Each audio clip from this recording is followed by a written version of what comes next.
All right. Who's here? You going to talk to me?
Hey, Sly. How you doing today, girl? Good to see you.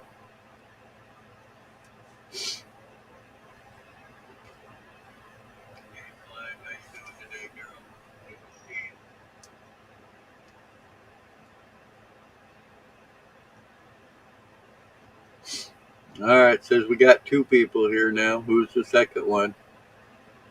You going to come up today there, Sly, or are you going to stay and chat?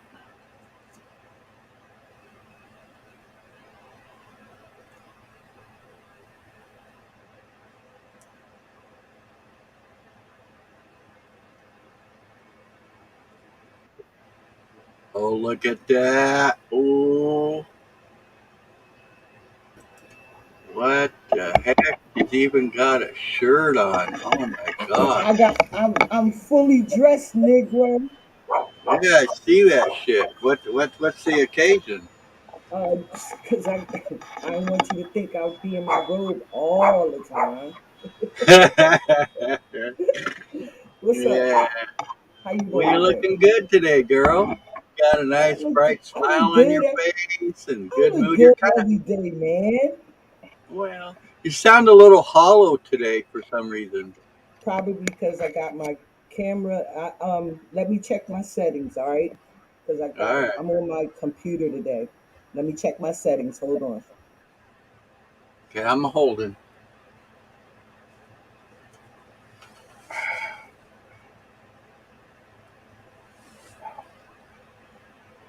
Whew.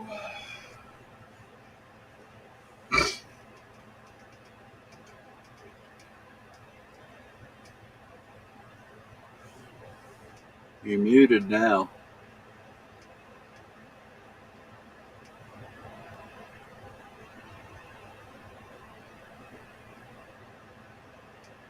You're still muted, girl. I don't know if you're trying to talk to me or talking to yourself, but you're muted. Talking to myself, man. I'm All trying to right, figure it that's out. why I kind of thought so. So that's why I said that, but I wasn't too sure. I'm trying to figure it out, Larry. You sound Can maybe a you little can better, not quite so hollow. a little better? All Yeah. right. So I don't know if I'm supposed to talk into the camera. I mean, I'm trying to talk into my earphones, so I don't know if I have it set up right. Well, if you can hear me out of your headphones, your mic should be in your headphones too. It shouldn't be one on your phone and one on your headphones. Right. No, I'm not on my phone today. I'm on the computer. Oh, that's right. I apologize. You told me and I space cadeted right out. Oh, all right. I got it. I think I got it. Default relic, no speaker relic, high definition audio. I'm trying to see which one I'm supposed to speak. Put it on, Larry. Speaker, high relic definition audio. Can you hear me? Yeah, oh yeah, I can still hear you. Okay, let me see. Um,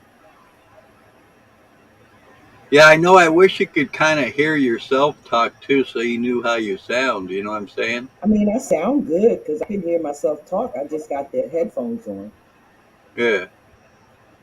Yeah, you're just a little more hollow is the only way I can explain it. You're more crisp, you know, it sounds like you're right up in my face more or less, and now you sound like you're That's because back in the I be on corner the phone. somewhere. Right, I be on the phone and I don't usually have my earphones on. So I sound like with the headphones on, you sound a little muffled. Yeah. Huh. You know what I mean? So if I Yeah. took the earphones off, though, my mic might not work properly because I'm on the computer, like I said. All right, let me see something for a second. I'm trying to see these backgrounds. Yeah. So I asked you the other day, and I don't believe you ever asked me. I've seen a couple of your videos on Hold on, YouTube and I'm stuff still that here. I like. I'm up. Can I like restream those videos, the ones I like of you? Now you're breaking up. I can't hear you now. No, I can't hear Let you. me see. I hope You're you in come and back out. up.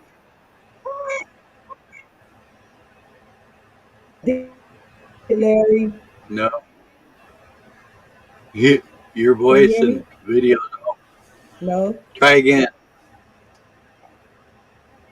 All right, let me see. I did No, something wrong. yeah, because your video and your audio is all breaking up now.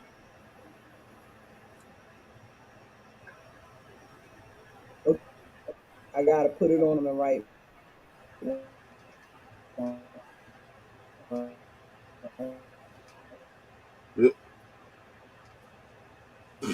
You might have to go out and come back in now. Communicate this one.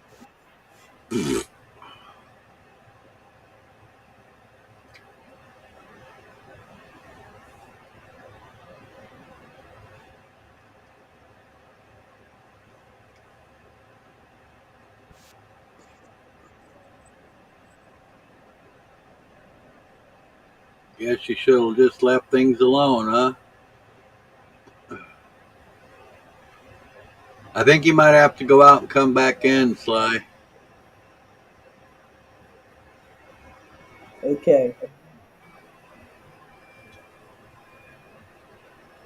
Can you hear me? Yeah, but your video's frozen. Yeah, your video's real Okay. choppy.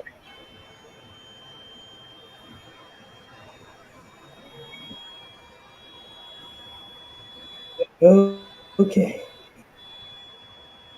No, I think think you're going to have to go out and come back in.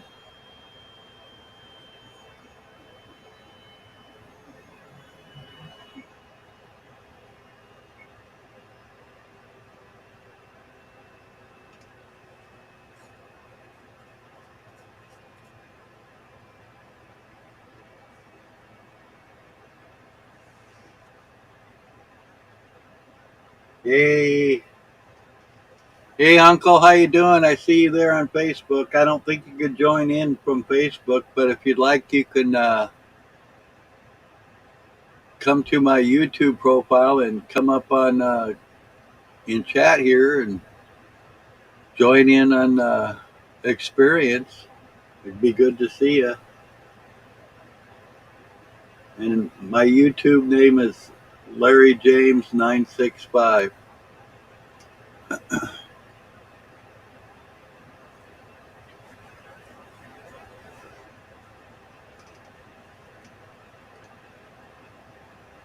I'm waiting on a friend of mine. She was in here a little while ago, but she was having technical difficulties, so she went out and hopefully coming back in.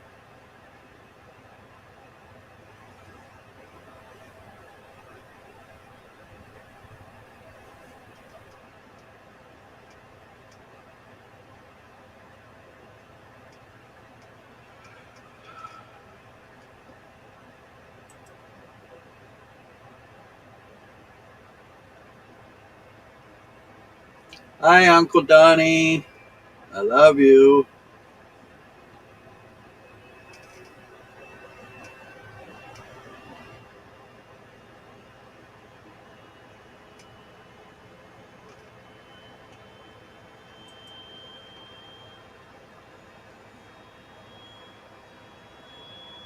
All right, so we supposedly got one in the room. Is that you, Sly?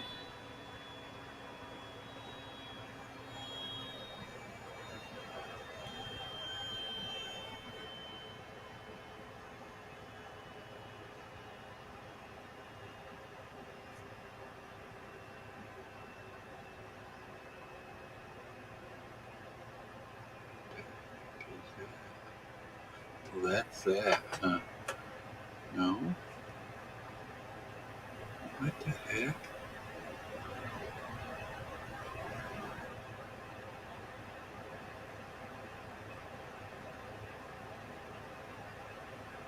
What the heck is this?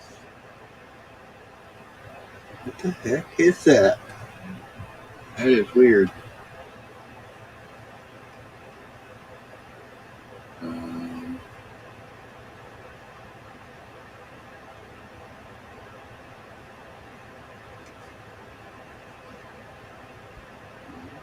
huh.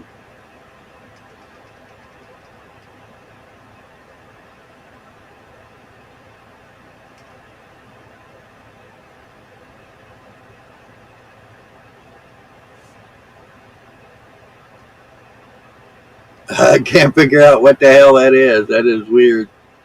Oh, I know what it is. That's this.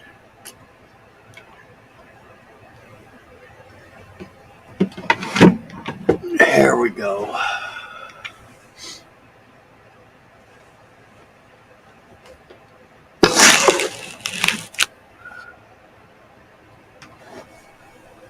Alright, that's a little better. Oh, hey, morning, Mary. How you doing? Good to see you.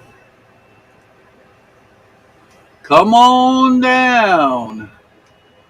You can pick number two, door number one, door number two, or door number three.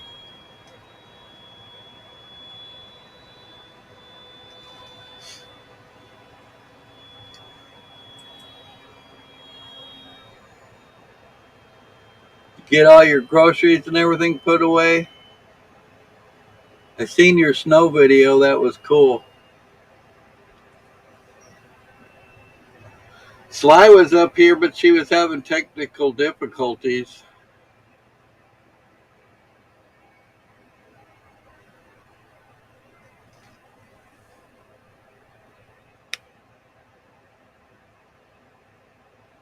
I'm trying to get my uncle to come up here. He's on Facebook.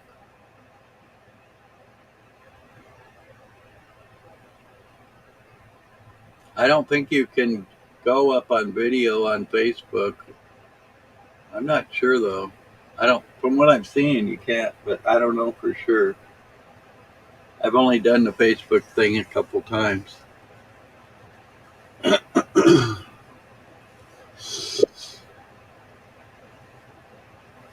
Oh, that's weird. How come you didn't come right in that time? Usually, when you come up, you come right in. It looked like I come right in, You didn't but I that time. didn't. Yeah. So yeah, I saw your snow video. That was cool. And that was the only snow we got. Is that right? That's funny. Unbelievable. And it So snowed so hard that I could only see about 5 to 7 feet in front of me. yeah. And then it stopped.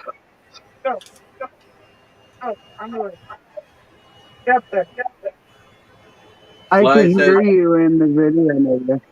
What's that? Sly says good morning. She's back in the chat. Good morning, Slime. Getting all my girls back up here. Sly, I got your message yesterday, but I was in the middle of a supply run. And even when I got home, things didn't stop until I actually laid down. So sorry I didn't respond immediately, but I will today sometime. We're gonna have to crack that whip. I know. Yesterday was just one of those days. What was that? Crack that whip. Wasn't that Devo? Yeah, I don't know the name exactly. I think so. I think that was Devo, the group Devo, that made that song "Crack That Whip." Does Oregon still give out plastic bags or paper bags? No, they give out paper, but you have to pay a dime or a nickel for them, and no plastic. Been that way for at least a year or more. I just feel like that these corporations that have a business in selling items should have given something better back to their customers instead of too bad, no more bags, see you later. Well, the thing that gets me is I can understand the not plastic. That's understandable, but why all of a sudden, when they've been giving you paper sacks for free all along, why now all of a sudden do they got to charge a nickel for them? That doesn't make any sense at all. But we do have It's the their grocery business. store.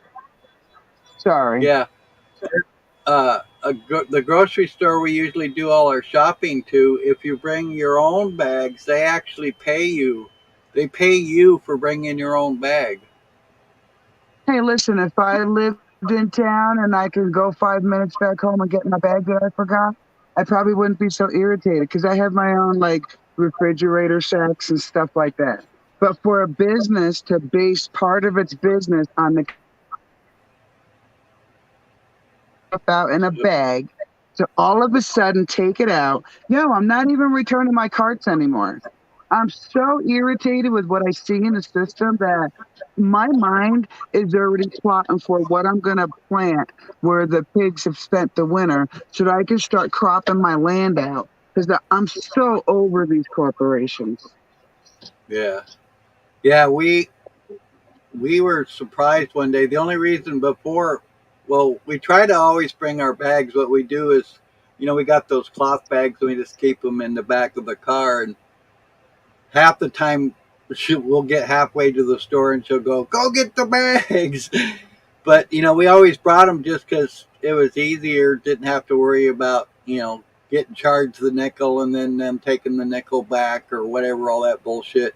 And then one day we asked them, we're like, why do you always ask us how many bags we bring? It didn't make much sense why they needed to know that information. And she Mm-hmm. said, oh, well, we pay you per bag. And I went, what?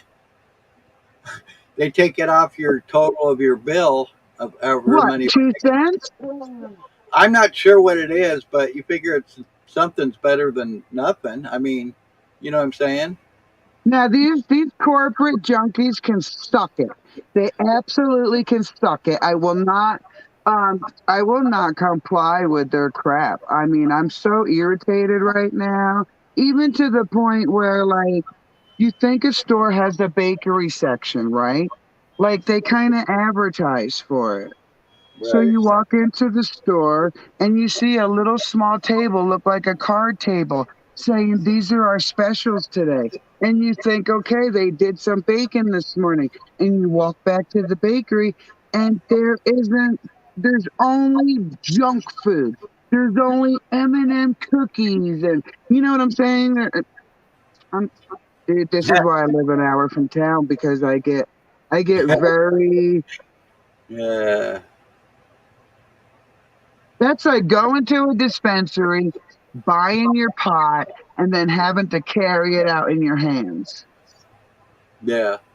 It's a They used business. Go ahead.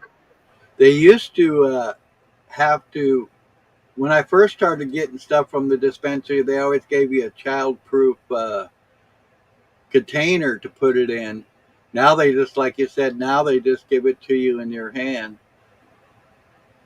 Well, Colorado law doesn't let them do that, but it's still plastic. Yeah. So hate to split their own hair, but I don't go shopping for just. Well, it's kind of weird though When I too. go The, shopping, go ahead. Go ahead. I was gonna say it's kind of weird with the childproof containers. They didn't all open the same way, and some of them were like almost next to impossible to get open. Unless, of Yesterday course, I you give got it one to a that kid. said Yesterday I got one that said move the zipper and squeeze here, but there was no zipper on Yeah. Unless, of course, you give it to a kid and it's open in about 2 seconds. it.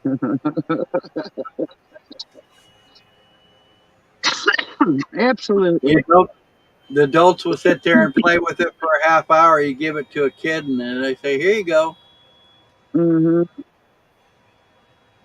You know why that is, though, right? I mean, I haven't thought deep about it, so go ahead. I believe it's because we're older and our minds cluttered with clutter, and the kids' minds are more open, so they can see things more purely than we can. So they take something like I said, we've been playing with it for half an hour trying to figure out why in the hell we can't get it open. They look at it and go, "Oh, this is why you can't open it." Basically, 'cause their minds aren't as cluttered. Well, they're taught in school to think differently too, because we come from a generation that thinks logically, and now logically doesn't work. They want them to think technologically. Yeah. Uh,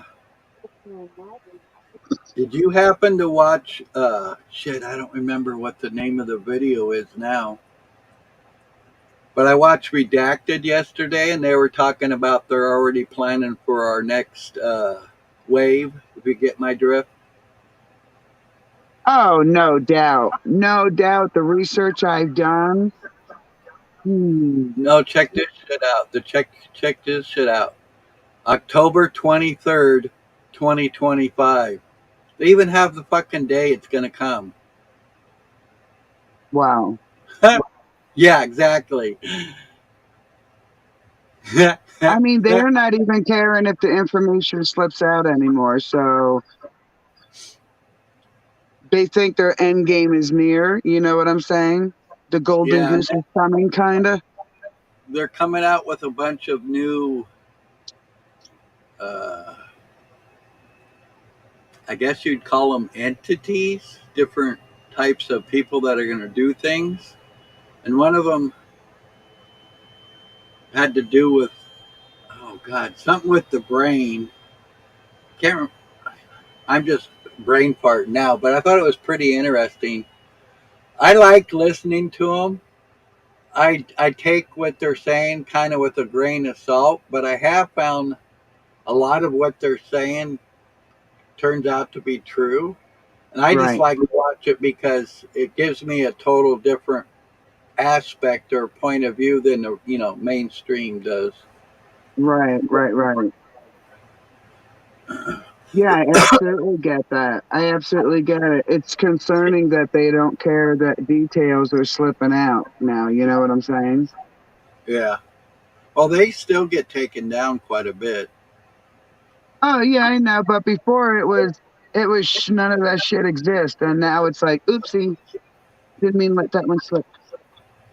Well, it was really funny because one of the first times they got taken down was you. They took the information right off CDC page, and then they took them down for misinformation. I've been to Facebook jail for that. Well, yeah, but you see what I'm saying? You take the Yeah. information right from their web page Right. Yes. and Yes. disperse Yes. it. So how can it be? How can you be spreading misinformation? If anybody's spreading it, it would be the where you got the information from. Exactly. But they can't taint that source, Larry. That's the source that makes all of our health decisions in the country. Yep, sad. I think we I lost. get. Go ahead. I was going to say I think we lost Sly. I'm not sure though. Oh, Yeah. I get Oh, quite cynical when I go to any city. I get quite agitated. yeah. I don't. I mean, I've been needing to go do some stuff in town, but I haven't really wanted to. I've kind of been down in the dumps a little, but mostly just because it's raining and I don't feel safe riding my electric bike in the rain yet. So I don't want to go riding and get my batteries wet and then have a damn explosion that's a foot behind me. If Right. that, Or a car come up and bump you and make pretend it didn't happen. oh, there's been like 3 or 4 times a car didn't, basically see me and do what they wanted to do, and I had to slam on my brakes. There was this one that fucking they were sitting at a red light and I went to go and I guess they thought it turned green or something and they fucking went from like 0 to 60 in, half a second or whatever. And if I hadn't have been watching them, I would have been right in front of the fucking car and been dead. Jesus. I had another one turn right in front of me, didn't see me. Gosh, see, yeah. And I had that issue yesterday too. So it's where I go get my supplies is about 8,000 people. And sometimes they'll just sit there, middle of the road, not go, not blink, not. I'm a New Yorker. I'm so quick to hit that horn, like, stop disrespecting my time, man. I got to go. Like I said, supply runs take 7 hours for us. So every minute I'm held up, you know what I'm saying, is just longer than I'm on my feet doing shit. Yeah. Is that a lot of the reason why it takes so long is because the store's like packed or just because you got to go to so many places? Yeah, I have to go to so many places. So in order to save money and get the dog food that's healthy, we have to go to Walmart for now. Yeah. So we get our dry goods and our canned goods from Walmart, dog food. What do But you so usually get for dog food? What brand? pedigree. And is that like a really big bag, like a 50-pound bag or 45? Yeah, we get 245s, or I think it's 45, right? Because we're feeding 10 adult dogs. So I have to get as bulk as I can, and Walmart's the closest. Right. No, I'm just kind of wondering for my dog. I've been trying different brands of food and different flavors to see maybe, if it would be less because he's allergic to something and I just can't figure out what it is. Have you tried pedigree? No. Most of the time with animals, I feel like it starts with their food. That's what I thought, but like I was feeding them at this brand, it was called Naturals, and it was lamb and rice, and I think sweet potatoes. And I fed that when I first gave it to him, he had real, before I gave it to him, he had real bad allergies. And then after I started feeding him that, within a few days, I could see his hair growing back, and he ate that for years. And, and then all of a sudden he started, losing his hair. And I'm like, well, he's been on the same food. Why is he, losing his hair or whatever? And he seems to go in like cycles. Like he'll grow all of his hair back for 2 or 3 months, and then he'll lose it for a month or so. And Maybe I'm they change something in the food itself. I'm sorry, what? Maybe they change something in the food itself. I'm not sure, but I found out like I was getting like that lamb and rice stuff in the small kernels, and then I got it in the large breed, which are a bigger kernel. And he broke out big time when I got that. And I asked this lady what's up, and she said, "Well, with the bigger, pellets, they use different binders or whatever to hold it together, so he could be allergic to that." Right. I just saw the chat. Joe Dirt says good morning. Angel came to show some love. And Joe says Larry sent you a message on Facebook. Yep. Good to see you all. Good morning. I hope all is well where you're at. You are at. Sorry, my phone How got. you doing, Angel? I'm not sure if we've seen you here before, but you're always welcome, and hope you're having a good day. And where are you broadcasting or typing from?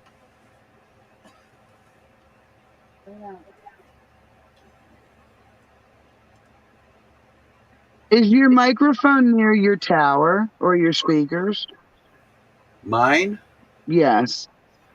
Um, kind of, but not really. Why? I usually don't hear myself through you, and I hear a little bit. It could be because I got it too far turned up. How about that? Is that better? Try now. Hey, Nydia, talk. Oh, no, I still hear myself. New Mexico, Angels. New Mexico, you're close to me. I'm an hour from the New Mexico border. That's better, Larry. I haven't done nothing. Oh,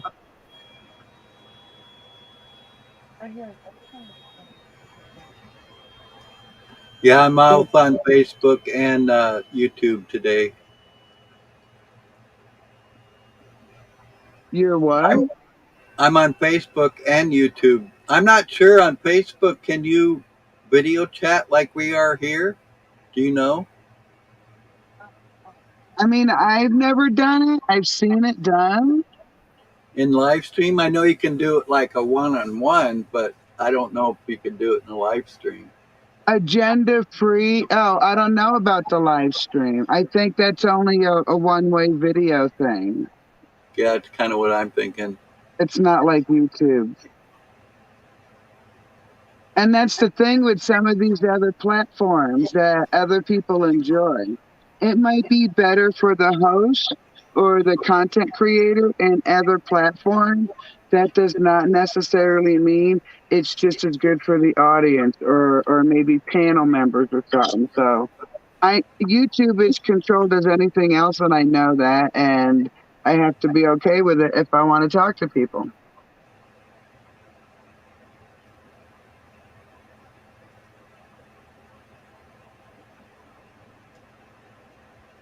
Yeah, no doubt. Did the pups come in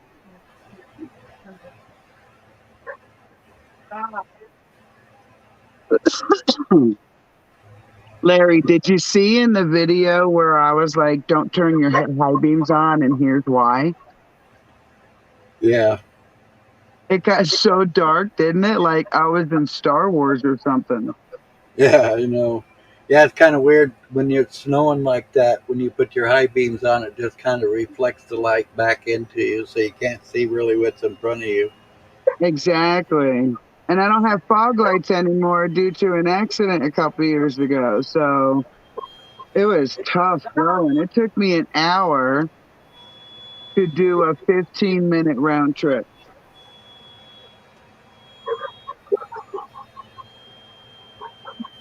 Sly says, "Good day, everyone. Eyes pink, headed sharp, heart shark, pink heart shark." I'm not understanding what that means. Does that mean you just got done smoking a spliff and your heart feels full?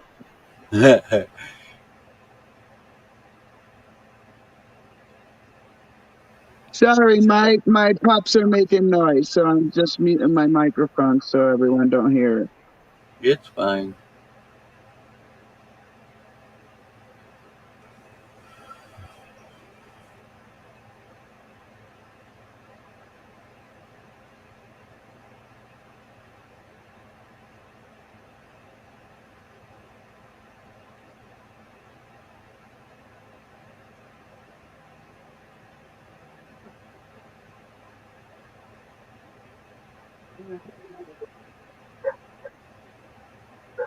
Every time I turn the microphone on, the puppies pop off. Well, of course. You want to be heard too. Right? Oh, it's a new emoji, she said. Huh. But we can't see the, I mean, what, emoji on an Apple device?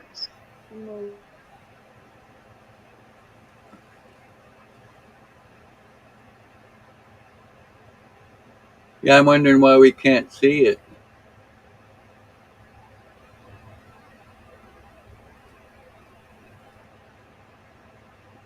I'm wondering it's because I'm on Facebook too, because I know I've seen emojis on there before. Holy cow, Larry. What? My daughter just told me that Apple came out with an Apple 13, but no one bought it because it was like the Apple 12. So they're coming out quickly with an Apple 14. Isn't that weird? Because we just had a Friday the 13th, the first one of the year, and like hotels don't have 13 floors and shit. Like, that's so weird. Yeah. I would think on your computer you would have more options for like emojis and stuff, but I still think it's kind of weird that we can't see the emoji. Yeah, that is weird. Well, no, it's telling us this, and this would equal the emoji, so we can't see it. Right, that's what I'm saying. Though I know I've seen emojis up here before. Yeah, me too. And that's it. Just it parentheses everything like heart, face, red, something. Yeah.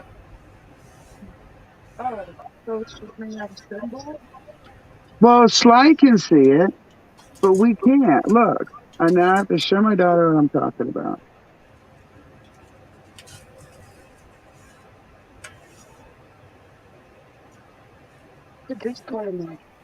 Oh, she said that's a Discord emoji.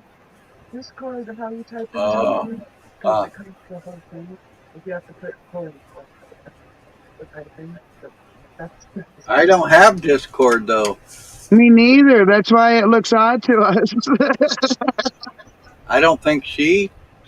I don't know. It doesn't make sense. Why would she be on Discord, and how would she get from Discord to us when I don't have a Discord profile? um, I mean, you could see a lot more crap on a computer than you can a phone. So I'm just assuming that someone she knows has it as a way of seeing it. Also, I mean, my daughter had Discord. You do? She still Yeah, has but Discord. as far as I know, Discord is kind of like here. You can somebody has to have a profile there to be able to associate with them even somewhere else. You see what I'm saying? They have to Yeah. have a card profile to be able to talk to somebody on YouTube, I would think, but I don't know. It's kind of weird.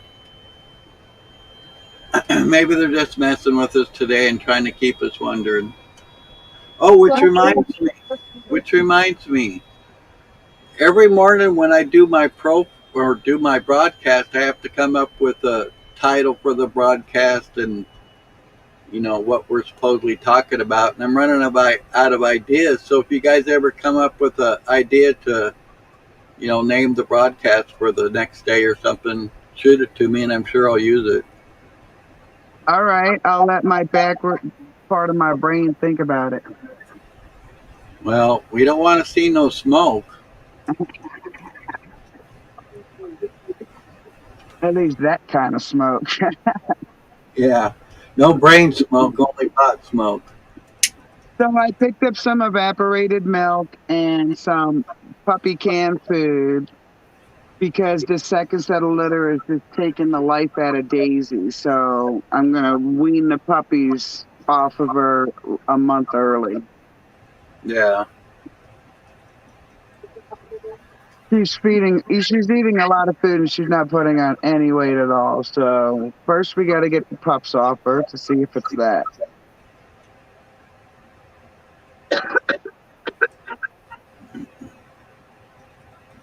Well, looks like my uncle's not watching anymore. Was that your Uncle Joe? No, my uncle was on Facebook. His name was Don. Mm. One of the few family members I'll even actually talk to that's on my dad's side. My uncle, he's only 2 years older than I am, for one, which is kind of strange. His parents had him when they were in their 60s. Wow, really? Yeah. It was funny because his mom said, yeah, my grandpa's name was Larry. And he says, yeah, one night Larry got spry and out spurted out Donnie. Oh, I can't imagine getting pregnant in the 60s. I was 35 when I had my last child, and I know I come from a broken body and all, but I still can't imagine being 60 years old. Yeah. Well, my grandpa, I mean, me and my dad were the smallest in our family on his side. We're both 6'2". His dad was like 6'6" or 6'8". I got two uncles that I got one that's like close to 7 foot and another one that's over 7 foot. Yeah, y'all had to get specialty shoes, huh? Yeah, the two that are bigger do. I think my uncle Donnie wears like a 16 or an 18, and the other one's in the 20s. Yeah, so it's unusual to say, but I know exactly how you felt because I was tall. I was 5'10" through most of high school, and that's tall for a woman. I had to wear either skirts or sweatpants because none of the jeans they made went past my ankle. Yeah, my mom had to wear men's shoes because her feet were too big. Women's only go up to 12, and she wore like a 13 or something. I think I can't remember. Like I said, she was like 5'10" or 11. Did she tailor clothes or did she wear a lot of dresses and such? Uh, I don't really honestly remember. Um, I'm not sure. I know she had a lot of nice, outfits and stuff. That's about all I remember. Because outside of buying the nice outfits, they didn't even start making long jeans for women until the late 80s, early 90s. Yeah. About the only thing I really remember is she'd get like dressed up at night, wear a real nice outfit, sometimes, and she was basically a pool shark. She learned how to play pool from one of the. It wasn't like Minnesota Fats, but it was somebody like him in that caliber. And she used to go to the bars and shit, and oh, be the damsel in distress and come home with fistful of monies. She had like three different pool sticks. I remember one of them had ivory in it. Another one had like mother of pearl, and I can't remember what the other one was. So she did tournaments and stuff. I'm not really so sure about the tournaments. I know, like I said, she'd go and do the bait thing, where she'd pretend like she couldn't play or whatever, and get Right. somebody $20 or something, and then take their money from them. I mean, that is the times that she was in, right? Yeah, you figure that was probably '60s.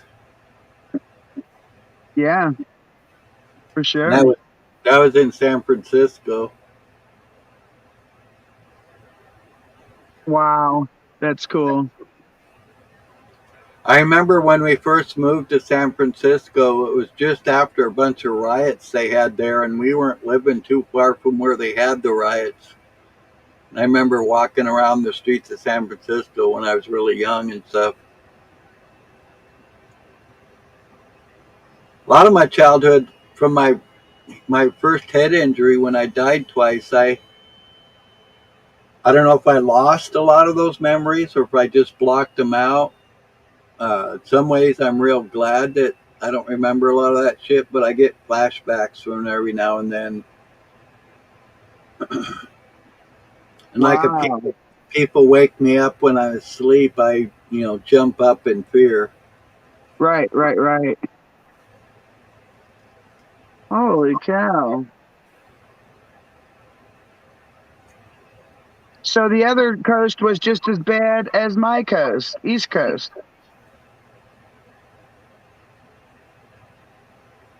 What do you mean? Just with people and rough type of living. Oh yeah, I think I it's mean, been growing up in New York sucked, being in the 70s and 80s. yeah.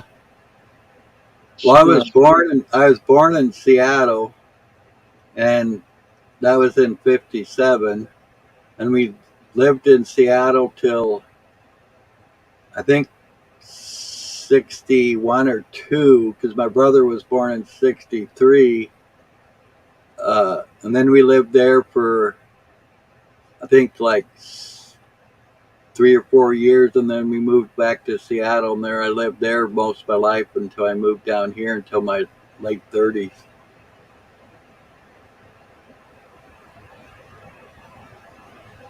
Wow. I escaped New York in 2001, like I think permanently. I think I left Seattle in the '90s. Just had to.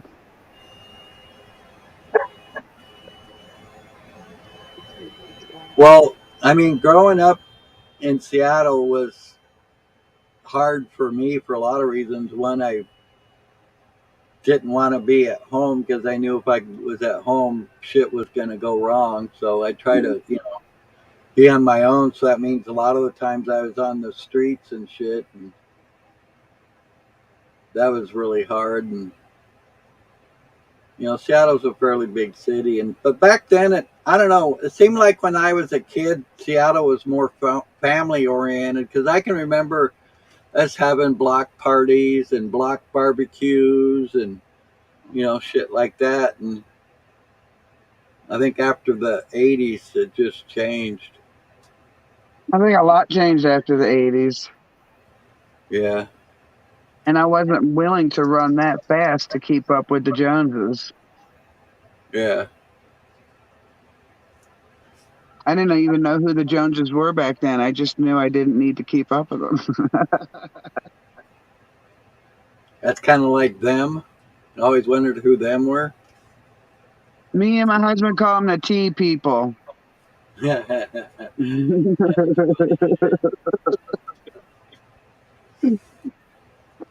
because them, you can't describe them space or they or the, the, the type of people that have the in front of their name. The.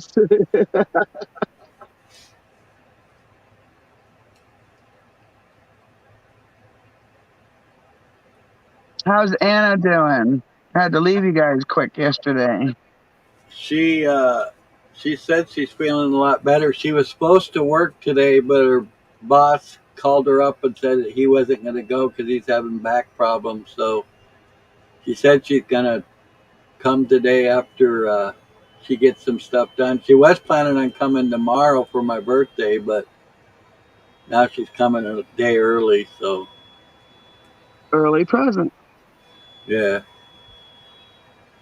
Yeah, them is the slave drivers. Absolutely. That's what Sly said. yep. And I am not willing, compliant, or you know what I'm saying? Just not one of them kind of people. What? I got to do what? I'm going to turn left here.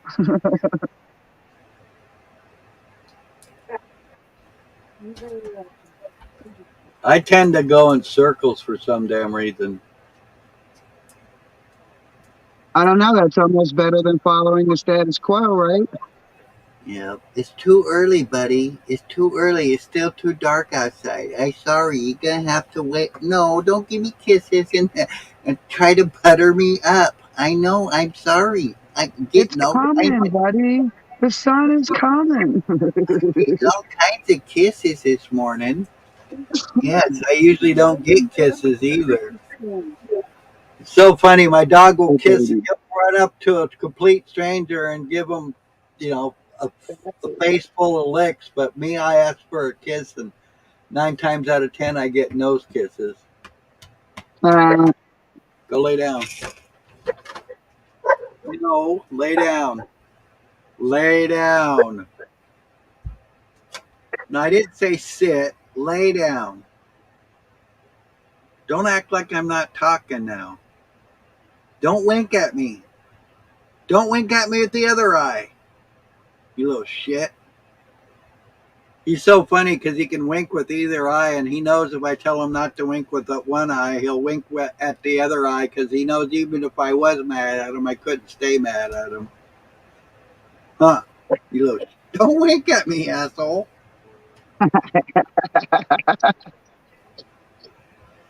is it snowy outside, buddy?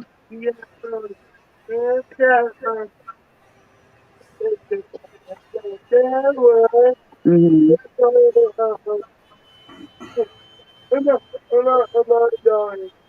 More snowing?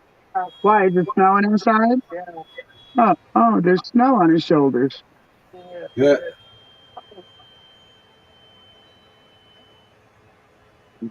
It's supposed to snow real good this weekend, I hear. Well, so they say. Yeah. So did anybody get to make any snowballs yesterday?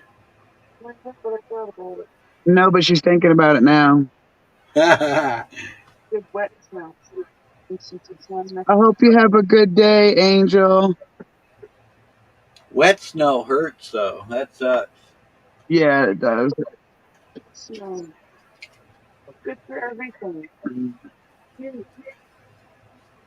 Oh, I'm so glad I did my stuff. I did my chores yesterday. I'd be See, mad as hell if I had to do it today.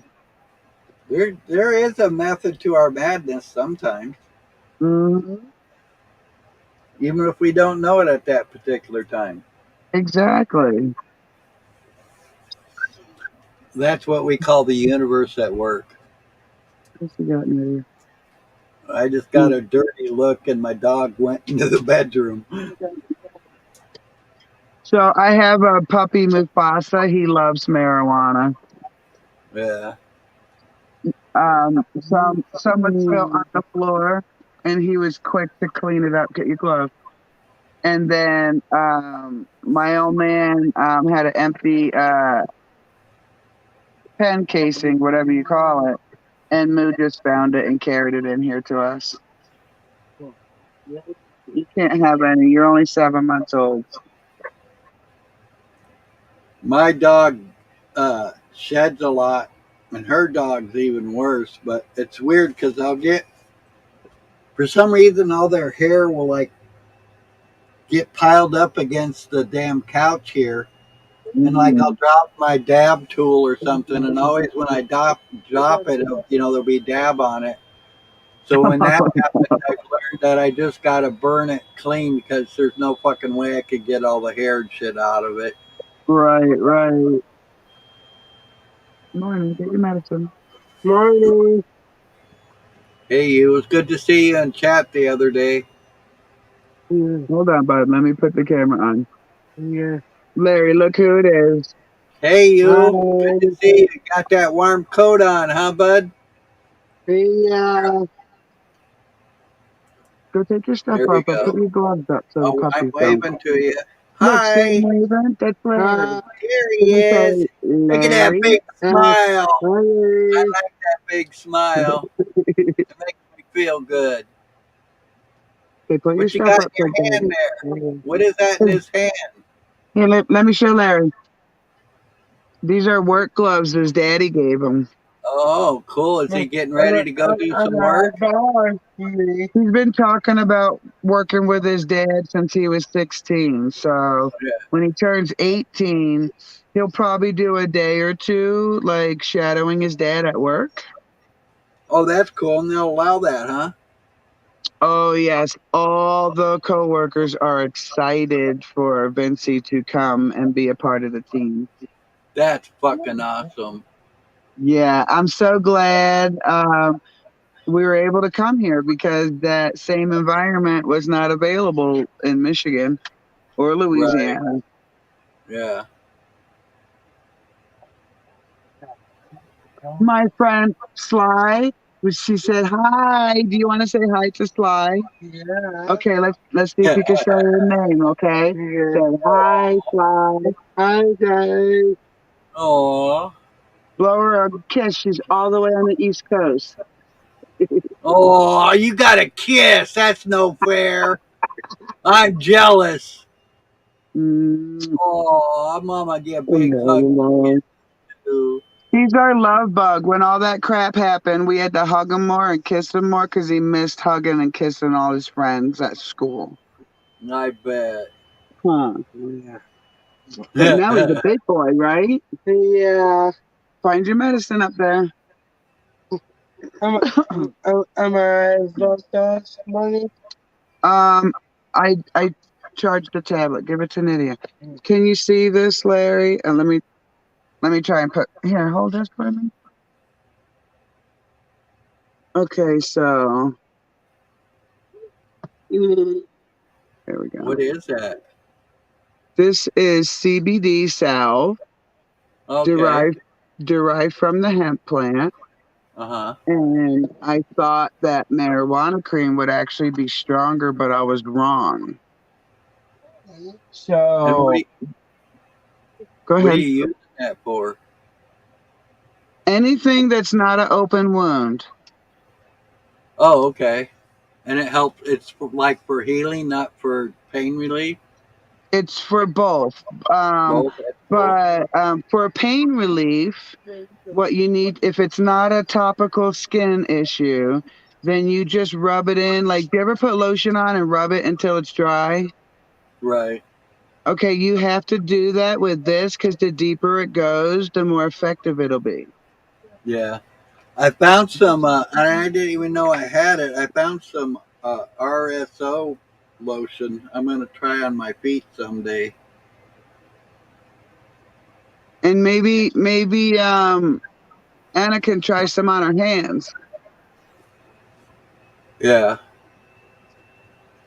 Well, I know they got like at the dispensary I go to. They both have uh, CBD pain patches, and they got CBD like lotions and stuff like that too down there. I like the pain patches. They really got me through some severe elevation illness. Yeah, she's got the like prescription ones that she's got for her back. They work okay, but I myself would like to, do the more CBD route. I think there's probably less bullshit in that than there is the pharmaceutical one. Well, when I get a chance, I want to send you a little box of goodies, and I want to send you a jar of this because I've tried all sorts of creams for my nerve pain in my back, Right. and nothing the system has come up with has worked. And when I tried, we have a friend that owns a CBD shop, and they gave me a jar like, here, try this. We know you have a lot of pain, and we want to see if we got it right. Oh my, I haven't turned back. I haven't needed anything from the system. I just rubbed this cream, and like the bruise I have on my leg, it really took a lot of the pain away, and I couldn't sleep for a few days because the lump underneath the skin was so big. Yeah. Rub this on a couple times, and I can sleep better now. That's cool.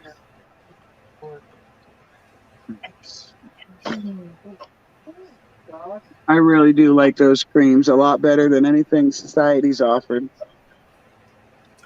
Well, plus, like I said, we don't know what's really in them. Exactly. We can only read what they tell us to read, and that's only what they want to tell us is in it. Yeah. And I've seen this before. It's super easy. Right. Like Philly doesn't have this, Sly. The people who make this are in Colorado. They're our friends. Like we've seen them be made. We're hoping they go kind of nationwide because this is some great cream, and it's called Could Have Been Dank is the company's name. That's cool. CBD, get it? Could have been dank. It could have been dank, but it's CBD. So they sell CBD flour, all sorts of things, tinctures and stuff.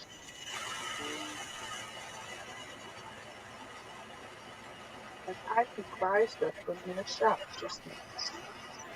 Yeah. How fucked up is that? So you can still not be okay, you smoke, but you can buy glass, whatever. Those Mm-hmm. you can have the tools to smoke, you just can't smoke it. Look at this thing. Hilarious. Oh boy, now we have to organize all the food and stuff we brought because we're in a camper, so that's always fun. I don't want to.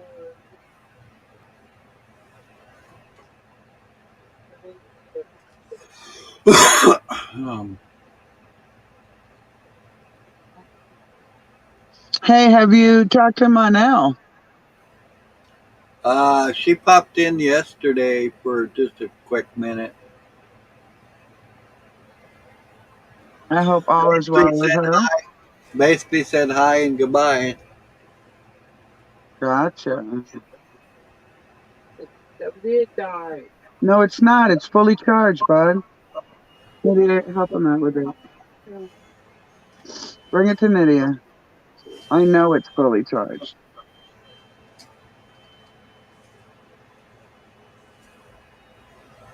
Phew. Oh, excuse me. I always sneeze after I come back from going to town. So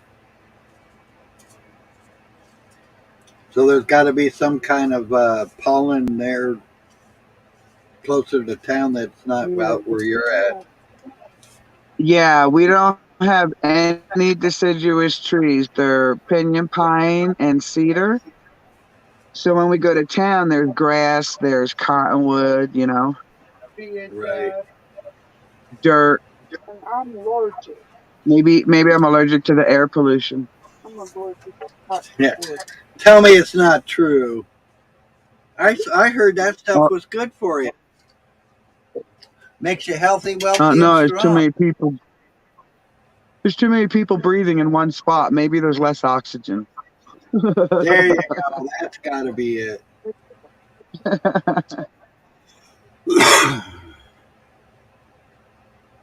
It would be so cool if it freaking snows this weekend. Trying not to get excited because sometimes they lie. No way. That's the This is that's the only job. I think that's the only job that you could be wrong 80% of the time and still keep you wrong, still keep your job. absolutely. This is the first moisture we've gotten, and like real moisture, because it's over an inch in, gosh, 5, 6 months. Yeah. Could be more than that even. We didn't get a real monsoon season.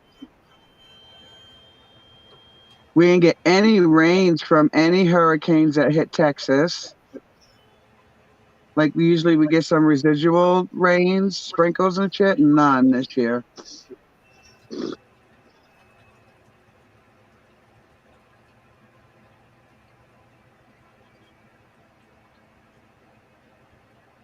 Yeah, we've gotten quite a bit of rain this year. Last year we didn't get as much, but this year it's just been really bad. And that's why I haven't been able to go anywhere. Right. Oh, you don't have shown the plan. I Usually, think it is stuff on there. usually she comes every weekend, so I usually wait till she comes and then we go in her car. But she hasn't been here in 3 or 4 weeks now, so Right. I'm just lucky that there's a couple convenience stores right up the road. So that's usually where I get my milk. But the only problem getting milk up there, it's like 4 something a gallon. Wow. Yeah, they love raising the prices. Product is no better than the next day. Oh yeah. Well, what's really weird is the store where I usually get all my food at.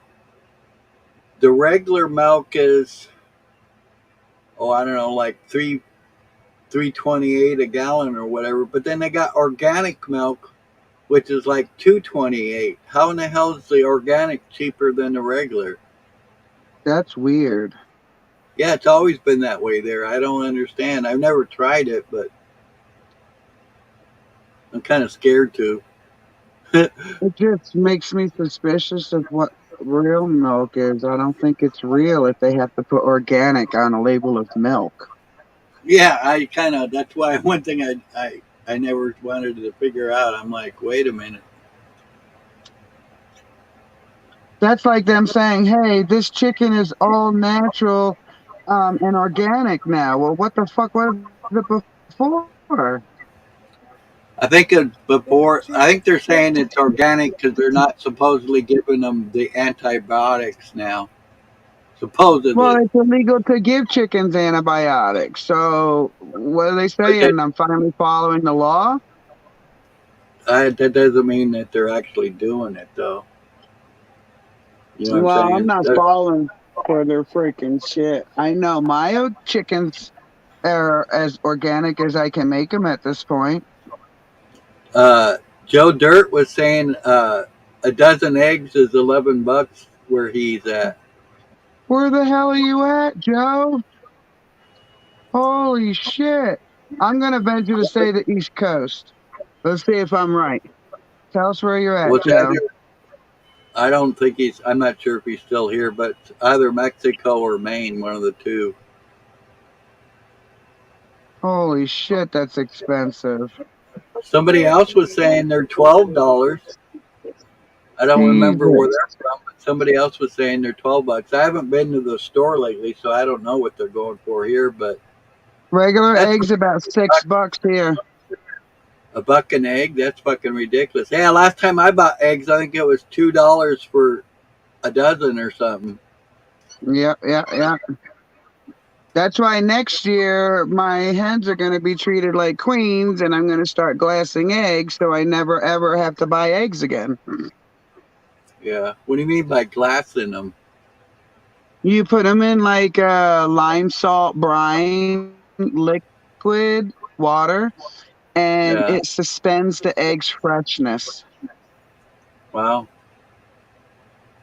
So Do you like have to use? the examples I've seen is people have said in the group, like, I opened up my jar after 7 months and just cracked an egg and had a sunny side up. Do you use sea salt or do you use regular like iodized salt? You use something called the lime salt, I think. A lime salt, huh? I have to look. I have to, I haven't even ordered anything yet, so I'll have to look it all up, and then I'll let you know exactly. Yeah. Yeah, because I think it is. I think it's pickling salt, actually. It's pickling salt, and that's why my oldest didn't want to do it because she thought she was pickling her eggs. Yeah. I'm But wondering it's what's the not. I'm wondering Go what ahead. the difference is, though, really, in like sea salt and pickling salt. I would think it would have something to do with the strength of it. You thinking the pickling stronger? Yes, like rock salt for the roads is stronger than all of our salt. Yeah, but it's gotta. I mean, rock salt. Where does that come from? That's not a natural thing, is it? I believe it is. Because I would think sea salt would be the strongest.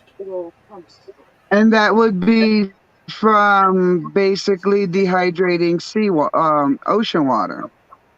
That's what I'm saying. I think sea salt would be the strongest and the Well, best there's for you. natural salt formations too. So wherever they're getting it, because I've looked at rock salt, wherever they're getting it is in bigger clumps that they break down to be rock salt. And maybe if they break it down more and process it, it's our table salt. I don't know. Yeah, who I'm knows? only assuming because I don't, I use sea salt. Sea salt doesn't have iodine, which is why I got it. Right. Well, like But I said, I I'm, think overall sea salt's probably the best for you because it's got.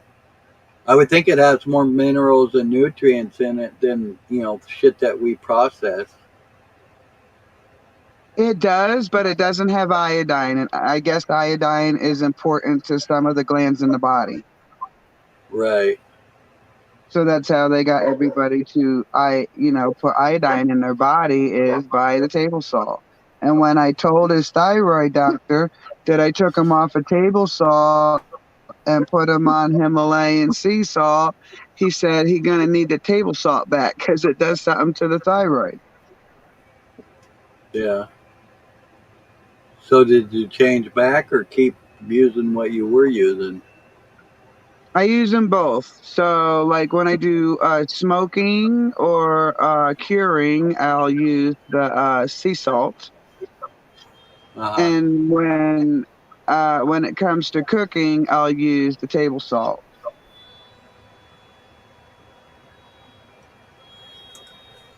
At least until I can find a different way of getting iodine in the system, right?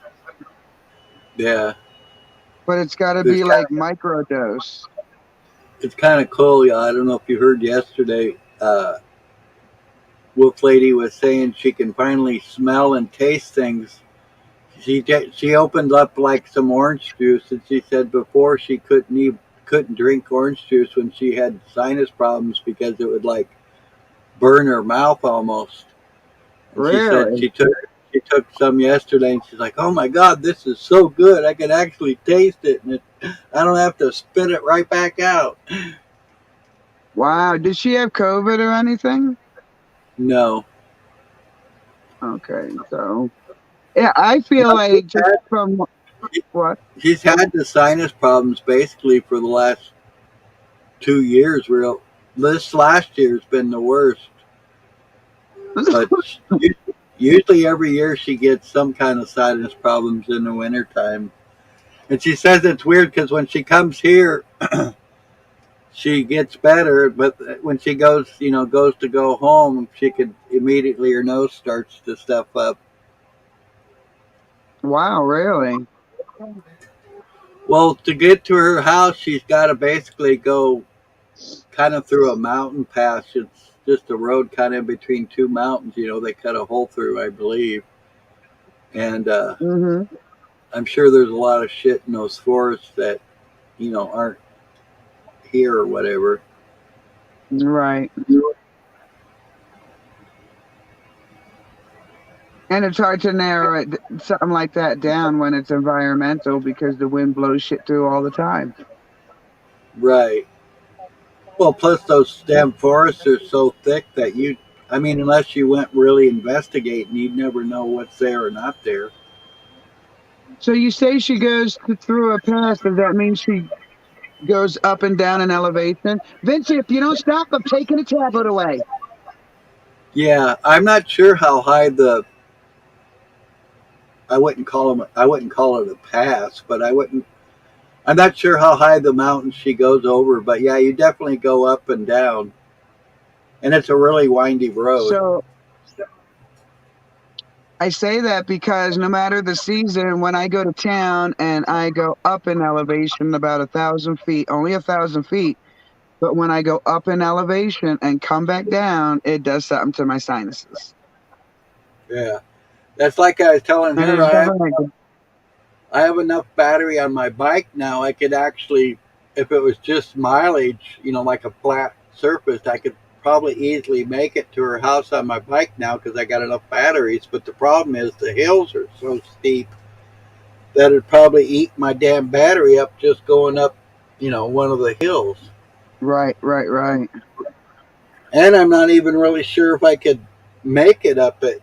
I've only gone up a couple fairly steep hills around here, and it does okay, but some of those hills going to her place are pretty long and pretty steep.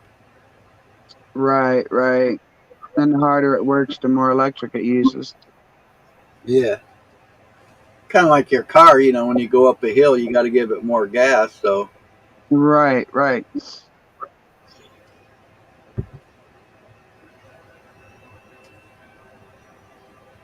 So if she goes anywhere else, like if like you said, when she's at your house, she's better.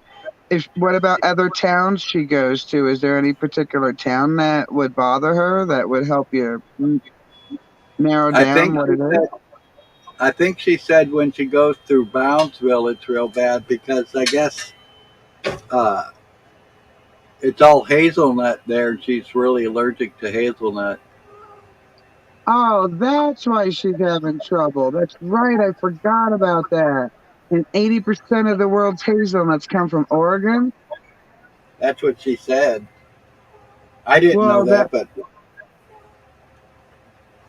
she needs to be on like daily allergy medicine for all of this to clear up. Whatever herb she was taking before that helped her, or that. yeah, Because I'm there's not no way sure. she's going to get away from the pollen in the air. Yeah, I'm not sure she ever was on anything herbal. Wow. She said she was on something for a while, but I don't remember what it was.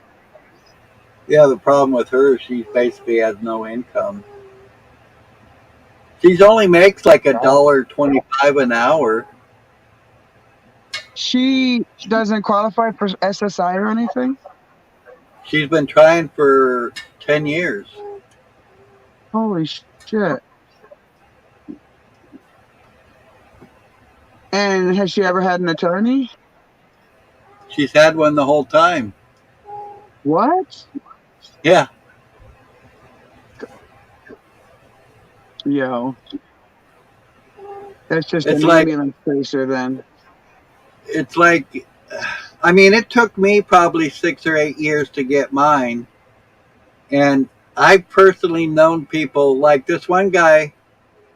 He had eczema, and he was had Hep C, I think it was, and he got approved. And the first time he went to get Social Security, he got approved right away, and he was on Social Security within like a month after he went to his first hearing or whatever.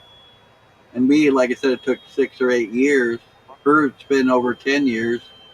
and she's got multiple medical problems, let alone being, shot in the back 3 times. You would think that alone would be enough, but I don't know who her attorney is, but I want to punch him in the face. You know what well, I'm the thing saying? is, I mean, is I believe it's the same office I went to. see, I did all my paperwork and all my running and reapplication and stuff all on my own. So the only time I got an attorney was to literally stand up physically in a court of law for me. You know what that motherfucker did? He sat down the whole time and still got paid 6,000 motherfucking dollars. Yeah, I would find a different attorney for sure. She has enough medical issues. There's no fucking reason she should be suffering. yeah. Sorry, Well, I get heated about shit like that. You know what I'm saying? oh, there's no reason to be sorry. That's for sure. Well, like I said, I think it's screwed up because it seems like the people that deserve it and need it are just basically keep getting beat up, and the people that go in and just say, "Oh, I'm a druggie," I can't do anything because of the drugs, and they say, "Oh, well, that's okay. We'll go ahead and give you this and give you that," and you know, Yeah, these assholes that want everyone to vote want to talk about the system. Let's talk about that simple, silly fact. yeah, Where people who have real fucking physical issues have to fight for a service that other people that have self-inflicted issues, like a drug abuser, gets it lickety split. I fought for years, even the judge was like, I don't even understand why it didn't happen the first time. I had 2 different cancers and had to go through a major double mastectomy to deal with the cancer. And the federal government's like, yeah, so fuck you. Go find a different job if you can't do your old job. That's basically their attitude. yeah. Now it's getting harder and harder every year. One of the Well, biggest problems is they don't have enough judges either. There's like over 1 million people backlogged right now. that's because they don't want to have enough judges. Like, this is okay, I'm going to talk to the government like I talk to my kids. If you want to continue to make excuses for your lack of work, that's on you. That's not on the person that asked you to work. It's not on anybody around you. When you make these choices to do these things that hurt other people, that shit is on you, not on us people who are just trying to live. Yeah. Because I've been told about my Social Security from a Trump lover. Oh, if you don't like it, you don't give back your money. I was like, bitch, this is my disability from my own work credits. Take your shit and shove it up your ass because it's not mine. You're not going to tell me how to feel or what thinking processes I should use when it comes to the government. Like you got me twisted with a sheep, you know? Well, what pisses me off the most is, like I said, when I had no insurance, I'd go to emergency care, which supposedly costs you more money than going to a doctor. It only cost me $80 or $90. But then when I got my insurance, no matter where I went, it was 150 or more. Like, Why is you know, that? that shit I paid, that insurance I paid to my whole work history, and that was a good 30, 40 years of work history, and I just, but then if I was a druggie, they'd give me, I'd have all my medical taken care of. I wouldn't have to Mhm. pay any medical bill, no prescription costs. Oh my I'd have God. dental, which I have no dental now. That's why I have no fucking teeth. Uh, I'd have all kinds of more services if I was basically productive in the society at all. But since I've been productive, I feel I get screwed. Yes, absolutely. Listen, I had neighbors, right, where the husband found a decent job. The wife wasn't working, they had 2 kids, but they made enough money that Medicaid's like, sorry, we'll give you a spend down. So Yeah. basically they're saying they're giving them what do you call that? You know, when you have insurance and you have to pay your portion of it before the insurance will Deductible. deductible. Thank you. They gave this family of four a monthly. I can't say that word loud enough. A monthly deductible of over $1,000 Yeah, that's fucking crazy. with two kids. So they want them to spend $1,000 every freaking month in order to keep insurance on these kids. Talk about a mafia scam. Well, it's just like I know somebody that takes like 3 different kinds of diabetes medicine, and one of her diabetes medicines is like $800 a month, and the same medicine would cost her $8 from Mexico. Yes. And the only thing is you risk your freaking life going to Mexico, number one, and then that the person's guaranteeing that medicine is that medicine. Like I've watched stuff on that. It's horrific. Well, yeah, I mean, it depends where you go, but the thing, I mean, it's the same way in Canada and stuff. Their prices are the same as Mexico. So, and No shit. the Canada ones, they're getting the same medicines from the same company. So that just shows you how much overcharging they're charging us because they know they can do it and get away with it. That's why when I last saw my back doctor and they mentioned pain management again, and I'm like, no, thank you. I need you for the expertise of being a back doctor. Oh, well, there's nothing I can do. Yeah. I've heard of all sorts of things. The two nerves coming out the base of my spine are getting pinched, and there's nothing you can do at all. That's Well, why I made sure. Go ahead. the problem is I think maybe one of the reasons they're saying that is because the insurance won't pay for it. No, it's because I won't pop their pills, Larry. Well, yeah, I know that's part of it, but I'm just saying that could be the other part too. Is because I They're know not they're even putting it to the insurance company. That's what I'm saying. oh yeah, because I know So, like Anna's back surgery, it took her like 5 years for them to finally approve it, and it did help some, but it didn't really improve her back per se. It just like her leg, one of her legs was hurt real bad. She couldn't really walk at all, and just tremendous pain in her leg, and that's basically the only thing that helped was when they did her back surgery. And now she's got these fucking huge hunk of metal in her goddamn back and mm, pins and everything else.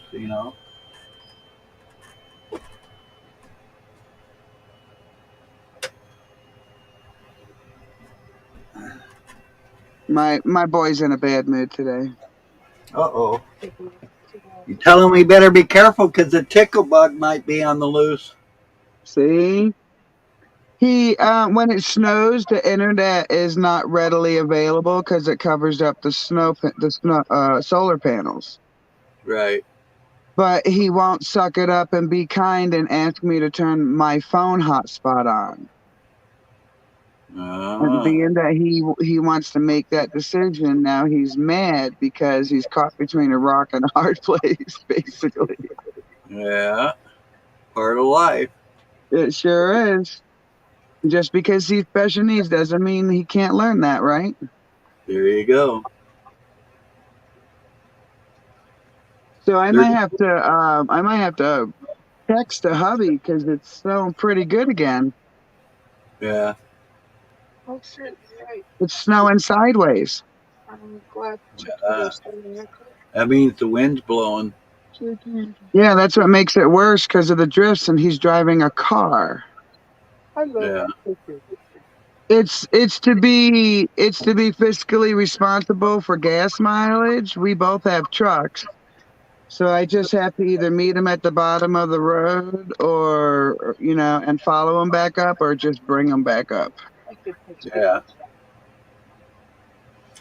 I don't know. I've had a couple cars that I swear were part Mountain Goat. This one ain't doing so bad. He walked that shit up there better than I did my truck yesterday. Yeah.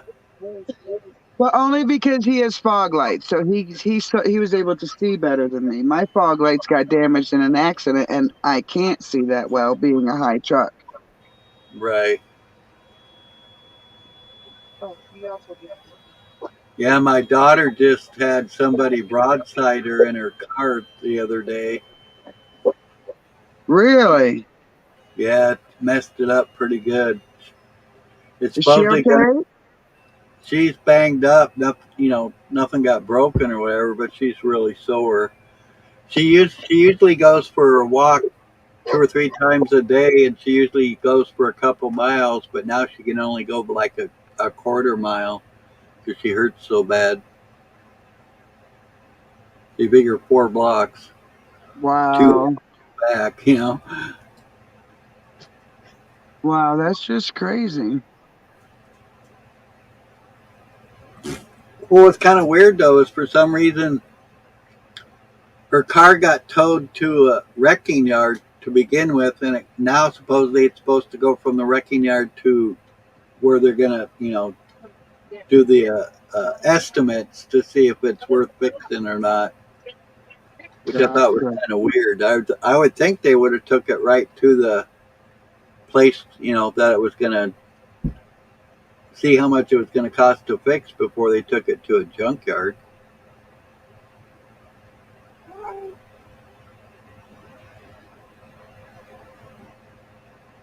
They do it probably that way, so now that the insurance company can bill the insurance company twice and make twice the money. Hey, our government does it. Why can't anyone else? Yeah, I guess. I don't know. I mean, I paid off a $230 mortgage, and they reduced my son's services by more than $300. So, Yeah, it's been that way forever. It's like every year we get a little cost of living bump increase, and say like if you get $50 more in cash, they'd take 100 away in food stamps, so you're still $50 behind. exactly. Shit, I moved to Virginia from New York, single mom. They gave me $10 food stamps. I was working 20 hours a week. Yeah. Well, the problem is like this one guy I listened to. They said that they haven't done any increases basically since like the 80s or 90s on cost of living for us, like for food stamps and, the cost of living and all that. They haven't really done any adjustments. Right, stop it, Daisy. Right. Well, and you know what? Not enough people complain, so they're not gonna. Just like what I was saying the other last week or something. They shut so many people off just to see how many people come back and say you shut my shit off. Well, there's a percentage of people that don't come back, and that's how the government wins. So they're just gonna keep running these scams because people are gonna keep falling for them. Well, that's like this one guy I listened to. He's a disability attorney, and he's trying to get all the people that are on Social Security and all the people that are in retirement and disability all together as a group. Because if we do that, I could be wrong, but I think it's like 36 million people in total. Mhm. All those people, all concentrating on one thing, that's got to be some power behind them. You know what I'm saying? Class action, but how you class action the government when it's always been illegal to sue the government? Yeah, he's trying to teach us how to write bills up and everything else. Yo, he's trying to train the next politician. I want to see but more action than that. What's going on in this country is grotesque. Oh, yeah. We should not have third world standards in a first world country. And that's the end of that. There's no argument. And a million people could come up with an argument. I'm going to tell them to shut the hell up because that's just a fact of the matter. There should be no third world situations in a first world country. Well, the biggest problem I think we got too is we always seem to be more worried about everywhere else. Like when I was really young, it was the Ethiopian kids. Oh, we got to help them out, but yet you know, we had thousands of babies that were living on the streets. We had thousands of babies that are dying. We have thousands of babies that, you know, living in poor homes and whatever else. But that's okay. You know, we got to worry about these other people thousands of miles away more than we got to worry about our own. So then we, Actually, Larry, I think it's all a lie. I don't think there are people over there doing that. Like I took these classes in college that made me really critical on some of these commercials. So I will watch the commercials. And oh, it's a fact that the money they're getting, you know, only like if they're lucky, 10% of the money's actually going towards what they say it's going towards. The rest and then of 10% went and bought those people in the commercial one meal and they slopped them back where they belong. And now that freaking company is just raking in the dough. yeah, yep. I'm Well, you know, very cynical and critical of things like that. it surprised me because I got a cousin and I've called him bullshitting Billy his whole life because he could sell you your own tennis shoes on your feet and you'd thank him for it until he told you how he fucked you out of them. But he started a couple supposedly nonprofit, you know, organizations and stuff, and basically you can pay yourself anything you want Yep. and still be a supposedly nonprofit. And I'm like, how does that make sense? You know, it It's didn't to me. it's the pyramid scam under a new fucking name. Oh yeah, exactly. I mean, if people think that some of us don't see it, there's a whole bunch of people that just choose not to participate. We refuse to engage in that bullshit. There's nothing you can say out of your mouth that's going to convince us otherwise because those are our choices and we can make our choices and not feel bad about them. We don't have to have compassion for the other side, but we also don't have to hate them either. You know what I'm saying? Because I heard that's being taught in other channels that to be a truther is to hate and despise the other side. And I wholeheartedly agree. I disagree. Sorry, disagree. I absolutely disagree. Let me say that just for my flubbage in my words. I disagree that you have to hate the other side because you don't agree with them. Yeah. It's stupid. I think sheeps are cute and cuddly and can provide a source of warmth. Why would I hate something that could do that for me? Go ahead, sheep. Everybody eat that yummy grass. And when it's too hot, we'll shave you, even do you a favor. Don't ask me to be a sheep, though, asshole, you know? Yeah. But we're not we're people. I thought we were all humans, but apparently there's a lot of different kind of humans out there, and Well, you see, that's your problem to begin with, as you were thinking. Dummy. damn it, brain! I told you to Dummy. stop. I'm gonna play. What was this thing? Stanford and Son. I'm gonna play Stanford and Son. You big dummy. You big dummy! Me and my daughter joke with each other like that sometimes when we catch each other doing silly things. Stupid. That square peg don't go in a round hole, you big dummy! God damn. I gotta laugh at life as I have to laugh as much as it brings me down to balance it out. Yeah, we got to do that to break up the monotony. And we got snow for the first time in months. So, like, we are all like overjoyed because we didn't move to Colorado for a desert like environment. We look at the mountains, we can see, I think, 7 different mountaintops from where I live. Wow. So, we can see the snow on them, we can see the storms go through them. It's just beautiful. Yeah. And I'm glad we're not there. So, don't get me wrong, Larry. Like, when they get snowdrops, we're talking feet, not inches. And how But closest mountain to you?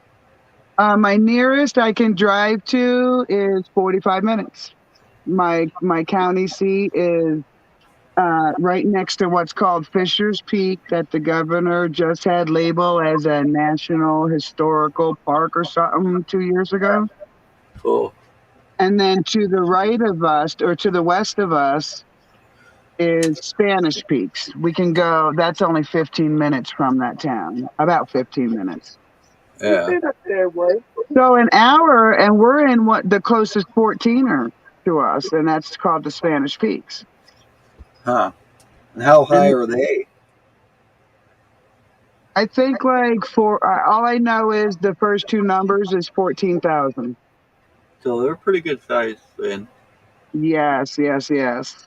Beautiful view. I could just see all these mountaintops. It's just stunning.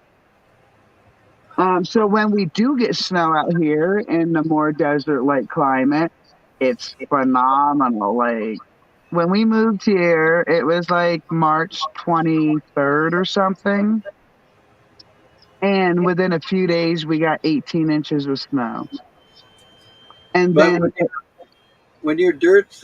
when your ground's that dry, when it first snows, doesn't it kind of like act like the flour and water thing, where it doesn't, really absorb at first? no, it's quite odd ground. For snow with no wind, it absorbs deep into the dirt and becomes a clay, muddy mess. Yeah.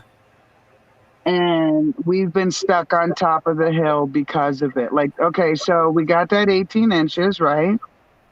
And 3 days later, this is in 2017, 3 days later, it was gone. And then, like 4 days later from that, it snowed 18 inches again. Wow. And then another 3 days later, it was gone.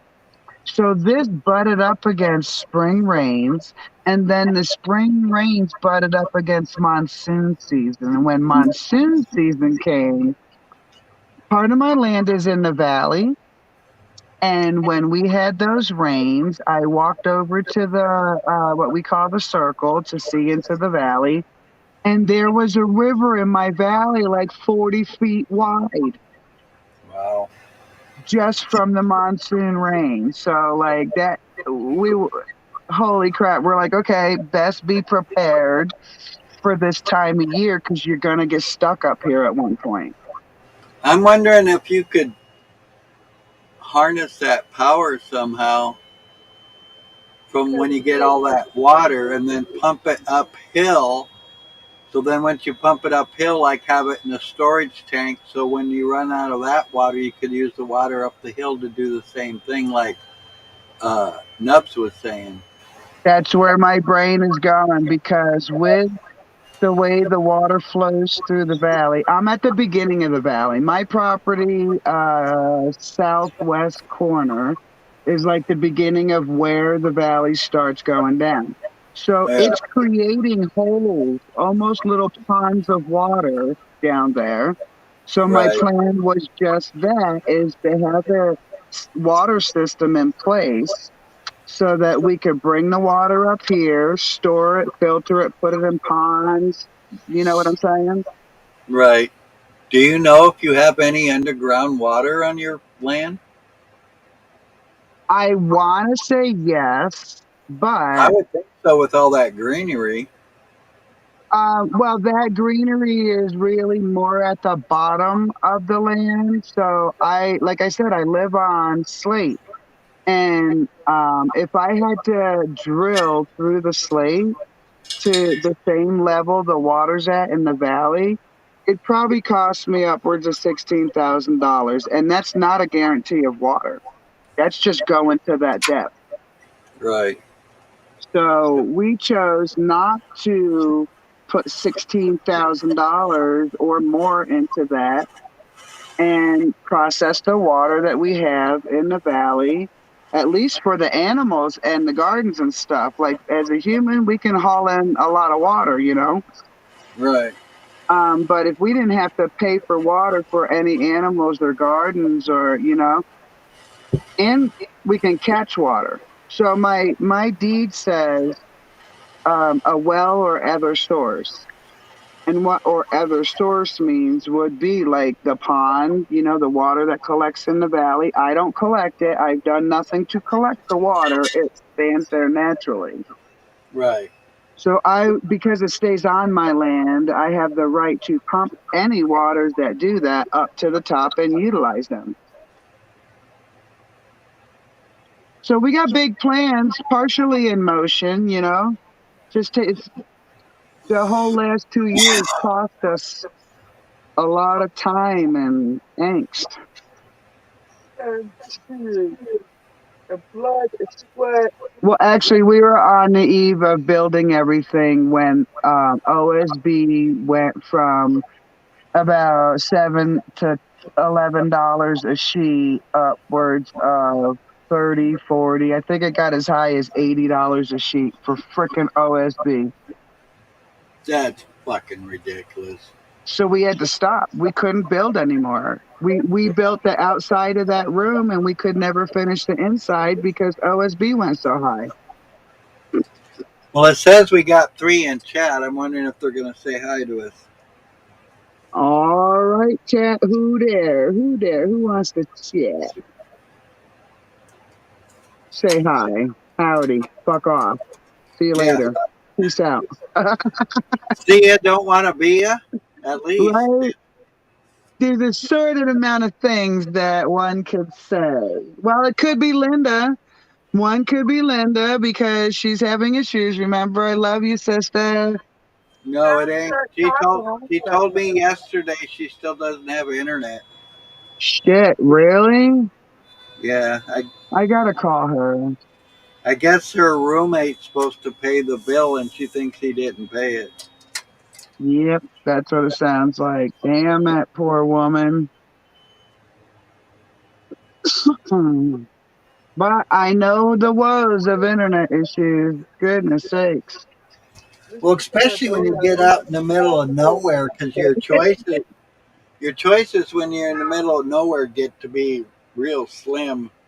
We've had that problem a few times when we moved to this area. It was called Cascadia, and we were on 60 acres there, and we had to go through like 4 or 5 different companies to find one that would work halfway.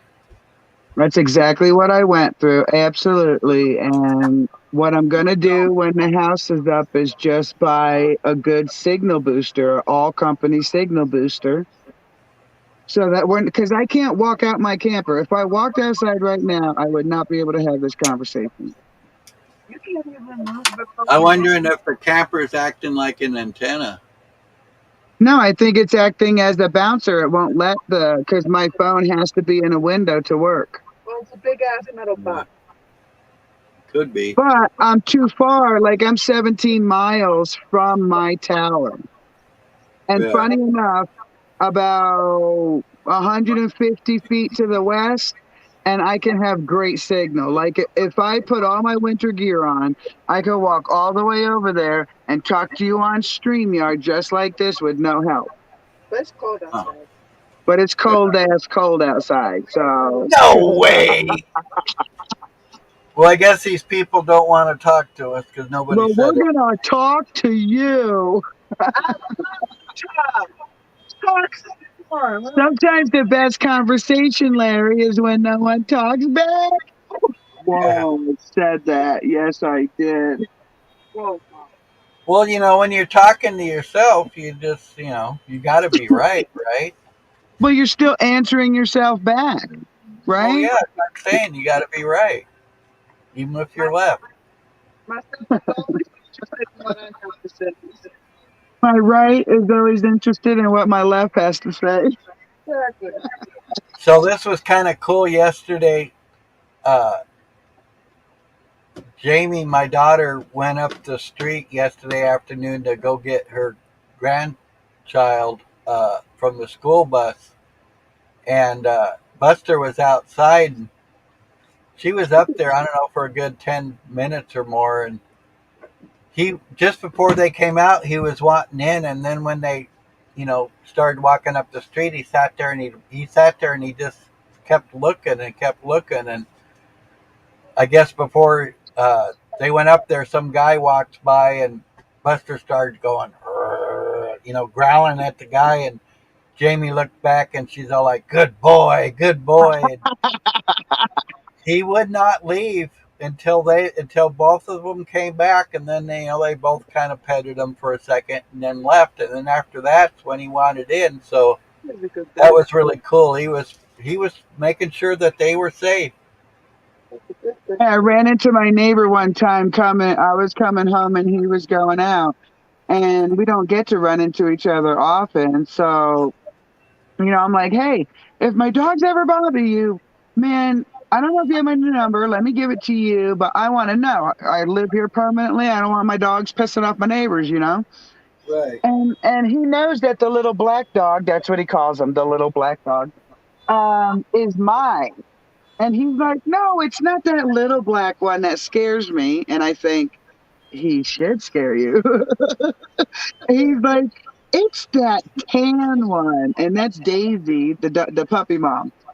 Yeah. And I'm thinking, you you don't have to worry about Daisy, dude. You gotta worry about Socks. Like Socks is a fierce. He's bit people before as a puppy, like intentionally. So like I keep him away from people to be that protective. You know what I'm saying? I mean, proof is in the pudding with his siblings and was all of them tried to bite somebody of affection. Yeah, the dingo is even 5 generations with these puppies is so strong. Like most of these guys, you can wake up from a sleep. So that's one of the dingo traits I was hoping to get rid of. So a wild dingo in Australia, if they're in a hole in the rock, so to speak, to stay warm, and you disturb them, they come out in attack mode instantly.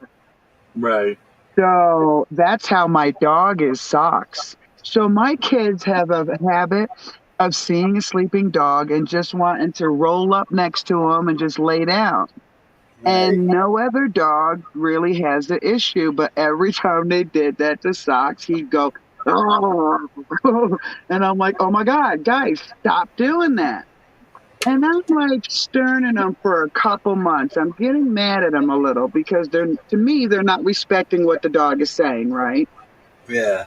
So I happened on a I Shouldn't Be Alive show, and this man had gotten lost in the outback. And during one of the previews, it shows him walking around with a stick, sticking it in a hole. And immediately I think of rattlesnakes because I live where rattlesnakes are too. Like, yeah, you don't want to get in a hole of rattlesnake den in.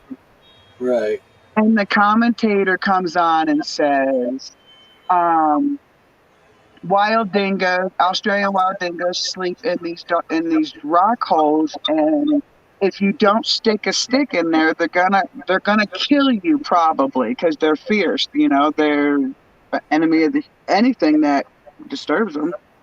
Right. So I yelled to the kids, it's gonna eat you if you don't stop waking them up.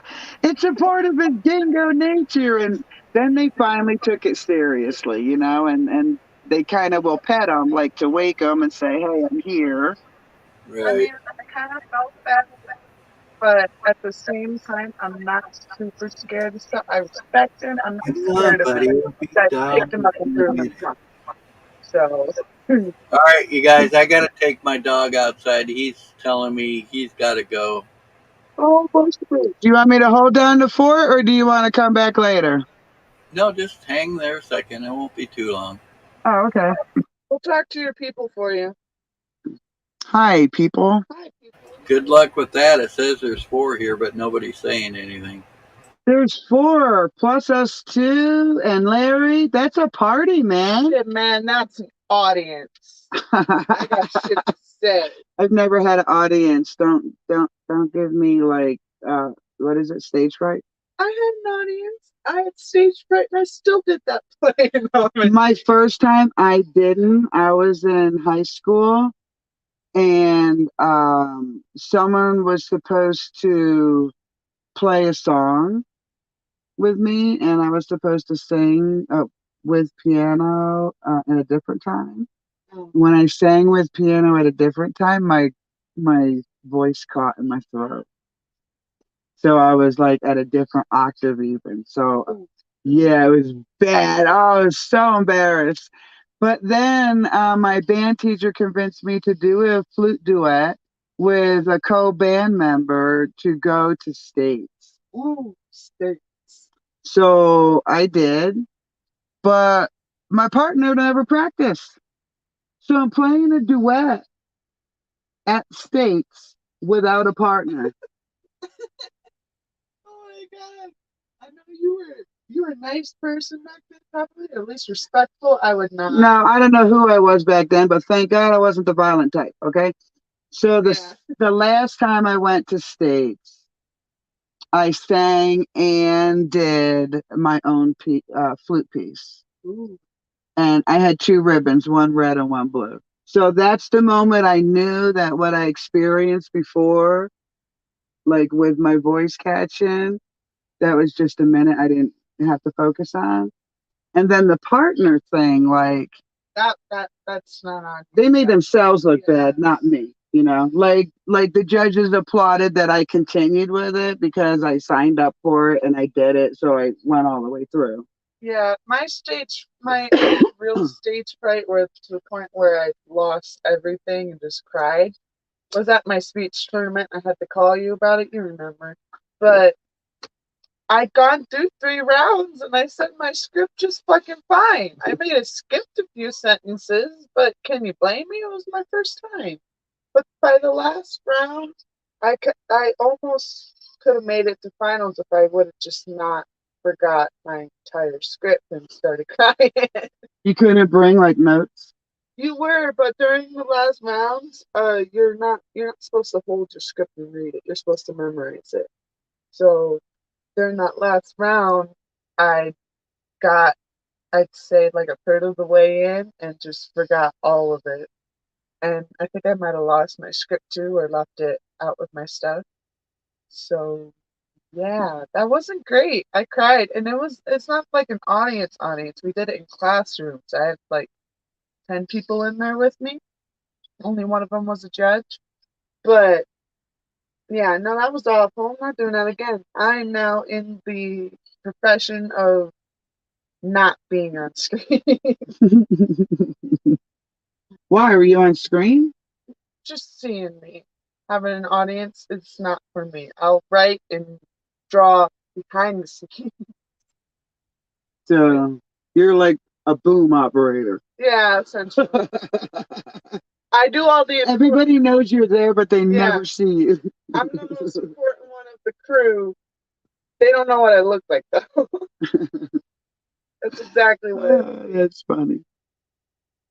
Larry's still gone. Let's keep talking. Talking to people. Well, there's nothing there to say anyone's talking to us, so we're on our own. Oh, Yeah. it's alright. We'd like to talk.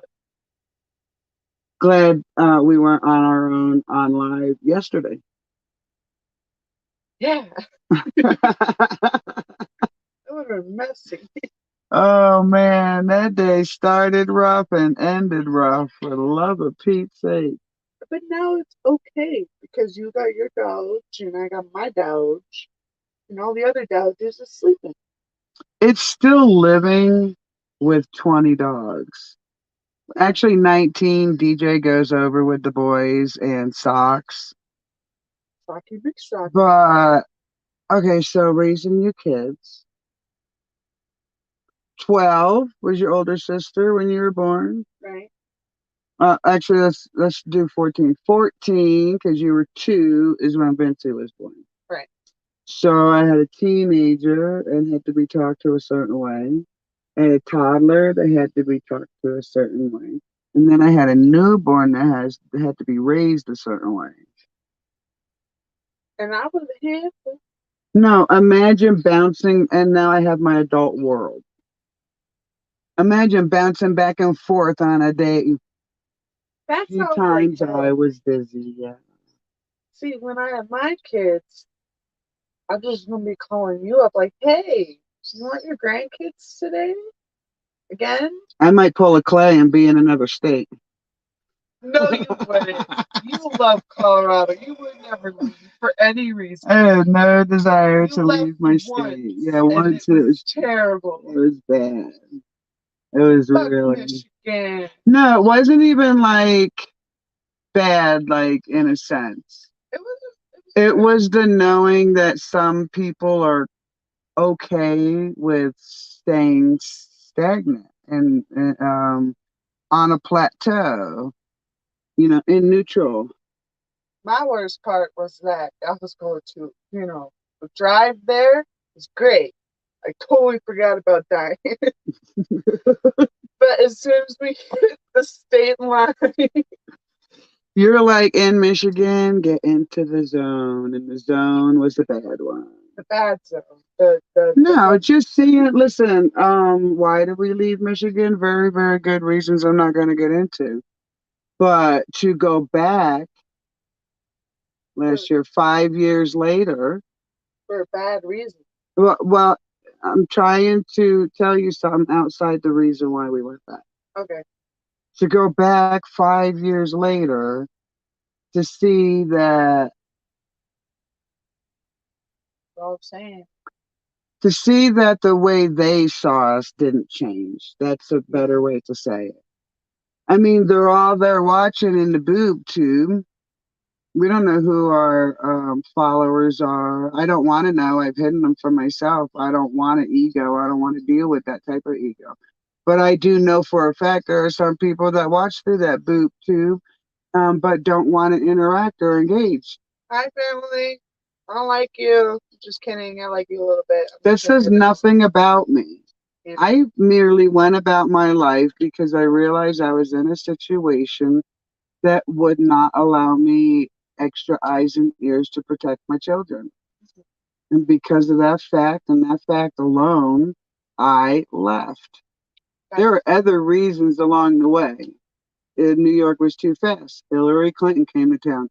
I mean, there's a million reasons why I left, smaller ones, but the biggest one was even in a state amongst my family, there was no extra eyes or ears to keep my children safe, and I did not accept that. If I was going to be in a situation, in that situation, I was going to be in the environment that I wanted to be in, not the environment I was born in, the one I feel comfortable in. Yeah. We finally made it 25 years later, Colorado. Here we are. Yay! It's snowing outside. And it's snowing more. And not just I got a text, Dad.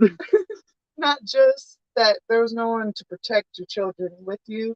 There was no one to protect you. Why would you want to stay there where no one gave a fuck about you? Yeah, but if I would have said that, that's an immediate narcissistic trigger. See, it's all about you.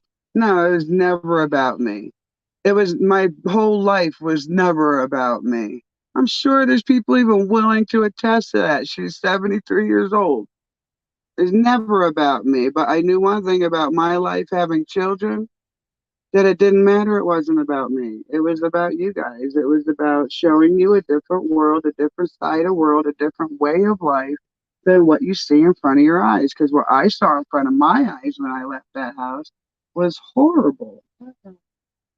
I didn't know I had the choice to walk off into the woods and just support myself. People made me feel like I had to have the job. I had to pay my dues. I had to do the citizens thing. What's that movie? Starship Trooper. Want to know more? Click here. Oh yeah, I love that movie. That's a good one. There were citizens. There were. God, they made a whole complicated system for. I even want to say they even used the word readers, but it is a science fiction movie I'm talking about. Well, it's a science fiction movie with a very small fan base. Like, I feel like it should be more popular than Star Wars and Star Trek because it's just funny. The small fan base means that it falls into what they used to call in the 70s and the 80s, like they were the cult of that film. Yeah, cult classics. That was the thing I was thinking of. Yeah, it's a cult classic, and it should be more popular than Star Wars and Star Trek because it's fucking funny. Those shows aren't funny. Like any joke I see they're trying to do doesn't resonate with me.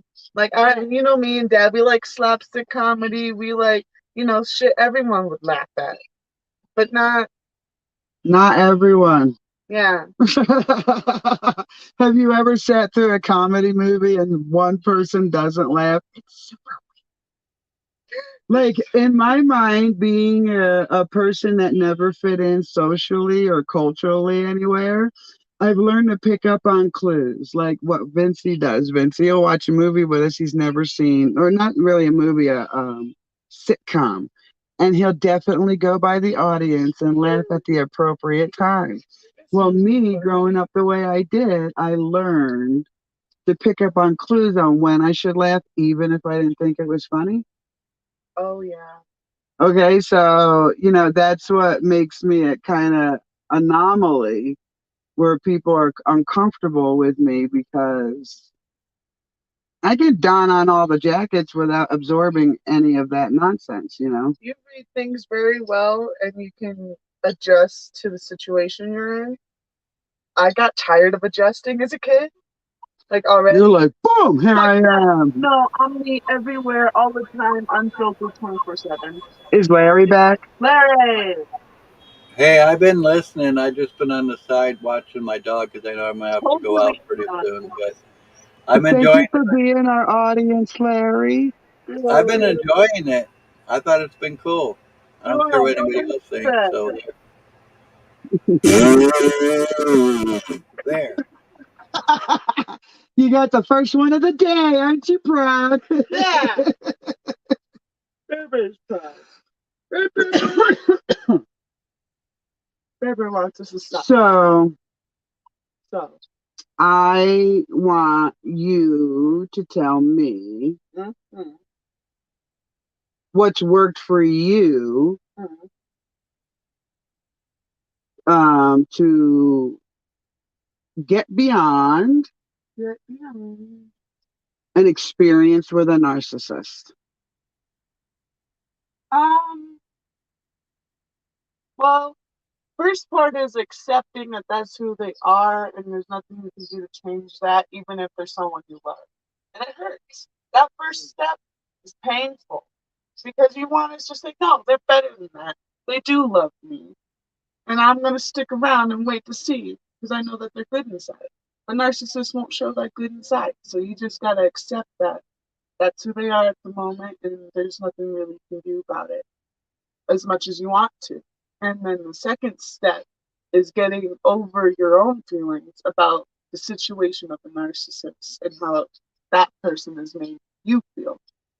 And I'm still in that stage, to be honest with you, because my feelings are powerful. I'm a very strong, emotional person. You can attest to that. You can make me cry with a sentence. Don't do it online.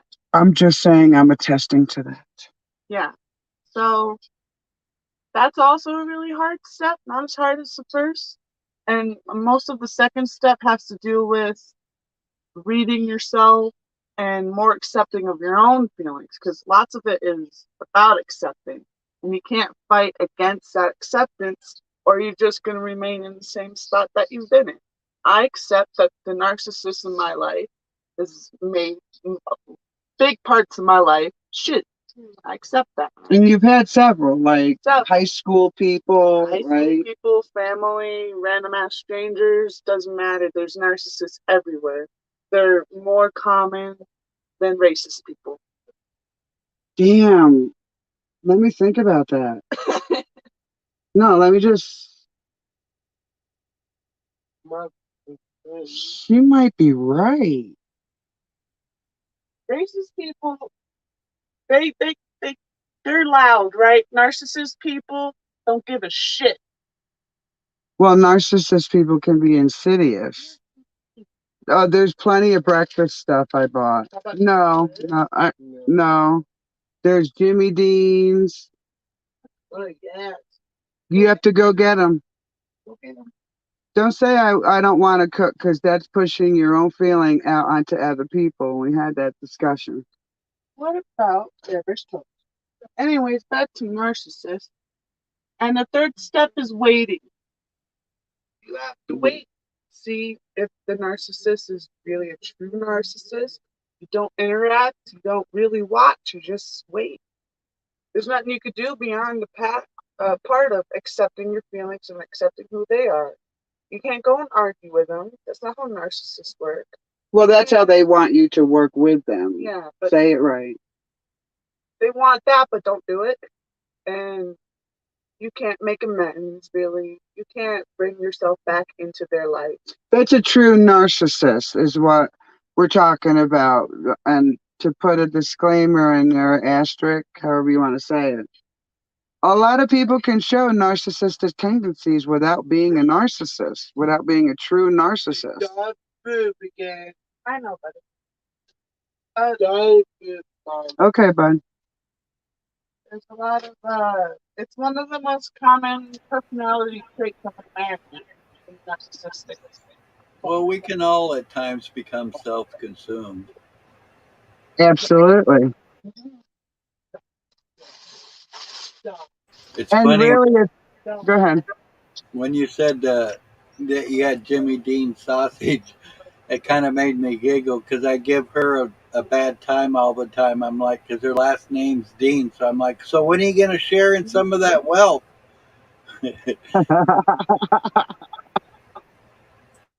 That's funny. A nice hot breakfast on a cold morning. So, what have you learned about yourself through the dealings you've had in life? Yeah. Other than, you know.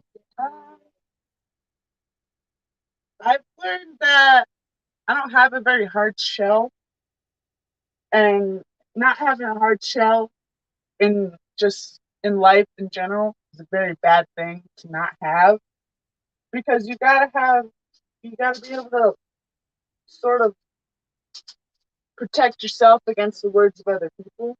Mm-hmm. And I want to trust in people, and I want to have friends and big family, and have that camaraderie that normal people would have in a community of people that love them.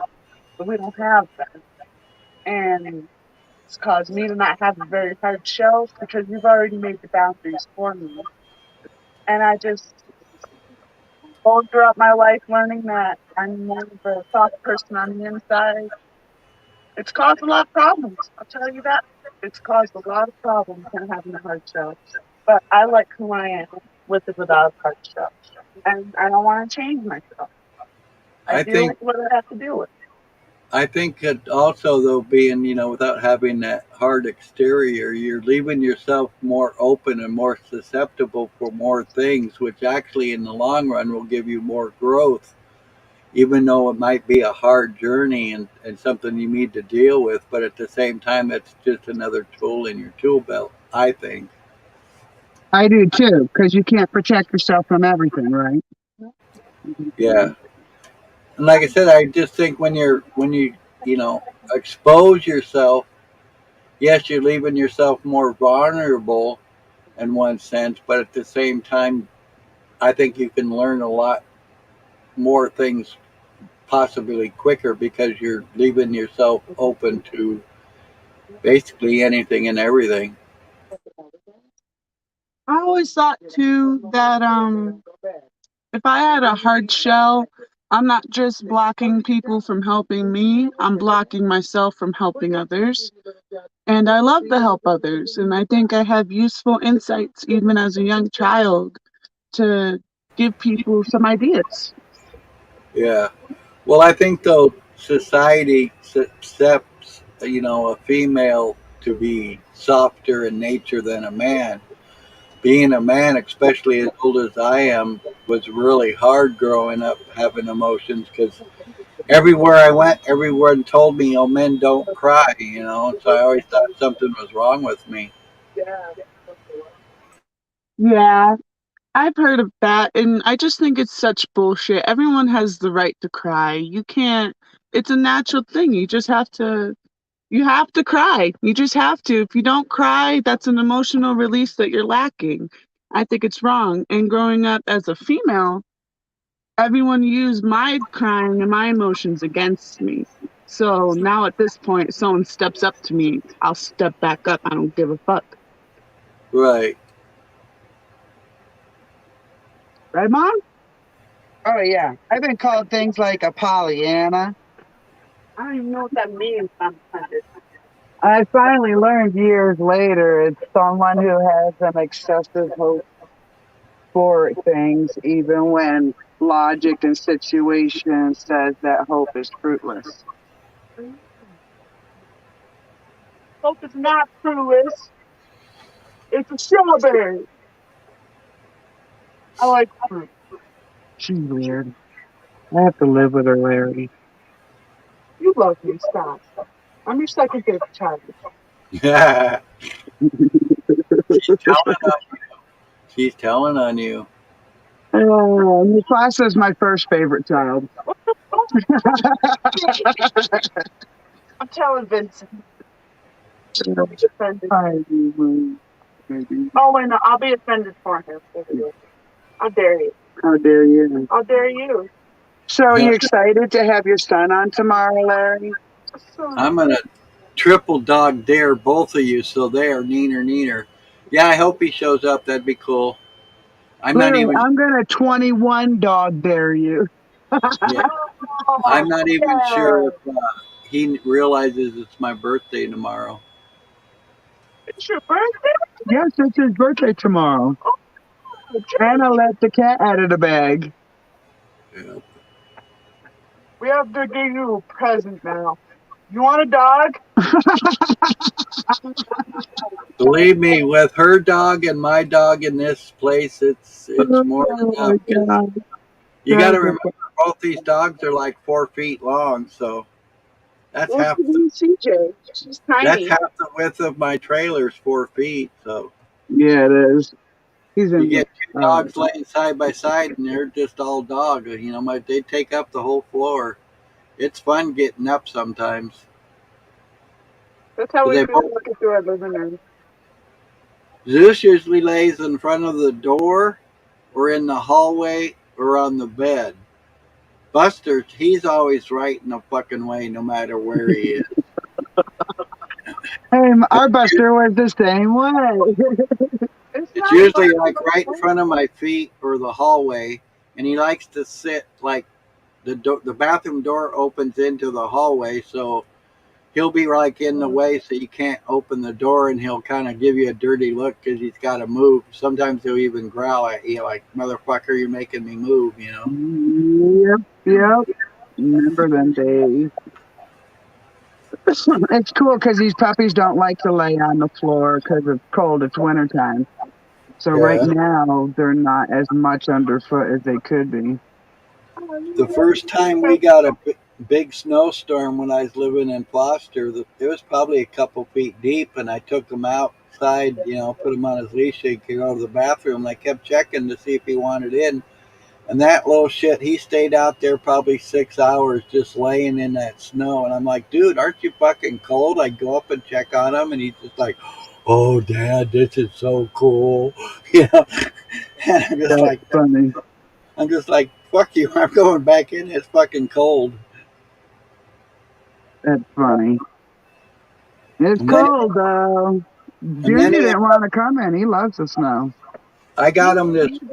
It's funny because he was usually on a collar most of the time when he was on his leash over there, and I had like a 200 or 300 foot leash for him, so he could go quite a ways, and he'd always get tangled around the trees.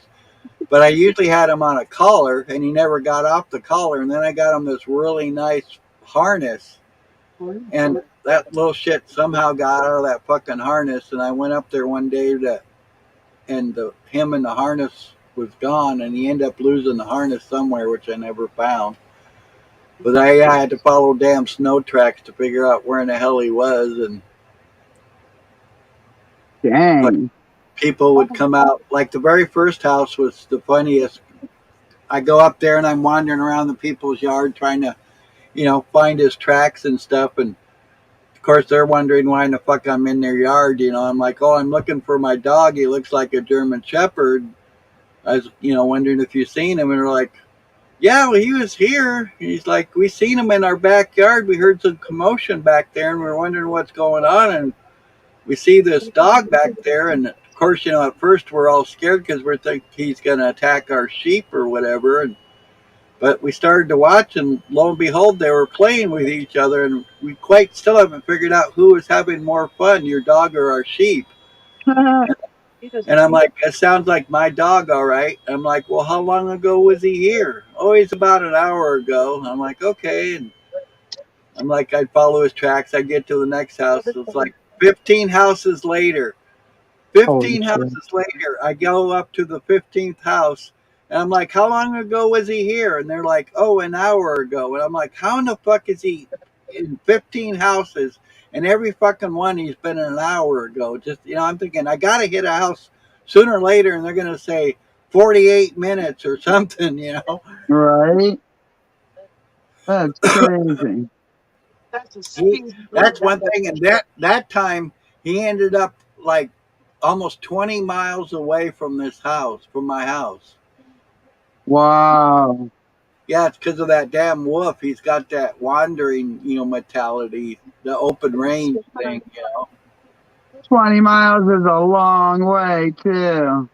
Oh, and he could cut, he can cover that in no time if he wanted to. But he goes. What I figured out, what he does is like if he'll hear kids playing, he'll go right to the kids, because the kids are there because they knew he was outside, so they're there just to pet him, right? Right, right. So I'd tell the kid, ask the kids did they see him and ask them which way they went. They're like, was it snow or whatever? And oh, he went that Which way way. did he go? And I'd call them and shit, and people would, like figure out finally after about an hour or two of me calling his name that I was, calling for a dog or whatever, and I'd tell everybody what he looked like, and always friendly, stuff like that. He got out of there quite a few times, and of course, every time, to me it was, oh, I lost my dog, I ain't gonna find him, fucking, what the fuck am I gonna do, just getting that fucking pity thing, kind of, and I'd find him every time, but the only way I end up finding them usually is I'd put a thing on Facebook, and people in the area would see the picture, and oh yeah, I just saw him. He was here, whatever. And so I'd go around on my damn scooter and my electric scooter I had and try finding them. Because the problem with walking is, you hit one area, you go to a different area, and as far as I know, he's fucking backtracking. Right. So on the electric scooter, you can do, 15, 20 miles or whatever faster an hour, so you can get places a lot quicker. He barked, I gotta go get him. Okay. Hey, Ma, I forgot to tell you. In Trinidad, you're only allowed to have 3 dogs per household. So when I lived in there, we definitely broke them. I didn't know that. Yeah, we had 5 dogs, I Like think. there's a city rule? Yeah. City rule. Only 3 dogs. Guess where we can't live? What? We're 17 over the limit? That's it? I don't know, officer. They just appeared. Whoopsie daisy. My bad. It's her fault. Come on, you got a dog that It's gotta cook, Vincey, please. almost done. Stop being a turd. I'm starving too. I want to We had a very long day yesterday, and we didn't eat right, so just settle down. Yeah, Bear. Oh, no, man. Don't look at me. Don't look at me. Don't look at me. After breakfast, you gotta give these guys breakfast. Breakfast for the soldiers. I guess we're really boring today because we've had 0 people for quite a while now. Kind of funny. Wow. We usually have at least one Looky Loo. I hope I didn't chase the narcissist away. Well, Larry's like, I wouldn't mind. That's all right.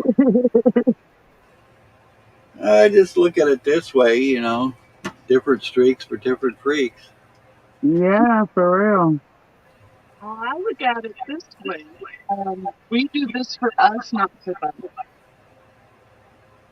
So it doesn't matter if we have an audience. We're still talking to each other. Hey, and remember, the government's always listening, so we actually do have an audience. Yeah. There you go, telling on us again. Some people's mothers, some people's parents. Some people's kids. Some people's dogs. That's even more dirty deed done dirt cheap. And then I was video because we doxed him. What? Because we told everyone that the FBI is always watching. Yeah, now they're sad. My FBI agent name is Jeff, and he's very concerned for my mental well-being. You're an ass. I know. I guess I'm Dad. Don't tell Dad. At least if you're gonna use a name like Gary or something. Good job. Just for fun. You ever watch what are they called again? Just funny. What did we do? Fun. Ventriloquist? Have you ever watched Ventriloquist? I'm not sure. Sounds kind of familiar. I was trying to think of. I know there was a cartoon a long time ago with. I think he was like a secret agent or something. Secret Squirrel, maybe. I don't remember. They did not have Nickelodeon back then, I can guarantee you. They had Oh, Nickelodeon in the I think this was before Nickelodeon. Yeah. Looney Tunes? What? Yeah, but even before that, probably.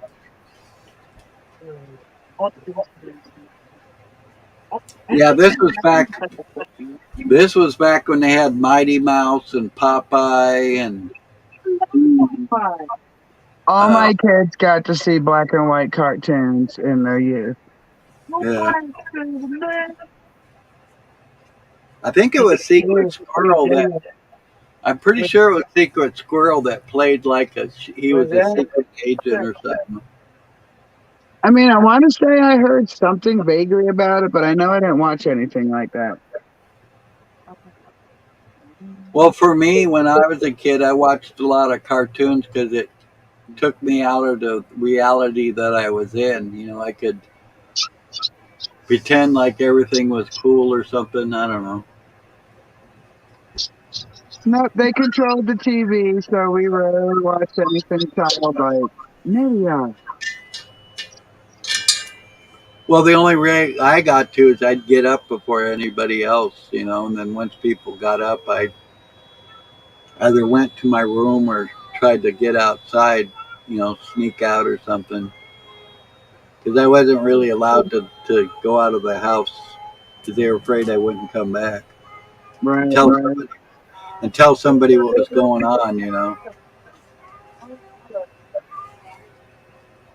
Yeah, we didn't even get to leave the house. I think when I finally moved out, it was weird for me to like walk around freely. I didn't even know what to do.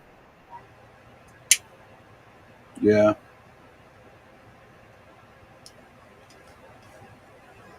Talk about something.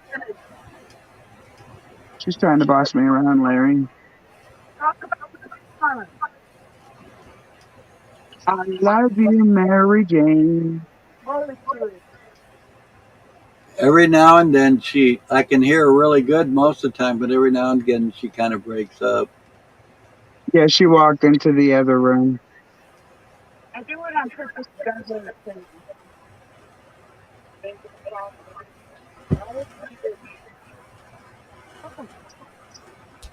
See, like now I can tell she's talking, but I can't hear her. I'm not talking smack, I promise. Don't yell at me, girl. What are you gonna do? I'm going to sit here and give you a big boo lip. I'll tell my dad. What's he gonna do? He's working. I might have to go. Well, it sounds fine. Maybe the smell one. All right, here you go. I got one for you then. My right. dad's tougher than your dad. Neener, neener, neener. Did you hear that? Remember that shit? Remember that shit when we were kids? We do that shit? My dad's tougher than yours.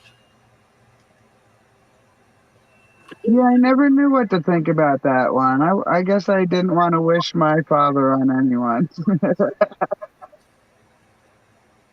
You better pray your daddy don't move.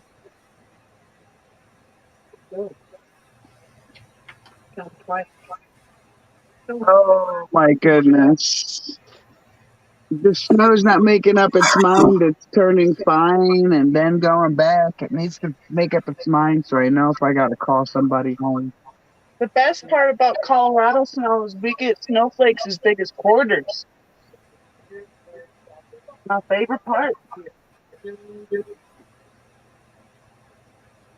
What is a quarter snow? I think the biggest one I've ever seen's been like a silver dollar. Holy crap, really? That's a big old snowflake. They were pretty big last night, man. That was a harrowing ride up and down the hill. Yeah. It looked like it was when it was falling, it was fluffy snow. That's what I thought it was, but as I went down in elevation, it got heavier. Yeah, that's kind of weird. So by the time I got to the bottom, something's wrong with the fan in my truck for the heat. So by the time I was clear all the way down.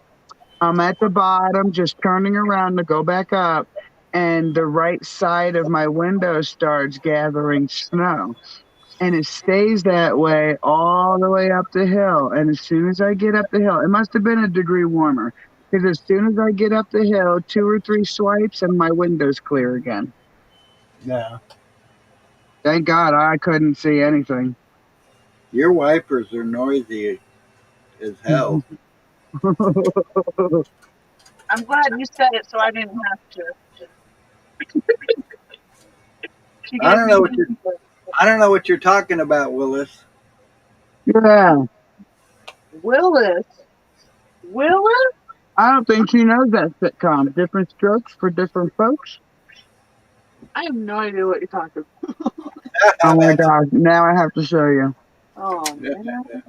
It's another story about a rich guy adopting poor children, but it's a sitcom. Oh, so it's not Annie. It's With not a Annie. Annie it was the a black family. It was a black family. So the real Black Annie. Different strokes. They have Mr. Drummond, right? The rich guy. Yeah, I think so. Wasn't the kid though that said I don't know what you're talking about, Willis, the black kid? Yeah, That's what I thought. yeah, he adopted him or something. Yeah, that's right. I smell propane all of a sudden. Uh, you're on the grid. You shouldn't smell propane. I got a propane heater, Mr. Oh, Buddy. oh, it's probably running out then. Yeah, but it's not on. Not on. That's what's weird. You have it attached to a tank, right? Yeah, outside. I would turn the tank off and see if that's what it is. I think the tank's almost empty. That's the smell you get. I use tanks all the time, and it always smells like propane right before it dies. Yeah. It's the first time I've noticed it. It seems to be gone now. Hmm.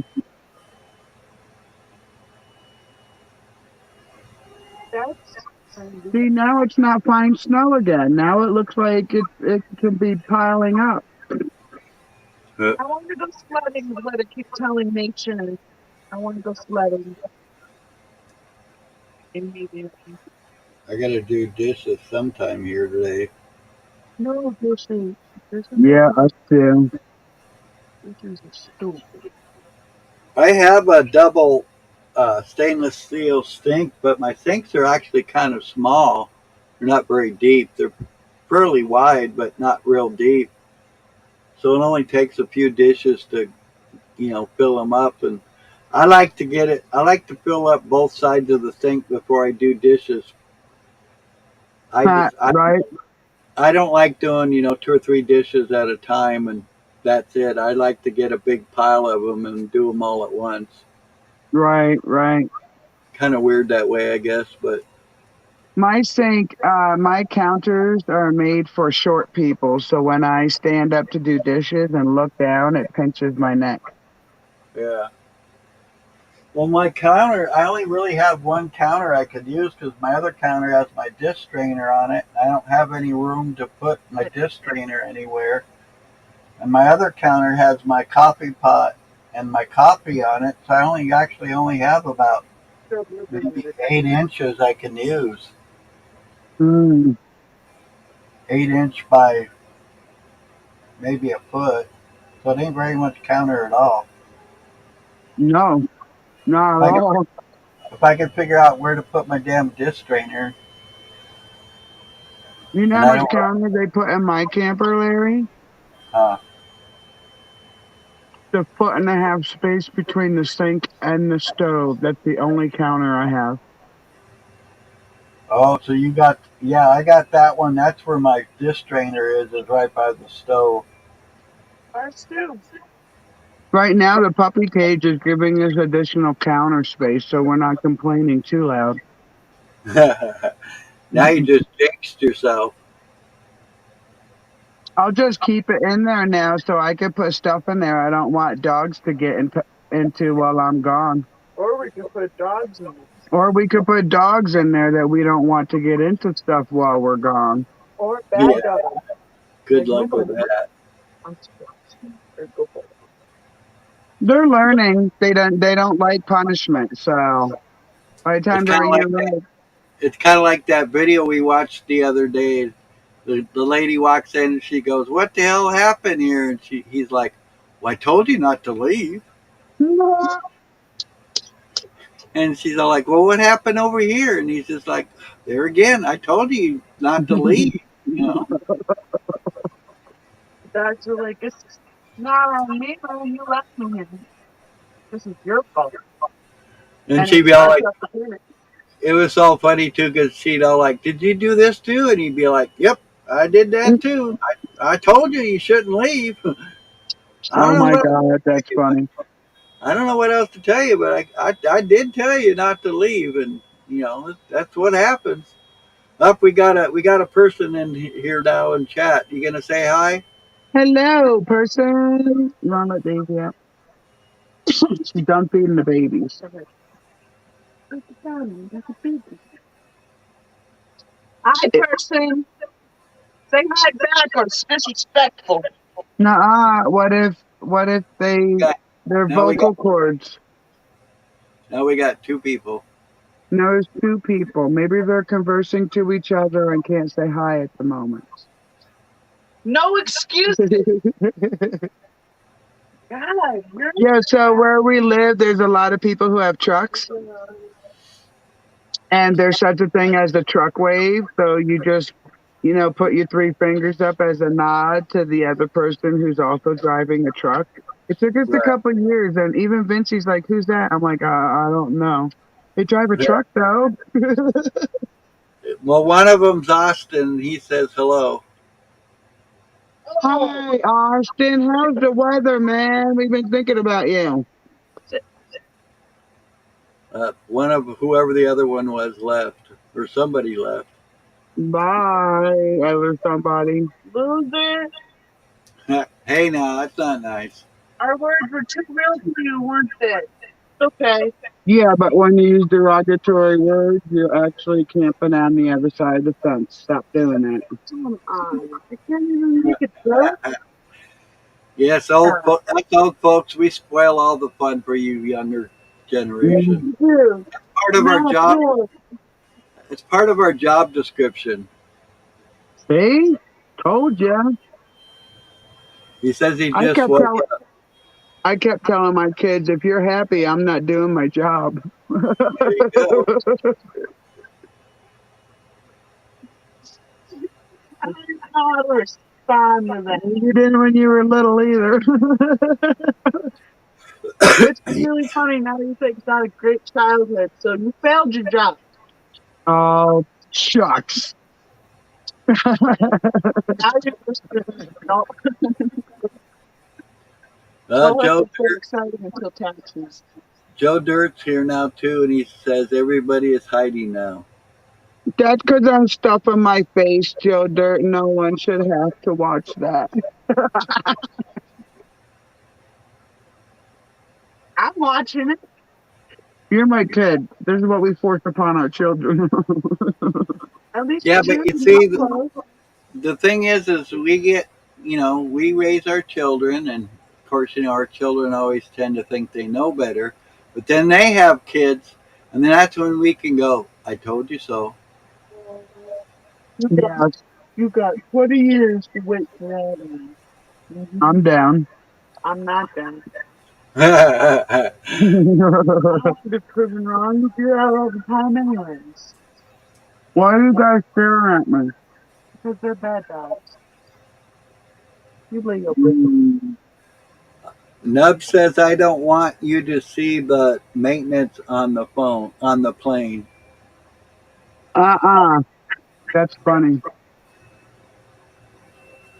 I'm teasing my dogs. I have one more bite left and they won't stop staring at me. So I put it on a Ferris wheel and I'm going round and round and they're just both they're at to go with the food.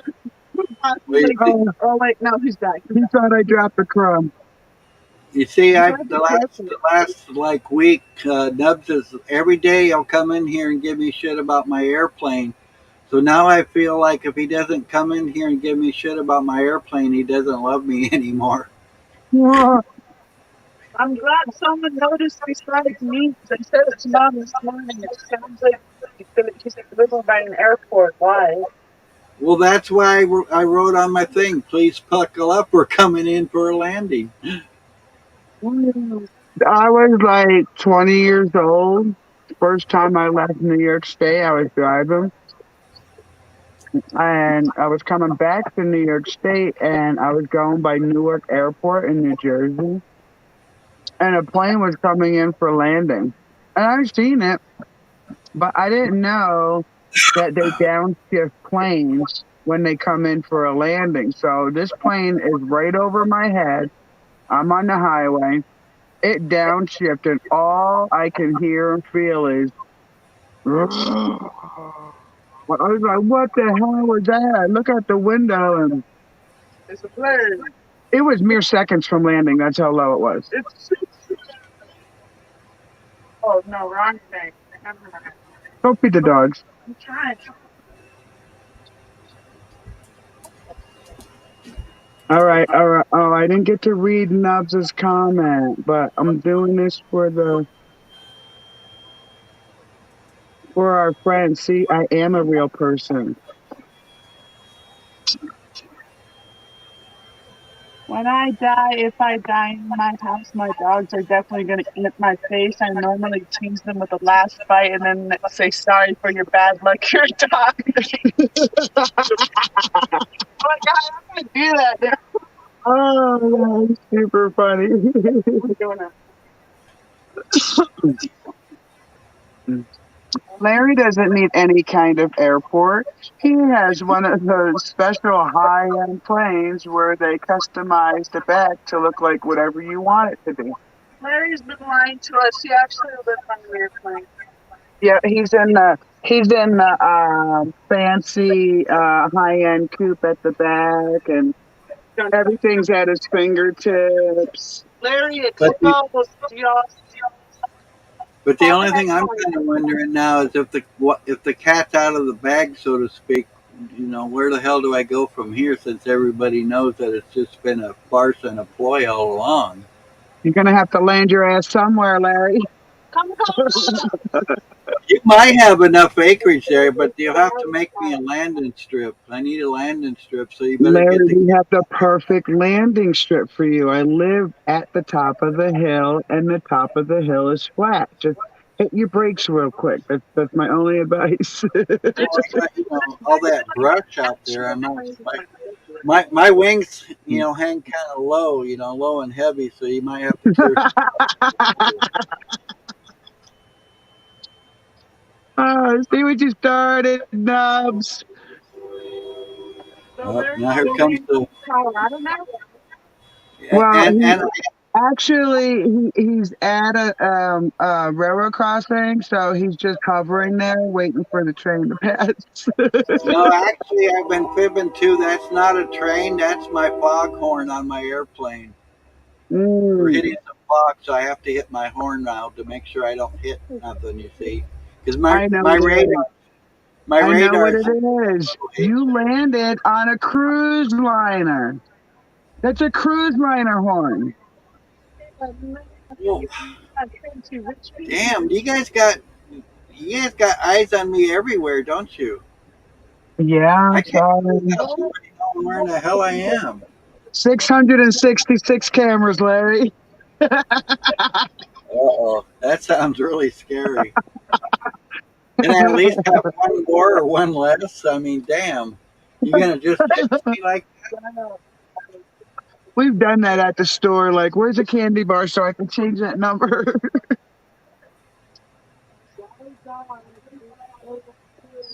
Oh, man.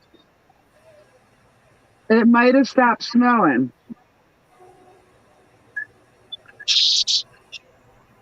We have two whiners in the group, Bear and Mark, and it drives us right up a wall. They're just like their mommy with their mouth. Yeah, that's like these damn cats when they're in heat. They're fucking all over me. One sit there crying 24/7, and the other one won't leave my side. And I can't do anything because they're always in the way. Well, it's weird because one of them is named Bear Bear. So, like, you expect them to be strong and masculine and he's a whiny little brat. All right, here's Nub's next. Nub says, just keep on flying around. You never have to land. You are like the gods. I don't know if we said this one or not. Larry doesn't need any kind of airport. Did we talk about that one? Yeah, I read that one. All right, shows how much of a space kid I am. I used to put no in I can't even. it. No. Okay. Oh, Oh both of my them? god, you're on a roll Yeah. today, Nub. I swear. Sit. See him out there.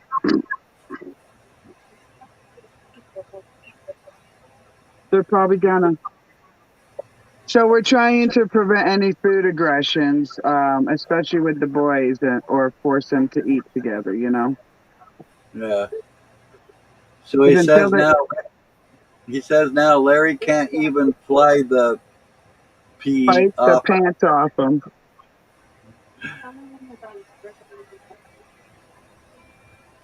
That one went over my head, Nub. Sorry.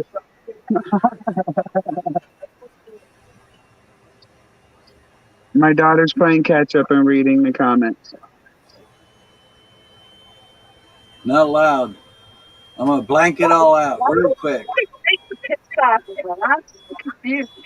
I know, I'm confused too. Sorry, Nubs. We need your intellectual help with that one. Get half points on the question.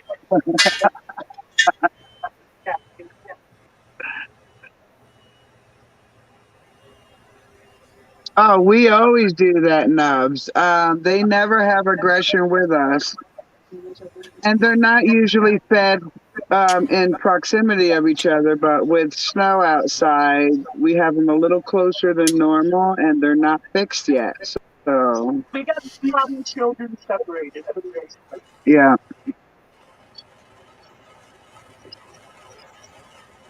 Except for the puppies who never shut up. Oh, those puppies. They found their voice last night. Hate it. Like every 2 hours, they found their voice.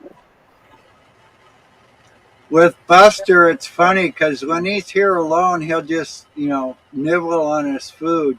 But when Zeus is here, the wolf thing gets like heightens for some reason. So he'll eat all the food up you know, because he feels like he doesn't know when there's going to be more food. So eat it all up, and then Zeus will go over there and like, dude, you didn't leave me nothing. And Buster will just smile. Right now, Daisy, she's the mom, so I wanted to make sure she could walk amongst the boys without them being stupid. Oh my gosh, she's even eating along with them. That's cool. Okay, that means we're doing good stuff. This was the test. No, just leave him alone. He was letting her. Leave him alone. Oh, all right. All right. Come on, Dodo. Get in there. Well, Nubs, I guess if you're still in the chat, you're not counting, bud, because it says we have 0 in our chat, so you don't count. Maybe he dropped off. We all complain about signal issues, and I think that's why numbers go up and down is because people's signal drops off. No, they just don't like us anymore. They don't have to like us to listen to us. I listen to people I don't like. I want to know who my what's the foe is. I want to know who I would have to battle. Oh, I go and think on it. Well, that, you know, one of the old sayings is keep your friends close and your enemies closer. Yep. You can always hold out hope someone will change, but when it's painfully clear to you, it's easier to make your decisions on how to deal with them. Like a certain family member that I'm not going to say, but it's a certain family member that I'm probably going to give him a stink eye. Nope, no mind. I have plenty of narcissistic family members, so Yeah, but I only got one. no, if I have them as family, you have them as family. I'm gonna tell. I'm really enjoying hearing your daughter interject with us a lot more. It's really nice, and I appreciate it and thank you. You're welcome. I'll come in all the time and give you nice jokes and bad jokes. I'm good at bad jokes. Well, you got to come like you did the other day and do your own talking on your own machine. Damn it, be your own. Yeah. Instead of hogging your mom's up. Yeah. I let you talk all the time. I usually hide in the corner while you're screaming. Yo, did you like that Mickey joke? I don't know if Nubs heard the Mickey joke, so I'm gonna say it just so Nubs can hear it, okay?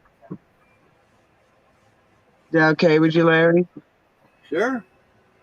Hey Nubs, Mickey and Minnie. I'll answer that statement in a second. Mickey and Minnie found themselves in divorce court, and the judge looks at Minnie and asks why they're there. And Minnie says, Mickey keeps calling me crazy. So the judge looks at Minnie and he says, you know, do you call her crazy? He says, no.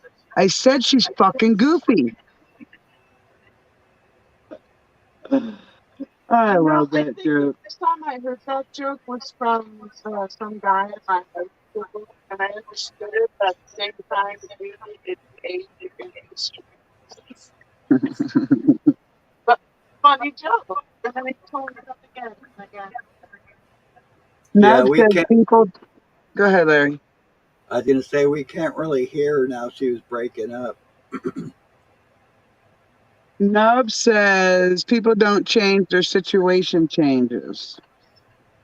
I mean, I agree with what you say, but situations are opportunities to change, and then the change becomes, the change becomes the choice of the person, not always a situation they're put in. Quick question. Listening to the ASMR dog sounds. We can't hear her now. She wanted to know if you could hear the dogs chewing their food. No, Cool. I can't anyway. Well, you probably can't hear it over the sound of your airplane taking off. We hit some turbulence. What can I say? Damn turbulence. Nub says, in my opinion, Walt Disney and Hitler are the same person. What's Walt Disney like? Didn't he make the Jews too? I heard they were kissing cousins.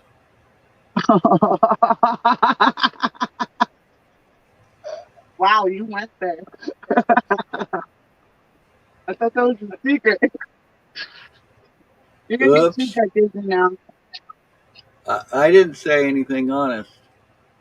That was just a rumor. No one said it was facts. I Wink, Yeah. wink. Allegedly. There we go. allegedly. And factually, Hitler, I think, is half Jewish. What a ding dong. Yeah, that's the irony of the whole thing. Yes. Sick, gross irony. I think I talked. One of my history teachers was a cool guy and like to talk about conspiracies sometimes. I think he glanced over that and kind of I wrote it in my notes and put it on the test by accident. But hey, it's not correct. What, that Hitler was part Jew? Yeah. Huh. We had somebody in our corner, Larry, teaching the kids, but then he got pissed off and quit. That's nice for you. But honestly, that school is crap, so I'm not too sad about it. Well, you know, that's the saddest part about our system. The people that speak the true truth, and if they're speaking it a little too loud, either, you know, there's a, let's just say sometimes they don't get heard from again in one way or another. Right. Mike is not dead. I've seen him in town. Everyone calm down. Hi. No, you missed Mufasa. He got under the blanket for a second, had the blanket over his head. Mama, Hold on, I missed something. you sleeping in the bed? Why? They had all the same friends, and if you take Disney's house, flip it upside down and backwards, it's the same house that the famous pictures of Hitler were taken in green screen, like a mofo. I think that word is. That means motherfucker. I know what it means. I was asking if that's what he was trying to say without saying it. But I said it anyway. That's interesting. I've never heard that before, but it's interesting. That's very interesting. I wish I had a computer. I'd be able to like pull it all up and stuff. You could do it on her phone.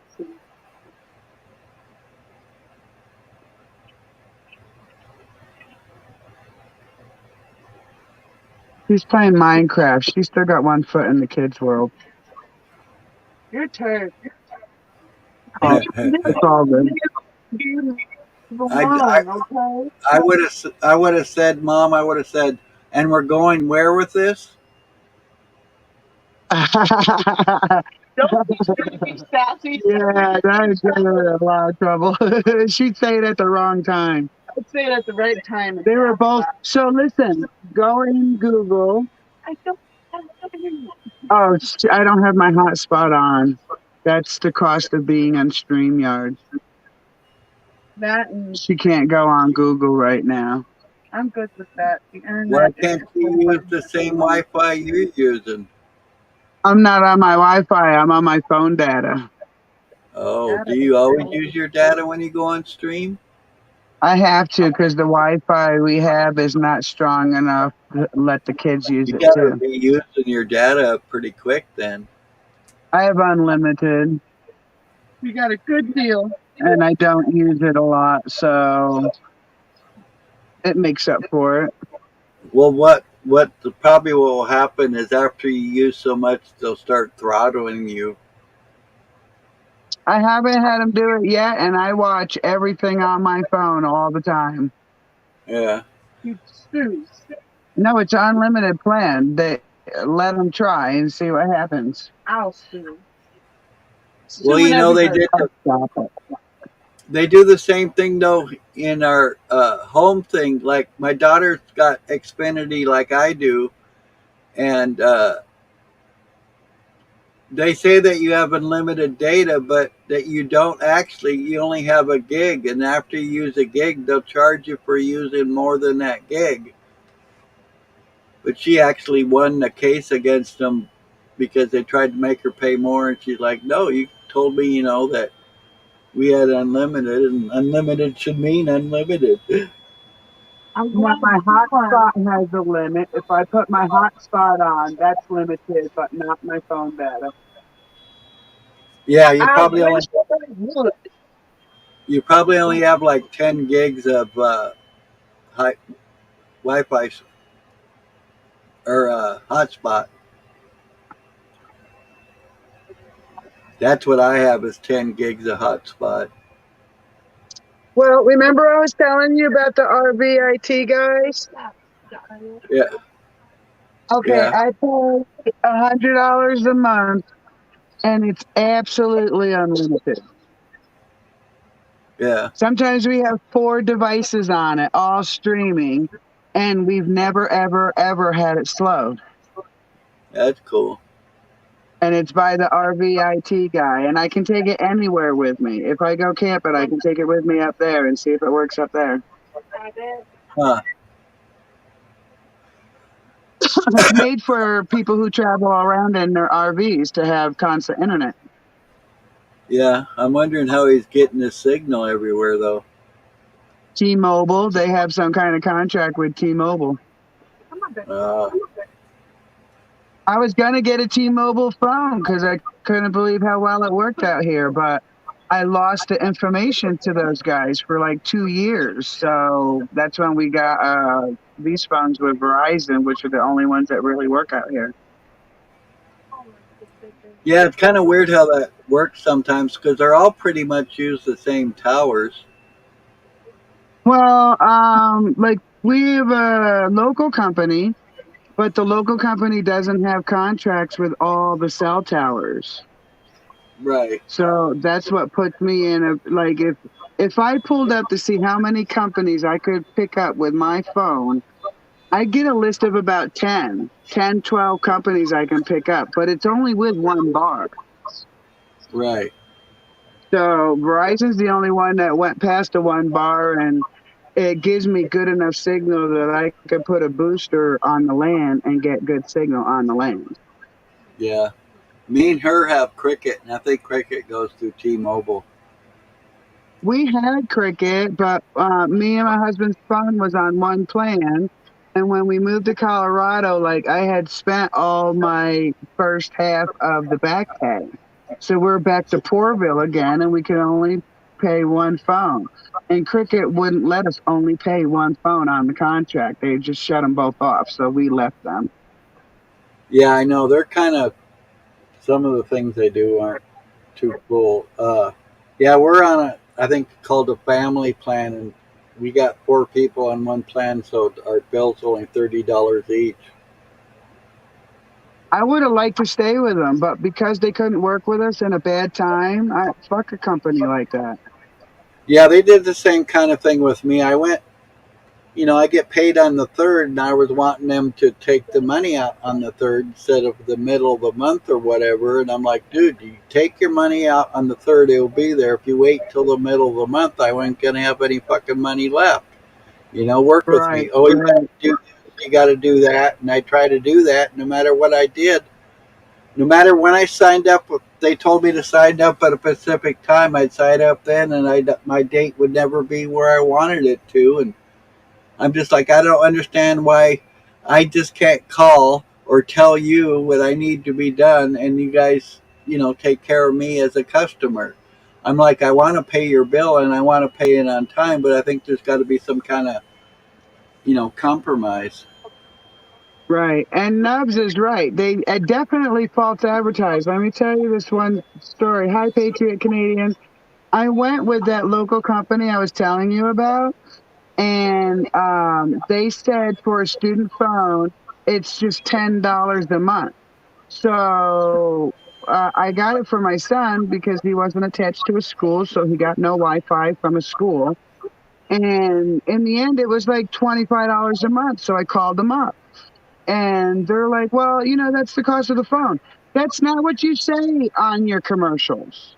You're Yeah, advertising one thing and you're selling a completely different thing. And the type of parents who are going for this aren't getting help from anyone else. So you're taking advantage of them, knowing that you're filling a certain void in the process. And I don't dig that at all. So I paid it till I got a different service. And then I just let it go to collections. Like, I'm not playing with you people at all. I'll pay you $30 to get rid of you. yeah, But I wasn't paying the contract off, which is what they wanted me to do. And there was no freaking way I was going to do that. yeah. So now we got Patriot in the room now also. Good to see you.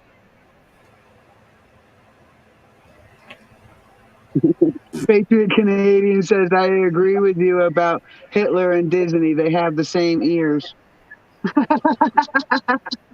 You know what? You piqued my curiosity. I should start doing research later. Yeah, just like I'm gonna put it in my program, overlay the images, all that shit, Hey, scientific. you know those pictures they make that if you just slightly turn it, it kind of moves the image? Yeah, You could do that where Hitler's face turns into Disney's face, turns into the other dude's face. Like, that's creepy. I'd like I don't I'd like super to make agree with some kind of AI part. I'd like to make some kind of a prelude, like to that I could show before my broadcast. Like some people do. Yes, Like a pre video or something. right, But I don't right. really do all that shit. I don't really either. I think there's a way you can do it through like an editor program of some kind. We need computers for that now. Why have I know a few different things that I believe can do it. I just don't know how to use them. Like my graphics card has all kinds of shit I can do with it, just the card itself, but I don't know how to do it. And hopefully my son's going to show me. I'm going to take my computer up there and he's going to show me a bunch of shit, how to do different things and stuff. So that'll be cool. Right, right. That's what I need to do when I get a device is have my teenager look at it first so she can give me the quick, ugly, simple way of dealing with it. Well, he told me he's built 12 computers in the last 6 months for 12 different people. Wow. If we clean up the solar panels, we can turn the Wi-Fi on. So yeah, usually for anything, anytime I need something, for my computer, I'm like, ask him where's the best, place because he knows, where you get the best deals and the best support and all that other stuff. So I usually ask him first, hey, where do I go to get this or whatever. And I was hoping Right. I was planning on building me a new computer and doing like a part every month, but now I don't know if I'm going to be able to do that with having no.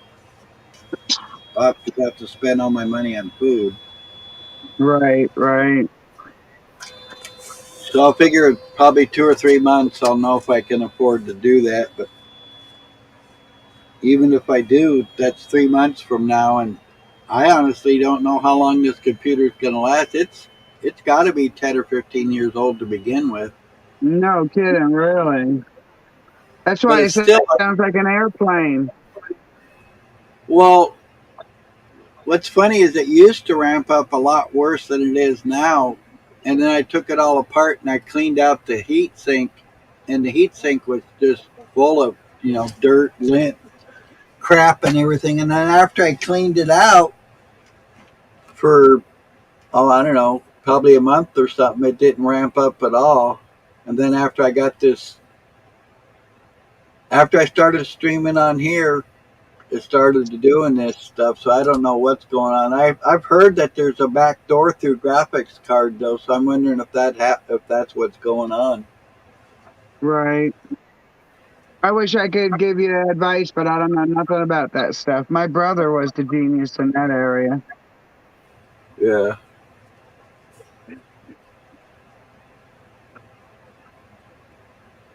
Well, it looks like we wound up with a solid 2 inches of snow. I'm pretty happy about that. Yeah, looks pretty bright out there. It's been just really gray here forever. That's why I said that's one thing about this valley is a lot of the storms will blow over us, but if it comes down into the valley, it just gets stuck here until we get See, some that's big.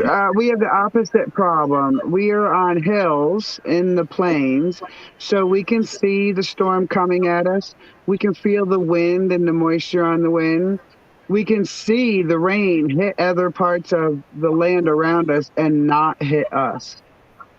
Yeah, We like to call this the hill where it threatens to rain a lot but never does.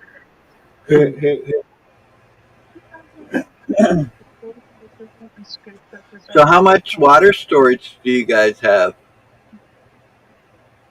Let's see. Right now we have about probably about 1,400 gallons Is capacity. that is that including the trailers, or is that just what you have to put in the trailers? That's what we have. We can put in the trailer. So we got 4 square tanks and 5 rain barrels. And the So square actually, tanks, go ahead. and the square tanks are probably what? Probably 100 No, some or are 4. 275. I think I got a 300, a 250, and another 250. And what's about the average price on? Are they all metal or plastic or what? They're big. It's a big plastic container in a metal cage. And about what's the average cost of one of those? It went up after we moved here, but I'd say about 100, 150. Oh, that ain't too bad. No, and we collected all 4 of these so that eventually they will house water for gardens and animals, and we're going to have a bigger, probably 3,000 gallon just for the house. Yeah. So that would bring us up to most of the time having about 5,000 gallons of water on hand at all times. And then do you have a water truck fill those up or what? No, we haul our own water in. So we have about 150-gallon tank that we've been using that we haul water home with. Yeah. And then you pump it into the tank? Yeah, I have one tank up on railroad ties that gravity feeds into the camper. So we need no motor or electricity to refill our camper. Right, but you just got to fill the tank up. Right. When we get a delivery, that's the first tank that gets filled all the time. Right. Have you figured out about how But once much we have a water you three, need a month? uh, a month, I'd say, shoot, we could go about between 300 and 500 gallons a month. Wow. But we do our laundry in town. So if we did our Yeah. laundry home, it'd be And so different. where's your I'm not gray? sure. Oh, the top pump. Yeah. What? Where's your gray water going? Right now in the camper, we just have a septic system that we put it in. But in the future, when the house is built, all the gray water will go into certain barrels to be the feeding water of all the gardens. Yeah. Because I'll use plant-based soaps and stuff, and gardens love that. Yeah, I when I lived up in Foster, I uh, had a problem with getting rid of my stuff. So what I did with the gray water at first is I picked one plant and I kept emptying the bucket of water on this one plant to test it to see if it would kill it or whatever, and it actually thrived. It sure does. And yes, Nubs, the plan is a couple tromp pumps to pull it up from the valley and put it through a filtration system for human consumption. An Earth ship? What the That's heck what is the an Earth ship? plan is. Have you Say ever that heard of again? an Earth ship? Yeah, I sure have. What's that? Basically, the ones I've seen are basically you have a hill and you kind of dig into it to make the base of your house and have the dirt over it, that would grow grass and stuff. Basically, using a geothermal thought process in a Oh, house okay. made of earth. Yeah. But I can't do that here because of the type of land I live on. You can't live in the valley because of the water that goes through it. Right. So I chose a yurt um, because it would have more airflow. And we have a sort of plan to try to do some geothermics. Yeah, and But we won't know the until the hard, house is built and stuff. the hardest part for that for you is to be digging the trenches for the piping. Yes. Well, we have a hill near the house that if we use the downslope of that hill, then we would have to dig less because we're going to backfill it with garden dirt anyway. So we have a thinking process that might help us at least cut the work in half. Because as it is, the garden I put in with a hammer drill. There were no shovels involved. Yeah.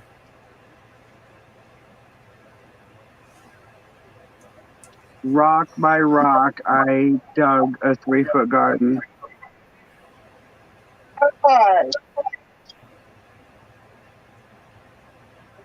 Nubs just sent you a video that might be interesting to watch. Oh, the Earth ship thing. Yeah, that sounds cool. All right, give I me a looked a lot second. Now. into it. I know they do Adobe and stuff, New Mexican, South Colorado, and type of buildings. But to bring that material to me, it wouldn't be cost effective.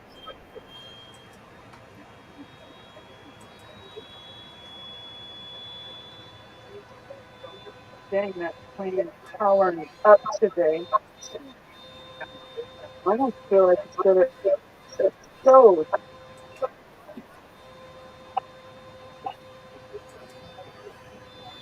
All right, so you want to watch this video? It's like 5 minutes long. All right, we could check it out. We're running out of things to talk about anyways.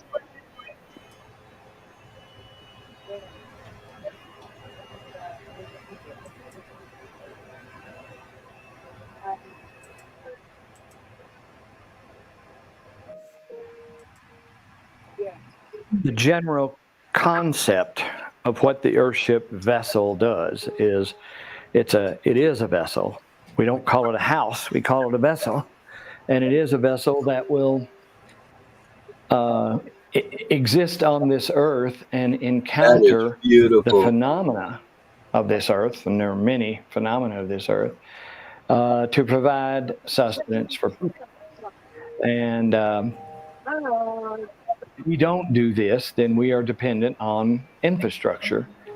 Infrastructure is That is very scary and very dangerous and very mismanaged. And the goals of infrastructure are more about power and money than they are sustenance of people. So we have kind of taken this into our own hands to create a vessel.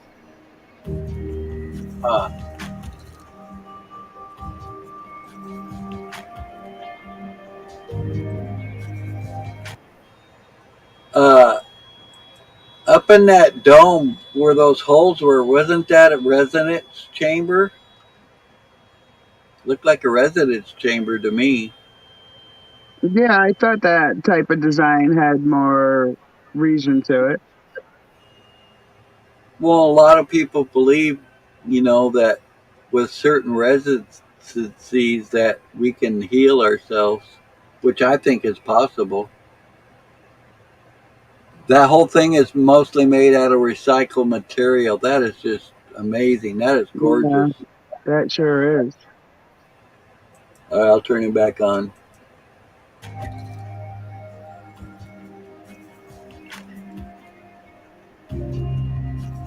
And then when we analyzed that whole thing, sustenance of people, we distilled it down to what is the minimum number of things that people need for just life, existence, not anything beyond that. So we have come up over the years with 6 things. One is people need comfortable shelter. That is The airship must be warm when it's cold outside and cool when it's hot outside without fossil fuel. So we have to encounter the physics of the planet to do this. And they designed the building. It has nothing to do with architectural whims or anything else. look at that shit. They need water. Water is reusable. In New Mexico, here in Taos, we get 7 inches of water per year. And that's not enough.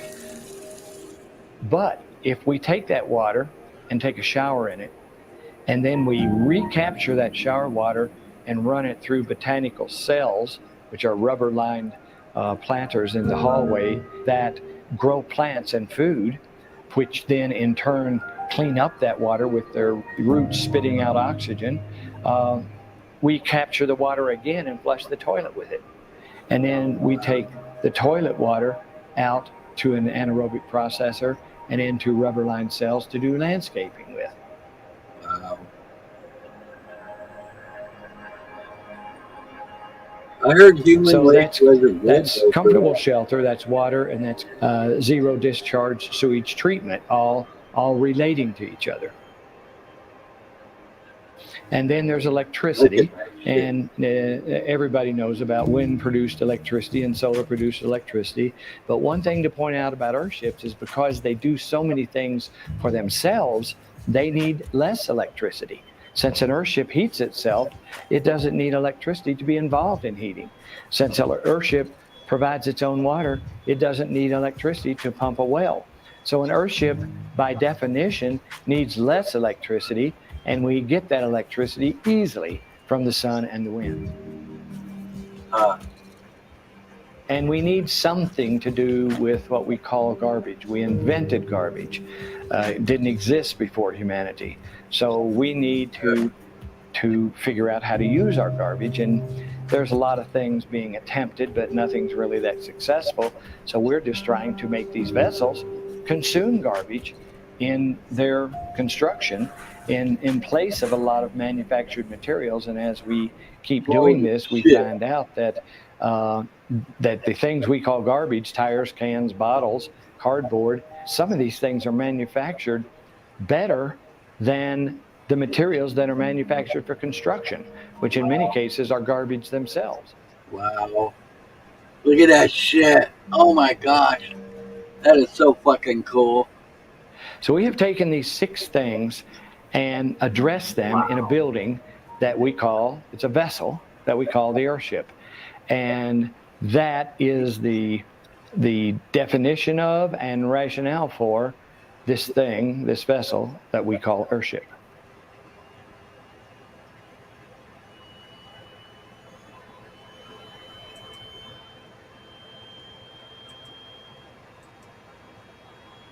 That was cool. Just beautiful.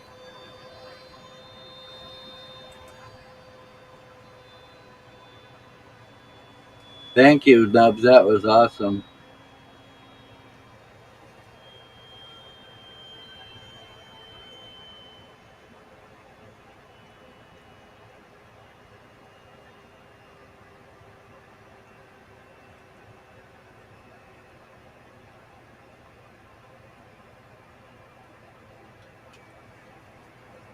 Looks like we lost Mary somewhere.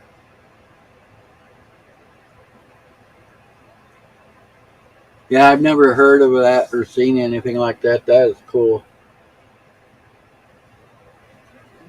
I'm here. I was trying to fix the heater. That is pretty cool, and that is some of our thought process in building the garden and our other outbuildings is definitely trying to utilize the geothermal, environment aspect of heating and cooling. Yeah.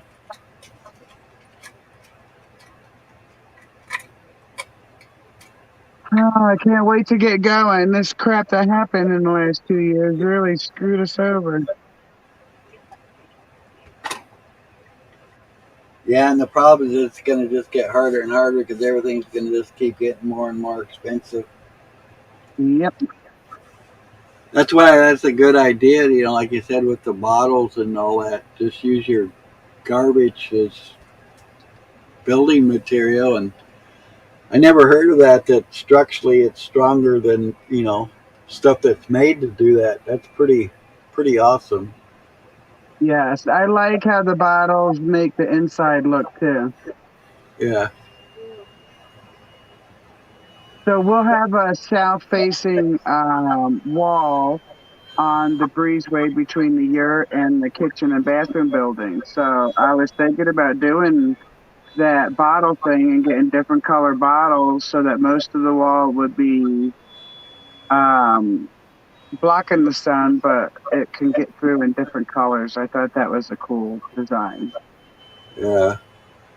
And having the tip stick out, I think is kind of a damned if you do and damned if you don't situation because having the tips out, you're going to, get those colors from the sunlight. But there again, with them sticking out, people are going to run into them, Right. I would think. Depending on where you put them, yeah. Because I don't know. I don't know. I never been around a building like that. Well, I don't know. I mean, accidents happen with a bunch of bottles sticking out, good 3 or 4 inches. I don't, like I said, though, it'd be cool because the sun could catch it and give you all these different colors inside your house. But at the same time, I think it'd be a little dangerous, for lack of better words, having all that glass sticking out where people could run into it. You'd almost maybe have to put, something in front of it to protect people. I don't know. Something to think about anyway. I mean, those things are free to resource, like Nub said. So, I guess imagination helps in that case. Yeah.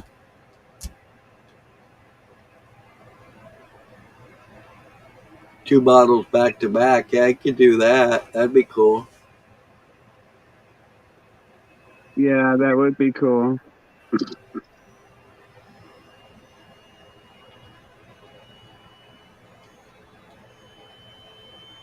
Then maybe you could use the other halves as just a filler.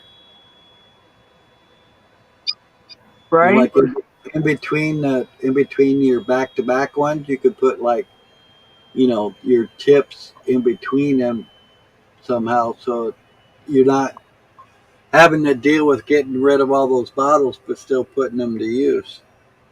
Right, right. Like how they use rock as filler. Yeah.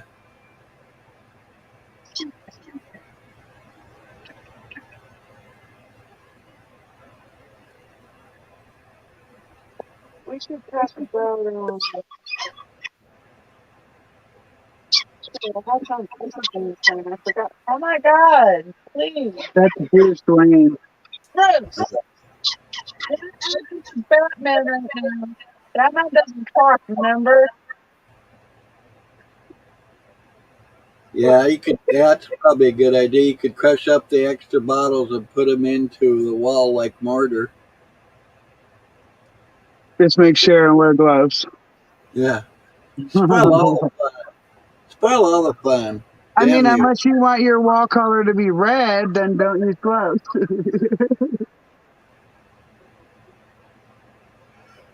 I don't know. Have you ever met any fishermen? Their hands are like fucking beyond leather.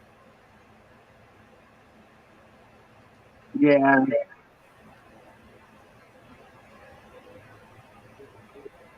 Hmm. Working with all those ropes and all that seawater and everything makes your hands just tough as hell. Callus right up, right? Yeah, I knew this one guy. That's what he did for a living. He'd go out in the fishing boats, and go up to Alaska and all that. And his hands, you could, a needle would basically bend off of his fingers. Wow. He ended up actually passing away on a ship on a fishing boat. He got swept out into the ocean. Well, that's so sad.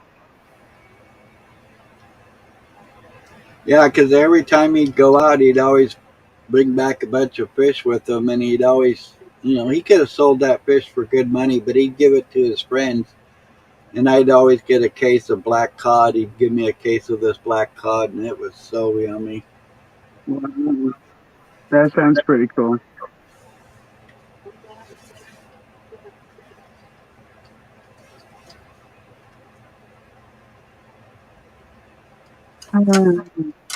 Boy.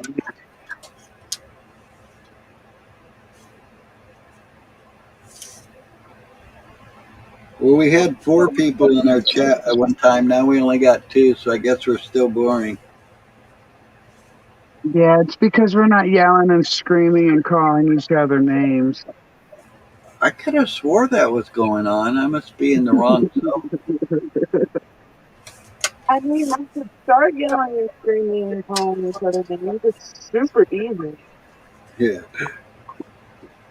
The hard part's actually having a real conversation. Exactly. Reality, what a concept. For real.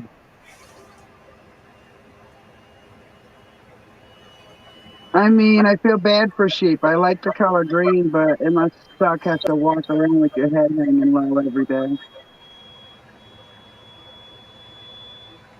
Yeah, hit their neck, huh? Nub says he needs some land so he can build one of those buildings. There's lots of land here, no? Do you want some land? There's lots. I Yeah, don't know if the prices change, but in the last couple of years, it's been about between 20 and 30 grand for 40 acres. down there. Yes. Yeah. That's But it's pretty hard good. land. Go ahead. No, I'm just saying that's pretty good. It's just hard land to work. So you gotta have a person with fortitude to be able to do it, Right.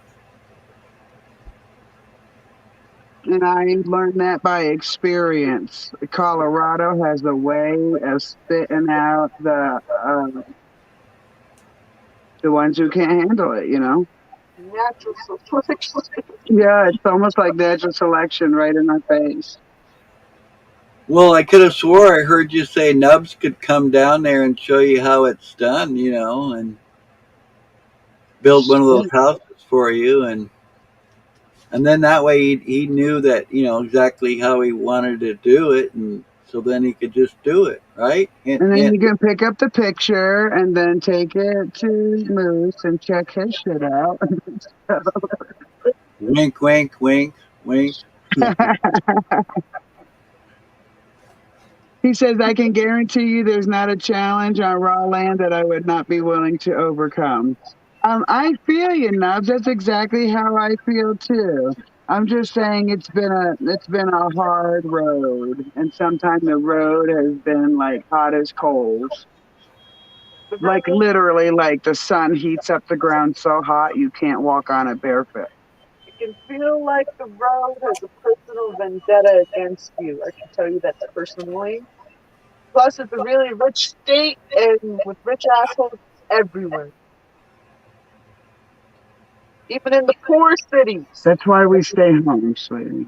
Yeah, I like home. Home is nice. Home is my favorite. He said, yes, how's that picture going? She failed to do her paperwork on time, so she's waiting for her paycheck a little extra long.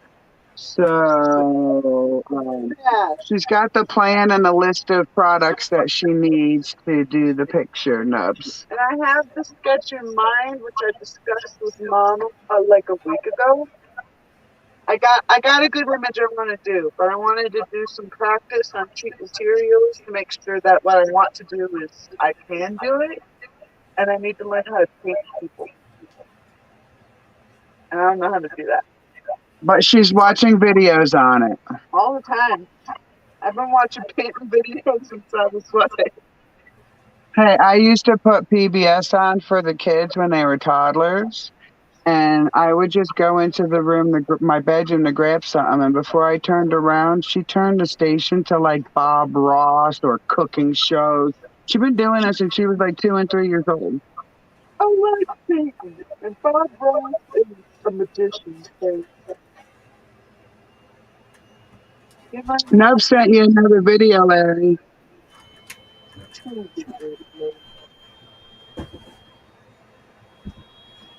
Is it just me, or do you think of Larry Underwood? Larry, my daughter's making me admit something to you, okay? Whatever. I have a favorite movie, and one of my favorite characters' name is Larry. What's the movie? The Stand by Stephen King. Oh yeah. Who likes Steve? Larry Underwood. He sings the song, "Baby, Can You Dig Your Man? He's a righteous man."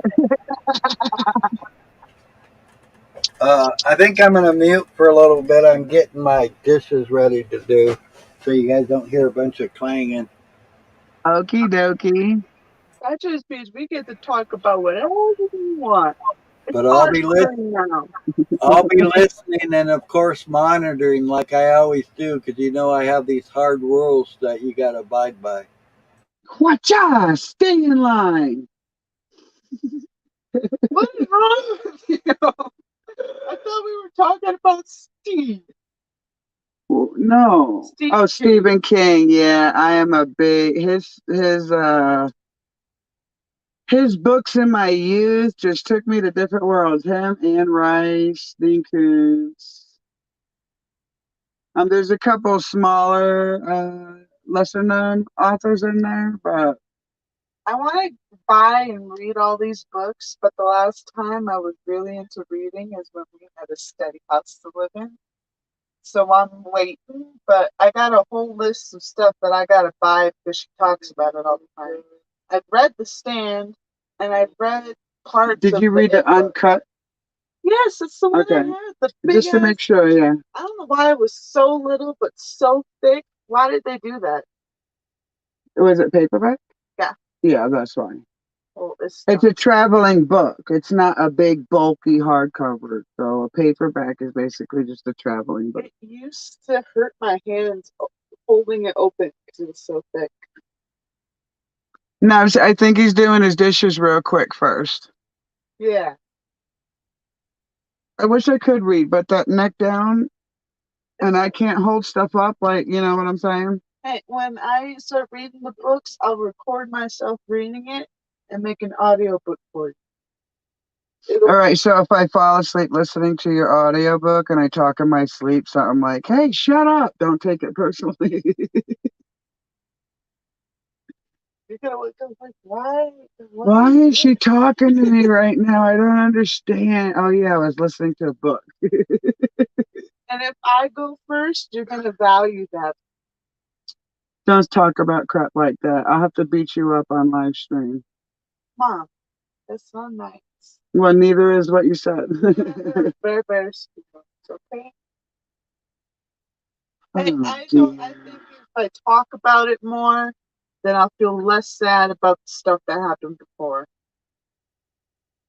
Stop giving your power to your sadness. I wasn't doing dishes. I was just getting them ready. When I take all the dishes out of the sink, I put all the cups together, all the silverware in one cup. I do that do the too. pans all in one place, so then I get ready so I can do them. I know I'm Well, weird. Nub sent you a video. He'd really, really, really like to eat popcorn and watch. I'm really Who's worried making about the the money. popcorn? Who's making the popcorn? I am. Buster. Buster's making the popcorn? The volunteer sister, I guess. Ah, my son from the living room. You talking about Buster Boo?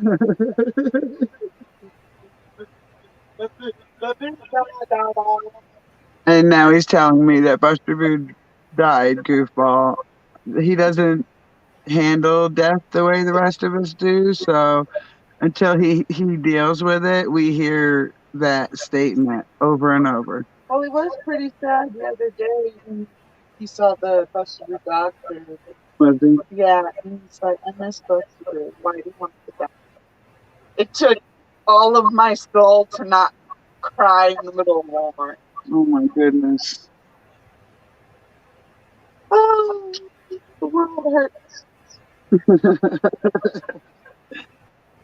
Well, I don't know what you were promised, but I'm pretty sure it wasn't cotton candy and rainbows the whole time. I was promised Buster Boo. And what did Jesus do? Yeah, What did I ask? you're an idiot. Hey, I'm just being honest here. I expected a little bit more. You know? You had 12 years with him, and that's what more than most people have with their dogs. But what about like food? Remember, Great Danes only lived to about 8 years old? That would be even sadder. Or forced food? All right, this video is oh wait, we got Patreon here. Sorry about that, buddy. My lackey over here is slacking on her job. Oh, crap. He just popped in. No fair. You waited till my head was turned. Whatever. Crack is slacking on your job. One job to do, and he can't even do that one, damn you. One job! Nub One. says I cry at Walmart, but it's normally at the register. So this video is called How to Make Acrylic Part 1, and it's like 5.5, almost 6 minutes long. I don't know how to make acrylic. All right, let's see this. I'm paying attention, teach. Good morning, Patriot. Adrian. Good morning, all. Hey, what's up? We're in class right now. I guess we're watching a video this time. Oh, shit. Hello. What's up, everybody? This is Aircrete Harry, and today's going to be part 1 of a series of how to make Aircrete videos. So in this video today will be a standard Aircrete mix with no additives. But the first thing I want to show you is the type of foam consistency you want to see when you're making foam to add into your Aircrete, to add into your cement slurry. As well as we're going to be weighing the foam, and you'll see the difference between the types of foam and the type of weight you want to have in your foam.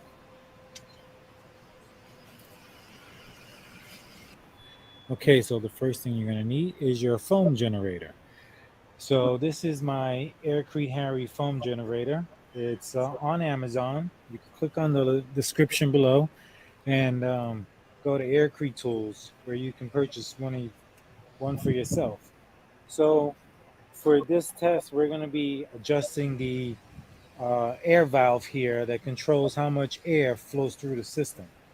So to show you a bad mix, I'm going to put the airflow on very low so that you can see how your foam comes out. Okay, so I have the airflow on very low. I'm stepping on the foot pedal. And if you're getting this, it's clearly not enough air on the system. So that is way too loose. Okay, that's water, that's liquid. So we're gonna raise the air pressure.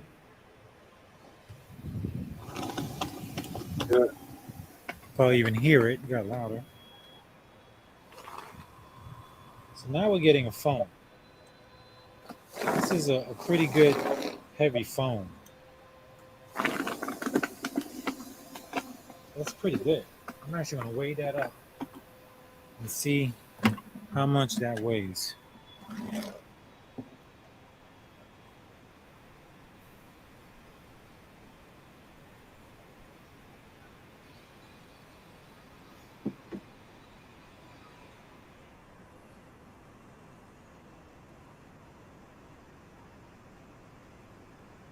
Won't that shrink?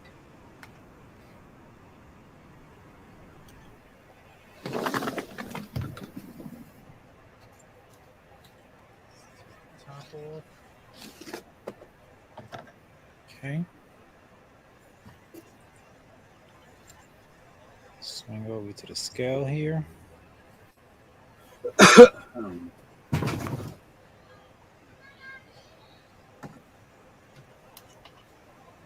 Just make sure it was zeroed out. Okay.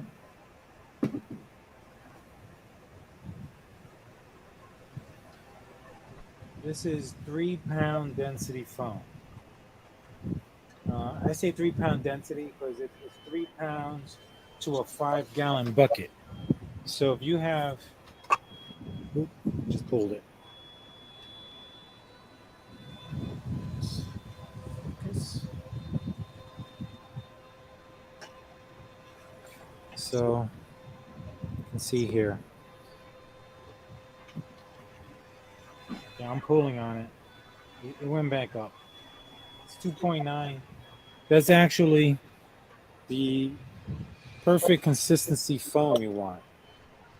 So let's make another batch, and I'm going to add a little more air to it.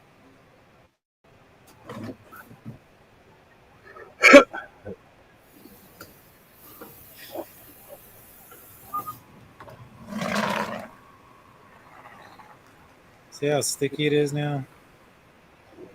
Like, this is a really good consistency also, but it may be a little too light if you're making foam to build something structural.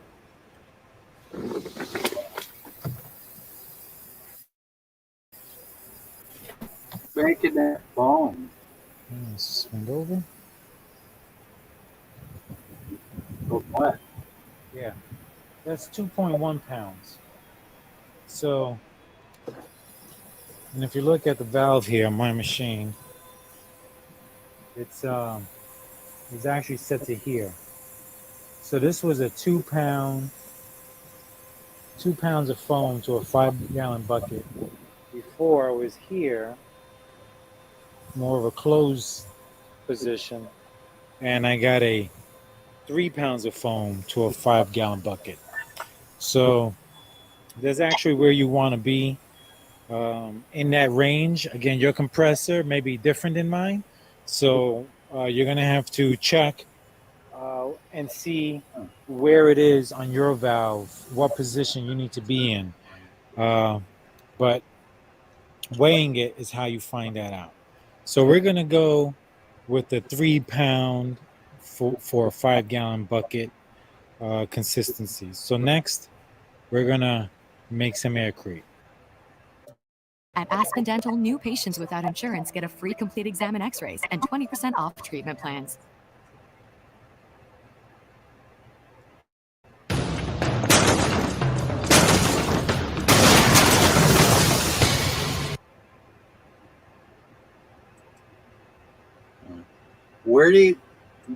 What makes the foam though?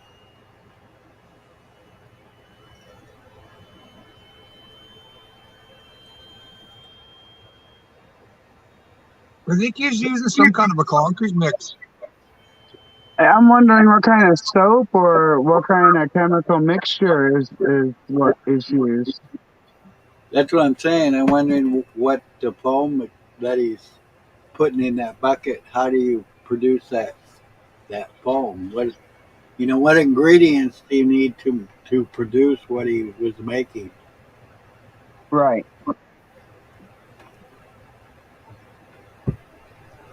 I mean, definitely interesting concept. I'm definitely going to look more into it, but I definitely need to check out the chemical aspect first because that'll be on my land, Right. Yeah, I can see you can make it into molds and make it into large cement blocks. I So how mean, you if it doing? doesn't break out, go ahead. I was asking Patriot how he's doing today. Oh, good. I'm just ready to tell you guys the news. That's not good, All but right, I Uh-oh, don't good. go want to change ahead. the subject. Give it to us. Okay, guess what's my social media friend's son works in one of the bigger cities in Eastern Canada. I don't want to say which city. And he works in one of the regular chains, like, Walmart or fast foods or not fast foods. One of the Right. grocery store chains. His son's a security guard there, and he had to quit his job on Sunday. He couldn't handle arresting senior citizens for stealing fucking food because they can't afford to buy it. That's how fucking bad my country's turning, you guys. Our seniors are fucking starving. They can't afford the fucking food. Now, on another bad note, the United Kingdom is now setting up intermittent morgues because they can't deal with the fucking unexpected death rate. It was 1,500 a week here 3 weeks ago, maybe 4 weeks ago, and now it's up to 2,000 a week of unexplained deaths. People just dropping dead. And then the United Kingdom is now putting up temporary morgues and all those throughout the small towns and cities. So we're at that point, you guys. You're muted there, Homestead. They're not tying it to the you know what. Yeah. But the strangest, like the saddest thing is the seniors now are stealing fucking food because they can't afford it. No, that you can't even afford a dozen eggs with the way the prices have gone up. Yeah, $12 for a dozen eggs. That's just ridiculous. For 5 pieces of chicken breast, it's $37 now. Holy fuck!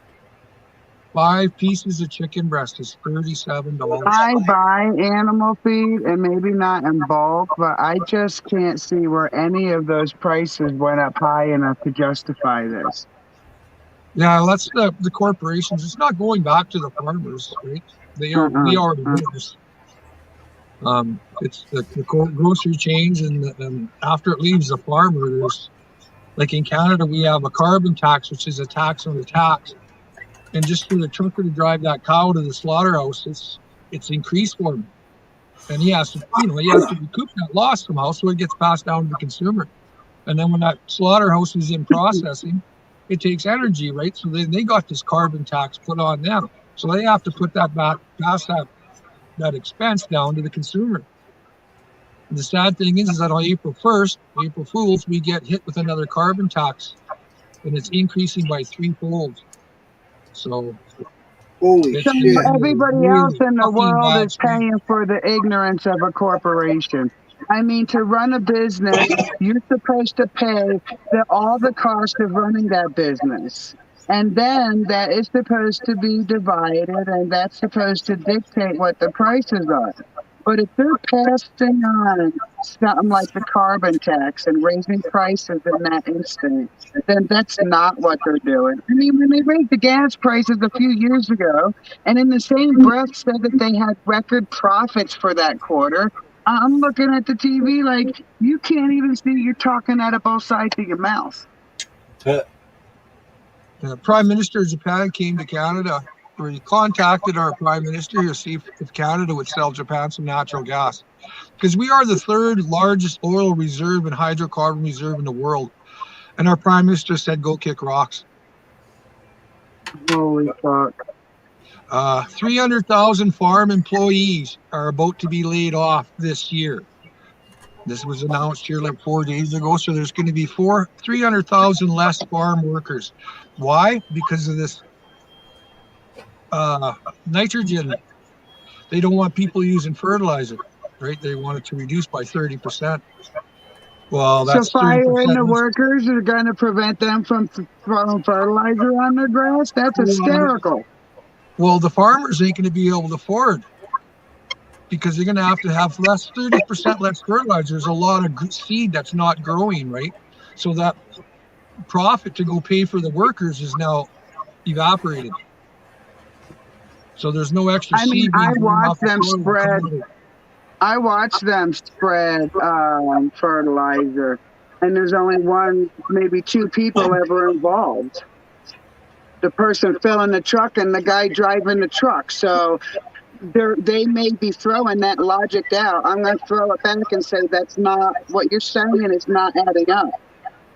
Yeah, yeah, Nubs, I agree with you. That's why they're often Yes, made. I didn't want to put words to it either, but I 100% agree. I asked myself when I heard about that, whenever I heard about it some time ago, why would they do that? And yeah, I got my answer. Yeah. You see what Nub says? Yes, I did. I read it. That's probably why they're offering assisted suicide. Wait.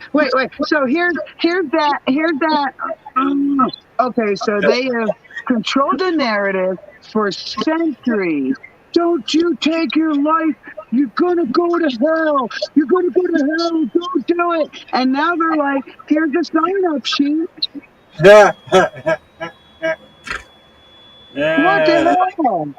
Do we go into another freaking realm? Like, that's why I say, Larry, a lot of times, when they don't care about the incidental information that gets out to the sheep, there's a really bigger problem on the horizon. Yeah.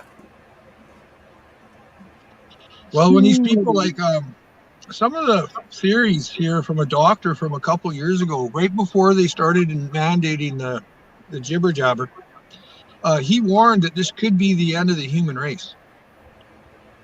Yeah, because it's not a natural cycle. It's a man-made one. And people are like, oh, you're living on nature. That's stupid. Man's done everything for you. No, actually it hasn't. It's taken us so far from where we're supposed to be as a human, just a general, natural human being.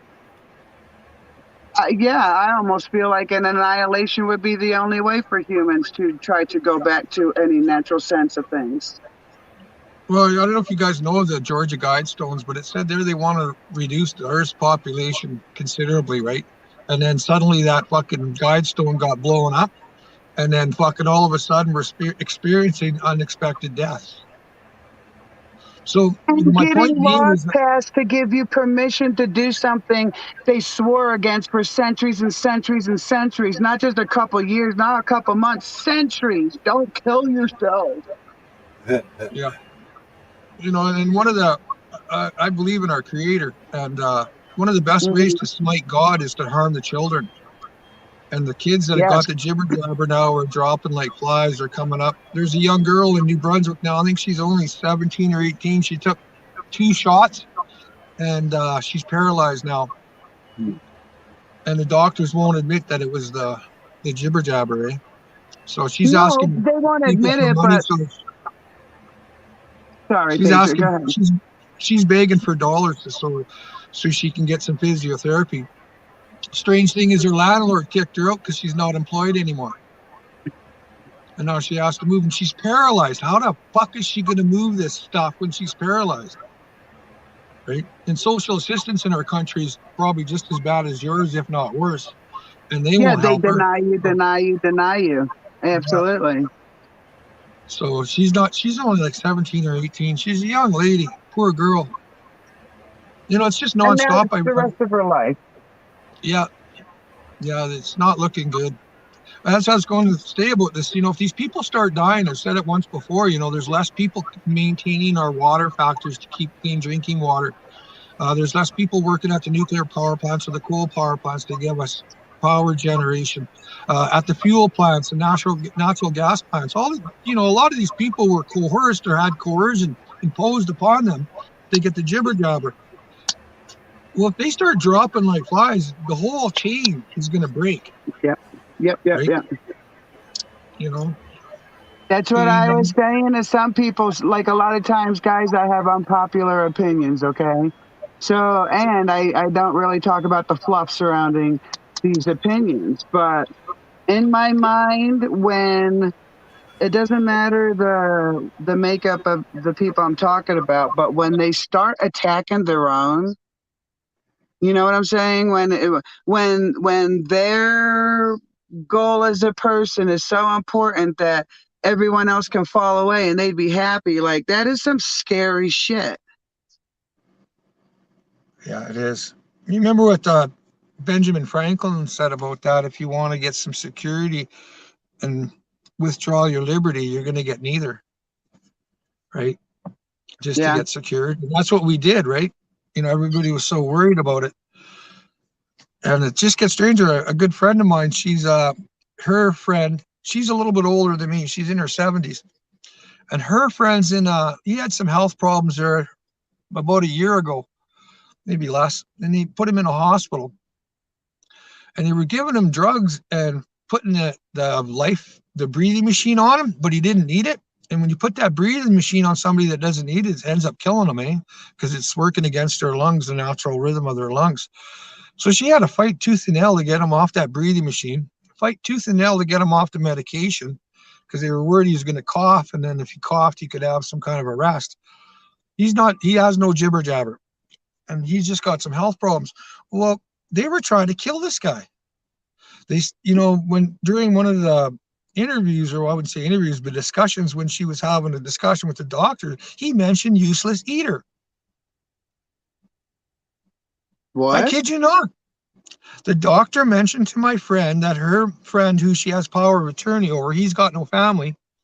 Well, he does, but they can't find him. And anyways, she has power of attorney, and the doctor referred to him as a useless eater. Oh, that gives me the creeps. Like when they started referring to natural heterosexual people as breeders. So you can see the road we're going down, right? And we're on this road, you guys. I can't express it enough. We're Whether on we this like fucking it or road. not. That's what I need to get That's people right. to understand. You don't have to frickin' like where you're at to deal with where you're at. Yeah, and we need to unite in such a way that it's global, because this is happening everywhere. Well, I hate using that word global, but all around our Earth. Right. This is happening everywhere. It's, my newsfeed from Brazil's gone, and Brazil was going. And my newsfeed from Brazil, it's gone. I can't get nothing. I haven't had any news now from Brazil for over a month. So I don't know what's Wow, going now on. that you mention it, I'm noticing that absence too. Yeah, all my news feeds from Europe have been gone for about 8 months, but just recently my news feed from Brazil has been deleted, and the last feed that I had from there, it wasn't looking too good down in Brazil. They were really upset with their government in their last election. So we're at that point, we're at this precipice point. If we don't stand up and stop this shit, we're all fucking doomed. There's no way out of this. You know what? That's the thing, though, Patriot. I think you can agree with this concept. You've seen a picture probably in social media somewhere where you see a whole bunch of people down on their hands and knees holding up a house of cards that belong to someone else. And when one of those people gets tired, they tell them to rest. They don't tell them to stand up against the house of cards. They're just lay down. Someone will take your spot. When you feel better, you get back up and continue to hold up someone else's house of cards. So when you begin a conversation or a concept like, we need to start doing our own things. Let's all agree to grow one tomato plant, in our backyard. And just the thought of that minute thing, tomatoes seed costs what? Pennies on the dollar? They can get soil from almost anywhere. But the fact of anyone asking them to come out of their comfort to do something differently, act like you've asked them to swallow blood.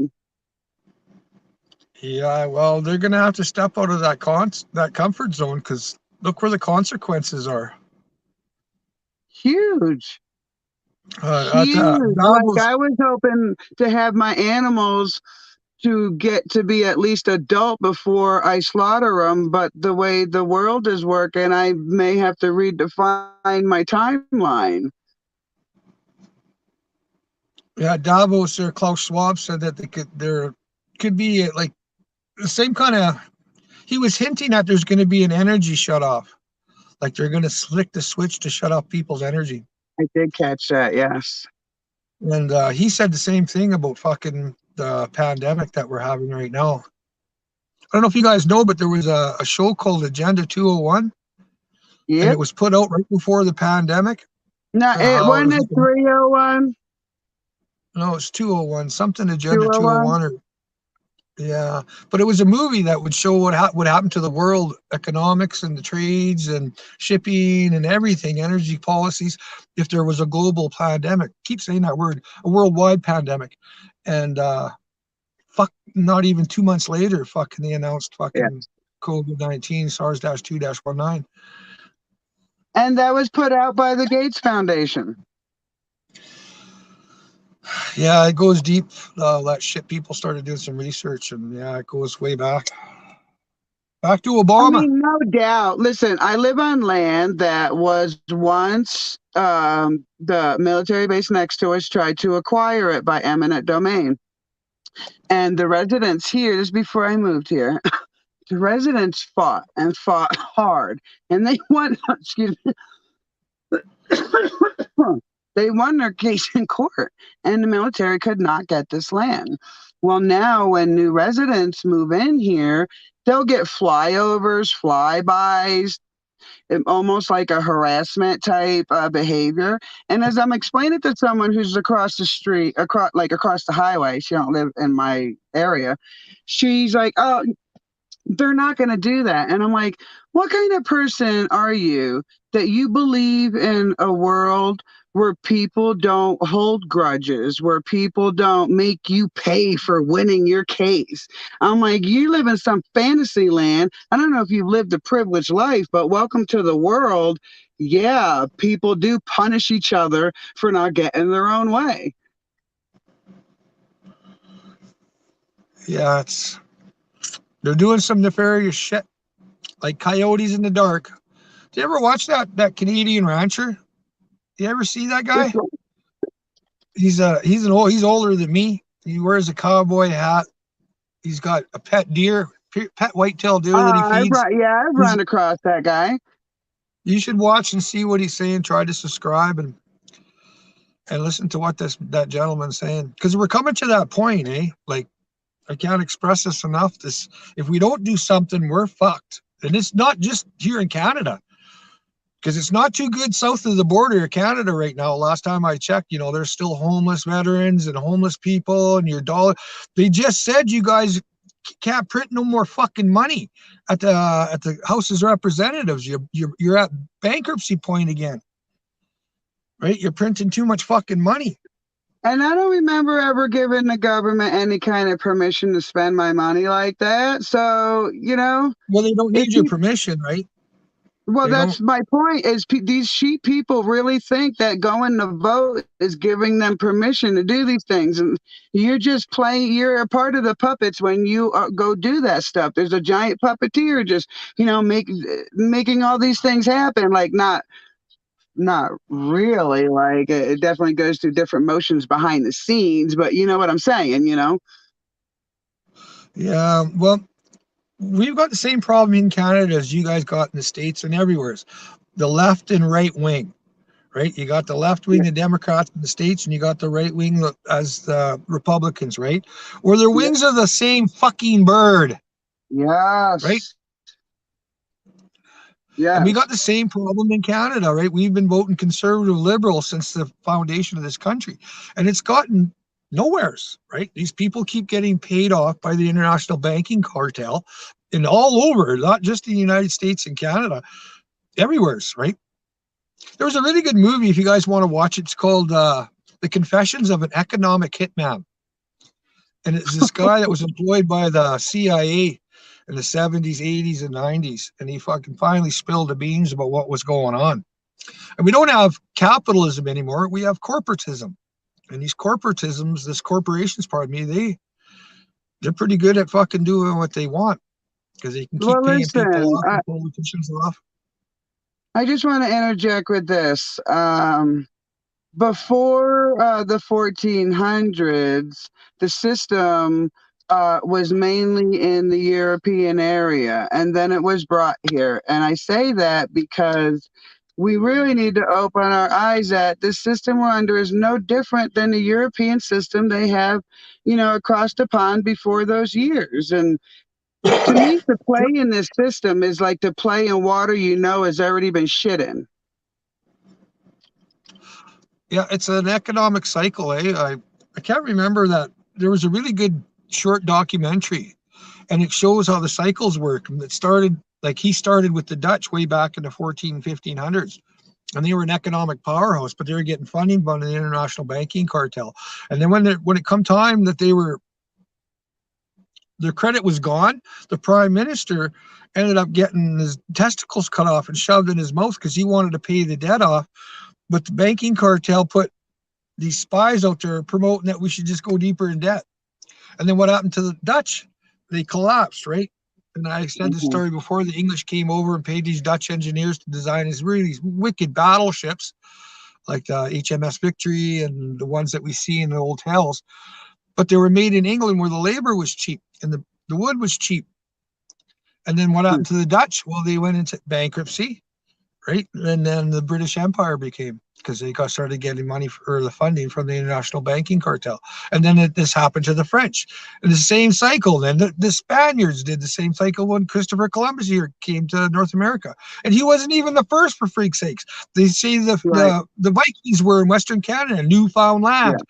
Yeah. Well, it turns out there's Egyptian shit in the goddamn Grand Canyon. There's parts of the Grand Canyon you're not even allowed to go to because it shows the fucking hieroglyphs and the fucking, all the Egyptian shit was there. It was probably about 15, 20 years ago I come across, I was right into that artifacts, out of place artifacts.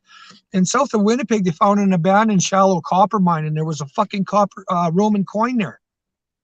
Oh, so the shit. Romans were here for crying out loud. The Egyptians were here before the Romans. To think that them people didn't have any itch or inclination or an itch to go see what was west of the rocks of Gibraltar is, come on. Well, that's You come what I down, say. here's a You can't, if you know a part of the narrative that you're given is a lie, you can't believe any of the narrative. And people think that's too cut and dry.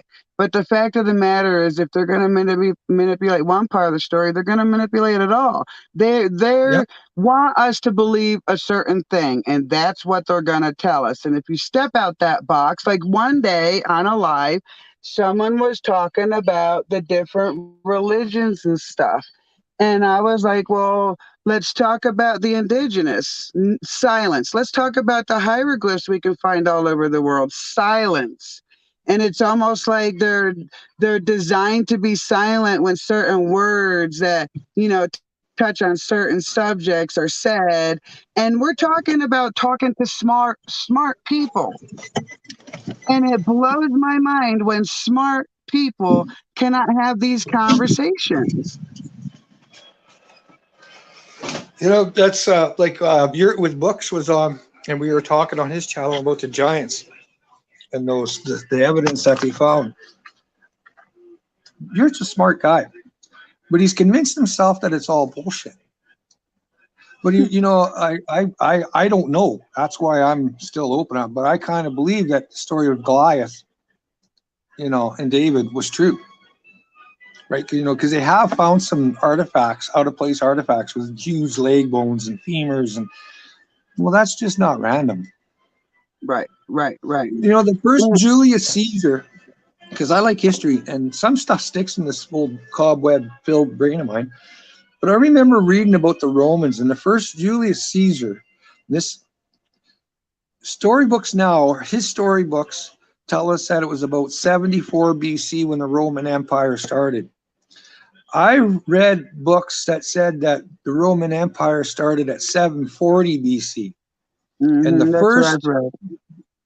the first Julius Caesar was 8 feet tall, had 2 rows of teeth, carried a huge sword and a huge shield.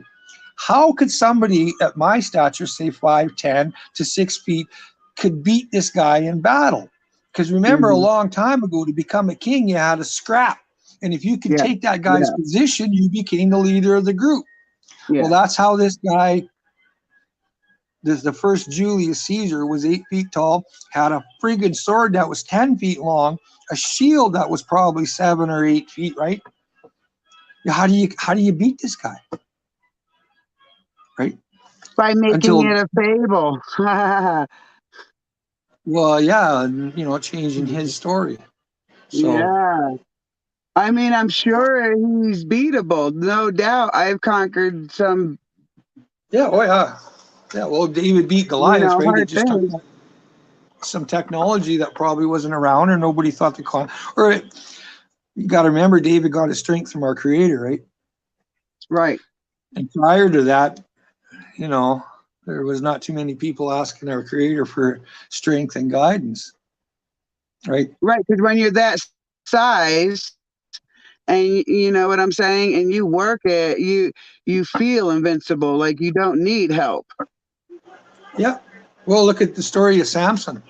You know, I used to say, well, whoever's here, I'll only say this once, but I had an imaginary friend when I was a child, and his name was Samson. I'd never heard this name before in my life. Just one day, I had an imaginary friend named Samson. Go look at the story of Samson in the Bible. Fucking freaky. Fucking Yeah, freaky. I read it. Yeah. You know who I'm talking about then, eh? Where did he get his strength from? From our Creator. Mhm. And I never heard the word Samson ever before in my life. It's one of my youngest memories, actually. Could be the youngest. Like the furthest I go back and remembering is having an imaginary friend. Of Named Samson. stories before I got to be pretty much an adult on my own. So hearing the stories, it just created a wonderment in me, you know. And I investigated all the churches and stuff, and I didn't see that exact wonderment in others.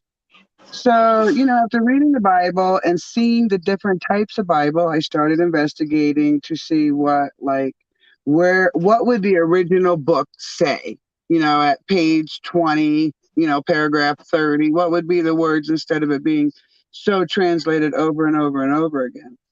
And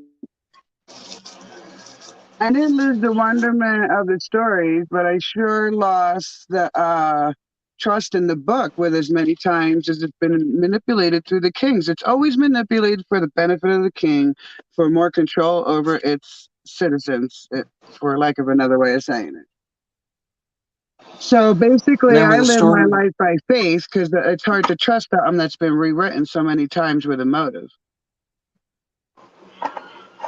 Don't forget the story of Molokai and King Hammond. Where King Hammond wanted Molokai to kneel. It's in the book of Esther, chapter 3, I believe. And yeah, Molokai wouldn't kneel before King Hammond. King Hammond offered to pay Molokai to kneel before him, and Molokai wouldn't do it.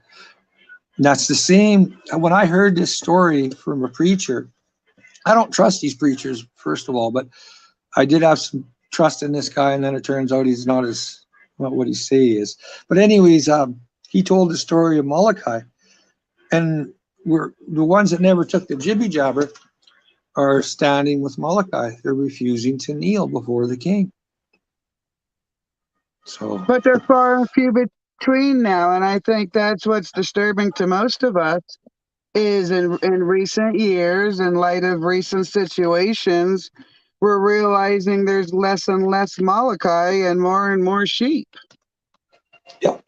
Well, we're all chosen, right? The ones that didn't take it and stood their ground, you can just consider yourself chosen, right? If you recognize our Creator or not, you will probably. That's why you didn't comply. Something inside you said, don't do it, right? Absolutely. Not to be looping, but it comes down to your instinct. So listen to this. Here's a natural science experiment that just happened. Okay, this just happened. Not to be looping, but I'm just gonna point out the similarities. When Paul and Moose were scrapping, and the day that Mitch and myself went on Yurt's show, we knew something was wrong that happened, right? And look what happened. Moose ended up finding out that he got pimped and hoed. We found out about Paul being a narcissist, and he admitted on Yurt's show that he has a superiority complex, right? So the truth came out. With his own mouth, with no but my prodding. point That's being what I noticed. But my point being is that myself and Mitch knew there was something fucking wrong about this story. Our instinct said, hey, this is fucking bullshit. There's something not fucking adding up. And our instincts knew, and that's why you put the show out. He felt compelled to do it.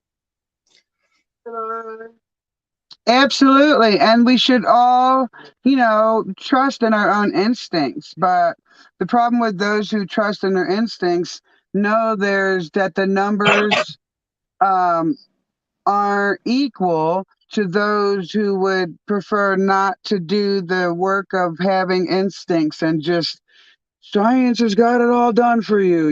Why should I question it? And it doesn't matter what words come out of my mouth. Their refusal to not bend the knee, so to speak.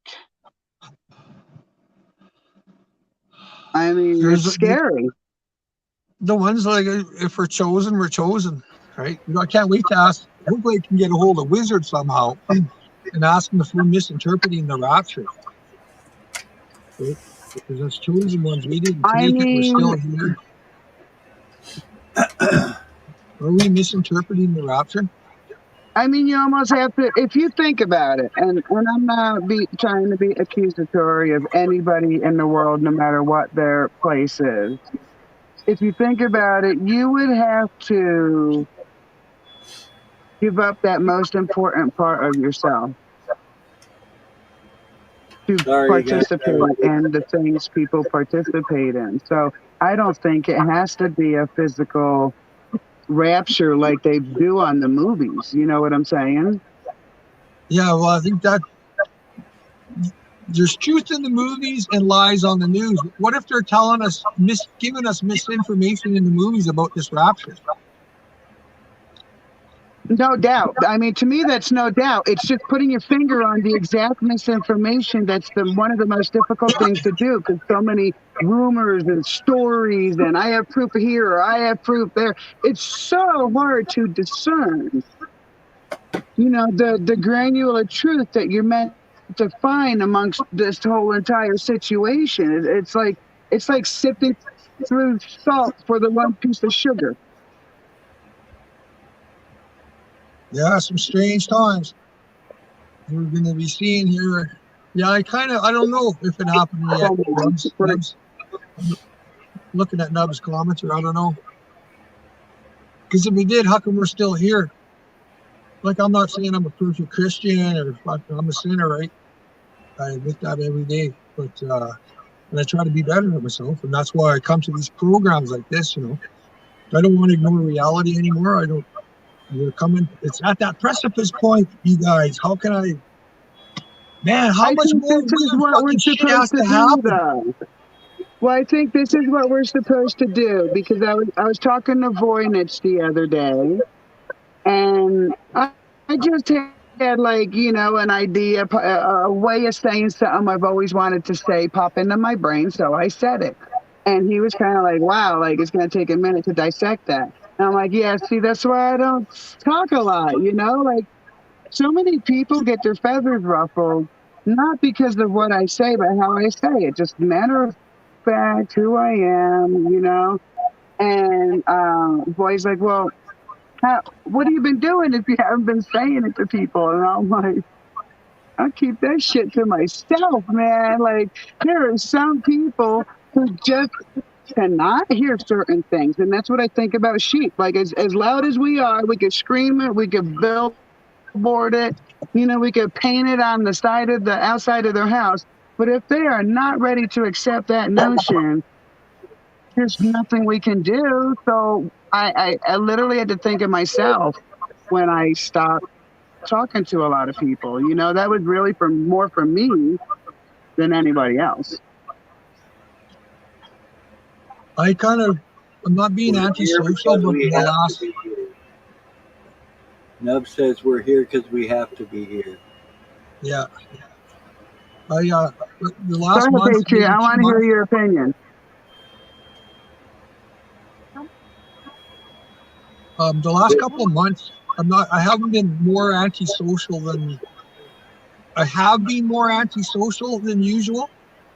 Like in the past, I was a pretty good, happy-go-lucky guy, stay right. Wow.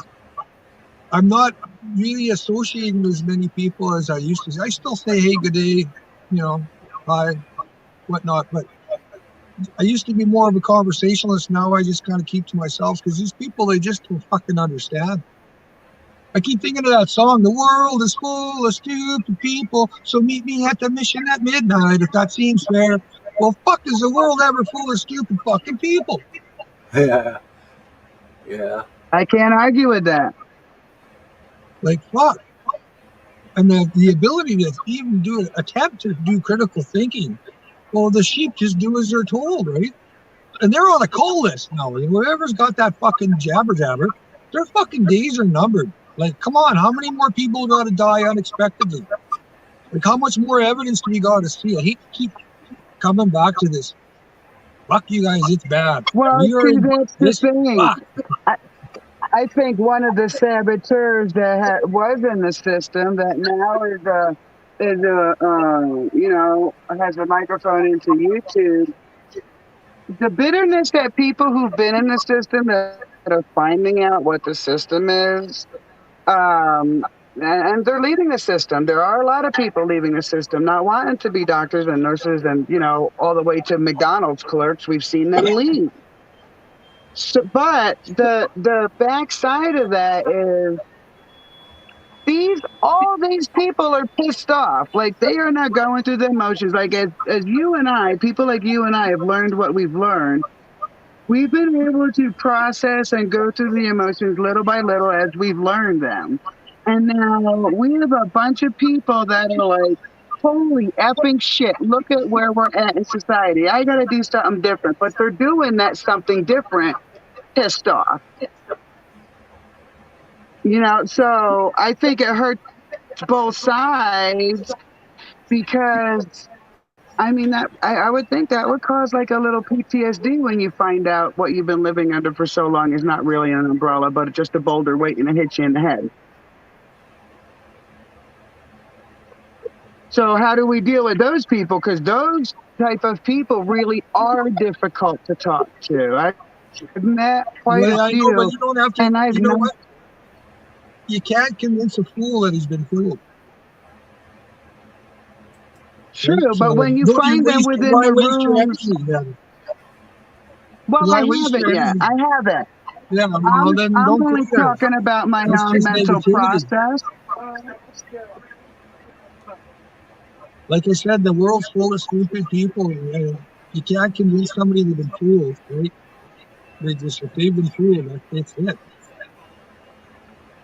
That's true, but like I have a dog that next to my side amongst people is well behaved, but not next to me and people. He would attack everyone. So the restraint topic has gotta come in somewhere. The personal responsibility. I see such a lack of it that it's not even a real topic of discussion in some of these big popular pages. JFK said exactly. It's similar to where we're going. People are asking what the government can do for them, not asking what they can do for their country. You know what I mean? So people are asking, what can my country do for me? Right? Oh, take the jab. The government's telling you, take the jab. It's going to be good for you. It's going to help us keep the economy going, yada, yada. Right? The propaganda is nonstop. But then nobody asks, well, what can I do for my country? Well, not take the jab is the first thing. Like, it just baffles me. How does some of us know not to do this? Like something, Come on, everybody else did it. Fuck. Yeah, but I hate to say this. One second. In India to take it. Right, but listen, anyone who's been through serious adversity young in life already has an avenue of thought that the average person who doesn't go through adversity, it's an avenue of thought they'd never have if they don't go through adversity. So I think there are some of us through our adversity, we're lucky enough to find this other avenue of free thought, of unrestrained ideas, I guess that's as close as I can get using modern language.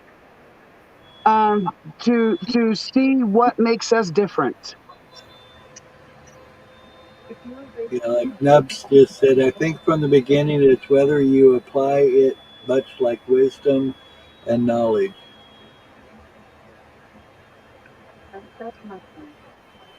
Well, I do believe there is an inherent knowledge that most people are too comfortable to tap into. Like only the occasional really great doctor can tap into that inherent knowledge because he's thought outside the box. But most of them are taught to thought in a line of thinking, and don't you dare walk off that line of thinking. And people don't. For the sake of their own comfort, they do not walk outside that line of thinking.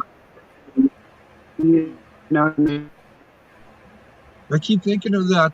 There was a meme that just came out, and it's got our Deputy Prime Minister here in Canada, Chrystia Freeland, saying Canada's on an aircraft and it's coming in for landing, and it's not going to be a good landing because it just came up with this under Larry Singer that says, please buckle up, we're coming in for a landing.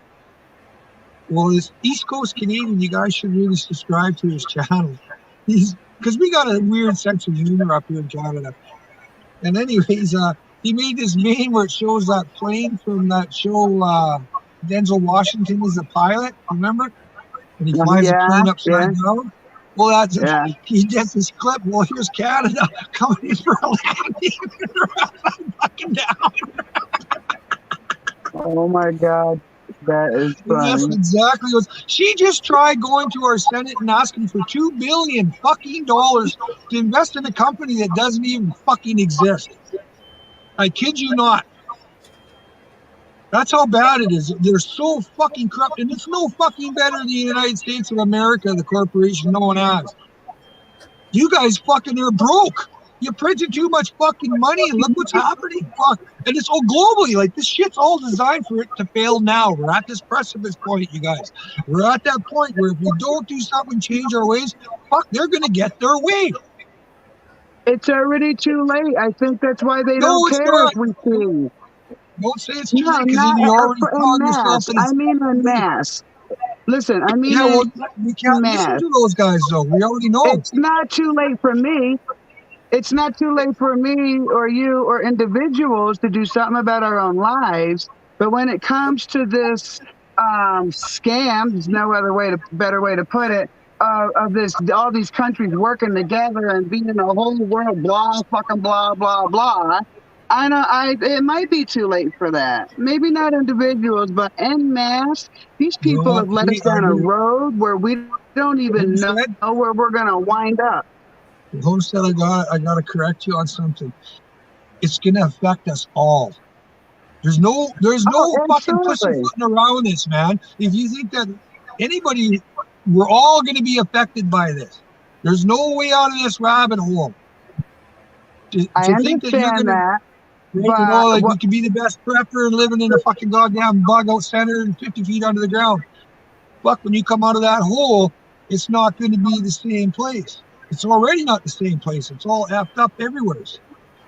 I agree, but that's where the faith that has led me through to survive my past kicks in and said, if there weren't meant to be any survivors, there would be nothing to prep for. So we don't know who that's going to be. The only thing we do know is the efforts we put towards that. And none of us that are talking right now are sheep. So I know some effort, even if effort by thought, is going towards that way. So yeah, it's going to affect us, but it might affect us different because of the roads we've taken in life and where we've allowed our Creator to bring us to.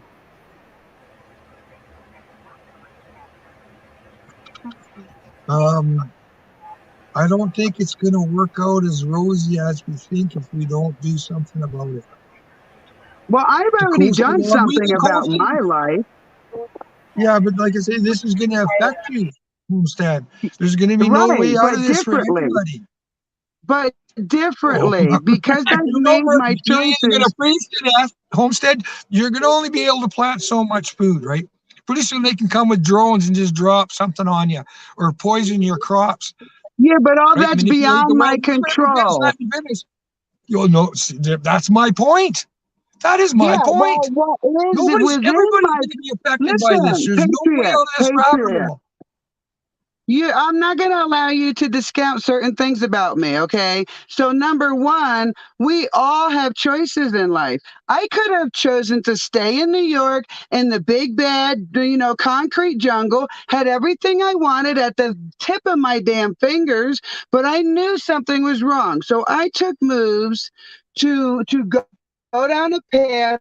I didn't know where it leaded, but I know that I was not meant to stay in a city in a concrete jungle and suffer amongst millions of other people who chose to stay there. So I moved. I left. Yeah. I went to multiple different states. I didn't just land in Colorado. I busted my ass trying to figure out where I was supposed to go. And let me tell you this before I give you the microphone. God guided me here. I could tell you that with 150% because myself, my human being, would never have chosen this type of environment to live and create a homestead in. And I've been able to do it with the understanding that I was led down a path for a reason. Am I still going to suffer? Yeah, there's no doubt. I'm a human being walking the earth. But I feel, at least through my efforts of following my faith, that I was brought to a different place. Maybe I won't survive. Maybe my children will survive. Maybe my grandchildren will survive. I don't profess to know that. And I don't want to know that because this to me is the walk of faith. And it sucks to be around all this dissension and all the scams and things done upon people, but I'm still going to be me. Nobody's doubting that. Nobody's saying you're not going to be you. You like to stand, right, Stephen King? And remember the guy that walked to Vegas? He didn't know why he was going that way. Same thing. You were put on a path to go this way. But what I'm saying is, just because you got to Colorado and you think you got this, your instincts telling, okay, this is where we're going to make the stand. This is where we're going to build our homestead. I'm just saying that what's going on around in this matrix that we live in, which is the environment which we live in, is going to affect you. There's no way out of that. Your choices are liberty, which we don't even really have anymore because of what's happened in the last 3 years. Eggs are My now at 4 or happy-go-lucky 5%, right? attitude So there's has nothing to it has nothing there's to going to do with be, that. I absolutely understand that we're under a narrative and under a controlling and under an indoctrination. I okay, so understand we all of that. understand, okay? But So listen, all's my point. I'm not changing the point because I don't have much time left. I got to go feed mom. This is going to affect all of us. There's going to be no way out of this. Either we do something about it before we reach that precipice point where it's the system, well, it's already going to collapse. It's inevitable now, right? yeah, So I wasn't busy I'm in my looking for a life on that. solution rather than saying, oh, we all got to this certain point. I know what happened in Waco and Ruby Ridge, so we can't gather as a community. Going out on our own, it's possible, but then I just watched a show what happened in the American West when it was still being for the frontier, and it was dangerous out there, right? Look at these shows we watch, like The Walking Dead, just for an example. These people are stranded. Everybody's killing everybody to get the last of resources or control who's ever left. That scenario is still going to happen. People are still dying unexpectedly at fucking alarming rates everywhere. So, all I'm saying is we have to try to figure out what we're going to do because that precipice point is really frigging close. And then everything drops. Right? Everything. No more food, no more chickens. Fuck, they can manipulate the weather. You might not get snow next year and yada, yada, yada, yada, right? And it's all controlled. So I don't know what all I maybe suggest is we got to start getting together more and talking about what's really going on and trying to make an effort. Well, see, that's what I've been trying to do. It's people have a very hard time having that discussion. They really fight that discussion. I wasn't lying when I said I started keeping shit to myself because people just weren't ready, and I was tired of trying to kill the messenger. So I protected myself. I had to a certain degree. People get really pissed off when you make them uncomfortable. Yeah, it's a mental disorder called cognitive dissonance. Absolutely. And listen, I don't want you to misunderstand or misinterpret my happy-go-lucky way. If No, I was not meant to be here doing what I'm doing, God had the opportunity to take me while I was a child. So every day for me is a lucky day to wake up and be alive and get another chance at making decisions. And frankly, I'm not going to waste my time on a system that's already burning. but we're a part of that. It's like we can't get out of that We stupid may be matrix a part of it because we we're were in. born into it. No, we were born into this shit. So we have a Yeah, choice to make. We can either join the shit or get out. You know, there's there's no only way to two do damn it. Get out there. decisions there. We There's no can way do to as go. much as we Get out. possibly can, and I think God counts on that. Yeah, well, God helps those who help themselves. And we, you know, if you look at Hey, it that way. you could Anyways, we have to ask see this, anyone David. I from gotta the go make mom hometown. something to eat. I'll still Oh listen to the yes, show, but I go gotta feed go your make mom. something for Yes, mom. yes. She's priority. So I'll be back if you guys are still on. Talk to you in a bit. All right, cool. You know, I'm growing up and already being woke as a child from like the very start. Sit up so I can hear you. Oh, I've been growing up kind of like, woke, not achieved ever since I was a kid, 'cause that's how my mom raised me. And if I let the system spin on my mind all the time and constantly worrying about when it's going to happen, what can I do about it, I'd never stop thinking. Anything I can do about it. I'm a kid, and we're all just people in a system that we didn't create, that we were all born into. And if I let myself go crazy thinking about the system and how it's destroying lives, I would be no good to anybody ever. I have to live my life. I have to do the best I can in the situation I'm in. And I have to find ways to find joy and light in my life. If I always thought about how life fucking sucks and people are dying all the time, I'd never get anything done. I have my own life to deal with. I can't help other people at all, really. I can get the message out there, and that's all I can do. That's all anyone can do, unless you're a goddamn building something. And who wants to be one of them anyway? Taxes. So I do not know what you are talking about. This is the future. This is the way. There is no other way. Oh, that's funny. Got to break up the monotony, right? Yes, and it's a very serious conversation when you're talking globally. Um, and yeah, I would love to think that people could get together and talk solutions, talk about how to deal with it, talk about how to move in a situation like this. But people are so bullheaded in their ignorance that, I mean, I'm not willing to risk it. I've seen plenty of panels where I thought I could offer something, but the personality type that gathers the panels sometimes are not the exact personality I wanted in my life. No other way to say it, not to be rude. we can see by example that some people that are problems need to get together with it, even if it's for good reasons. You see in The Walking Dead all the time, communities fall like this from nothing. Well, not from nothing, from ego, from arrogance, from It's not something you can fight. You don't know if someone's arrogant or egotistic because you think there's no way to see into someone's brain beforehand. yeah. But when you live in truth more than you live in lies, you get a better gut instinct to detect those things, to be able to discern between those type of people. You can, but like like someone has told us a few times, people have heard of a good time. Not big chunky food. People lie all the time. And you can make a community, but you can't expect for everything to be different in the system that we live in. We're all born into it. Well, that was my one point is that when people do go out on their own,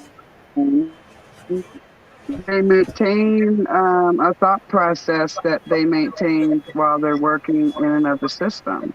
So if you don't change the thought process, it's not a permanent change in my mind. And we can't blame you. I would never encourage someone to be in the system, but you wouldn't know otherwise. We have to seek love, light, and forgiveness in our life if we're going to be angry. That's it. Larry, did you get your dishes done? Live.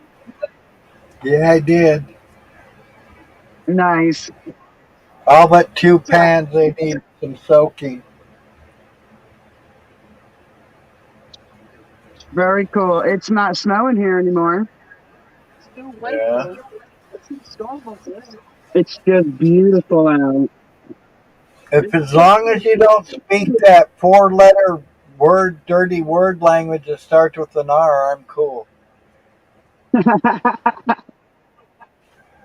Yeah, you've gotten way too much of that stuff. Way. So none of that Way, for way. you, but some of that for us. We need some of our dryness. You want some dry? We'll send you some in a package. Well, believe me, if I could send some your way, I would. Yeah. Rain. This is usually when we get snow and snowstorms and get stuck home. So I'm looking forward to this spring winter / season. I'll have to maybe do my rain dance or something for you. There you go. I asked Freedom Grower to do a rain dance for us last summer. He didn't record it though. Yeah, man. Yeah, but I wonder if that would work. If you could record somebody's rain dance out, out your yard and it actually work. I don't think so. I think you have to have that energy. Right, it's the energy I think about it. Energy and intention. Very good.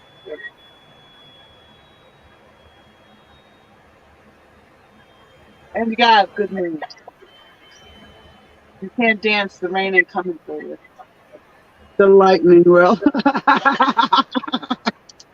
I run, Zeus, smite me down now. Like, Thank God Zeus, well, maybe and maybe not a fictional character. Who knows? It depends on what narrative you read. maybe it's all real, maybe none of it's real. We'll never know until we die. And then we can't come back and tell you because, like, I've never seen a ghost say, "Hey, let me tell you something. Get back here." It's like, hey, the most ghosts say is like, I'm safe. And that's it.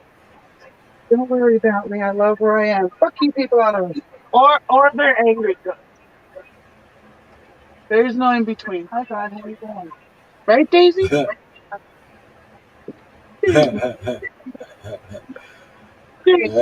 this away right now. Okay, right now. Okay. You left Larry over there. Oh, stop it. Now he's dead. You know what it's like to live with 2 teenagers? You make me cuckoo for Cocoa Puff. Keep us young. Yeah, they do. Just like the grandbabies, right? There you go. Well, hey, guys, I need to get off here and get some things done. Since there's only you and me, I think I'll go ahead and end it now. I'll probably be on here. What's that? I'll probably be on sometime this afternoon. All right, I'll see you later, Mom. All right, you two guys take care. Much love, Larry. Say bye. Bye. Bye, guys. Aw. Take care, you guys. Bye-bye.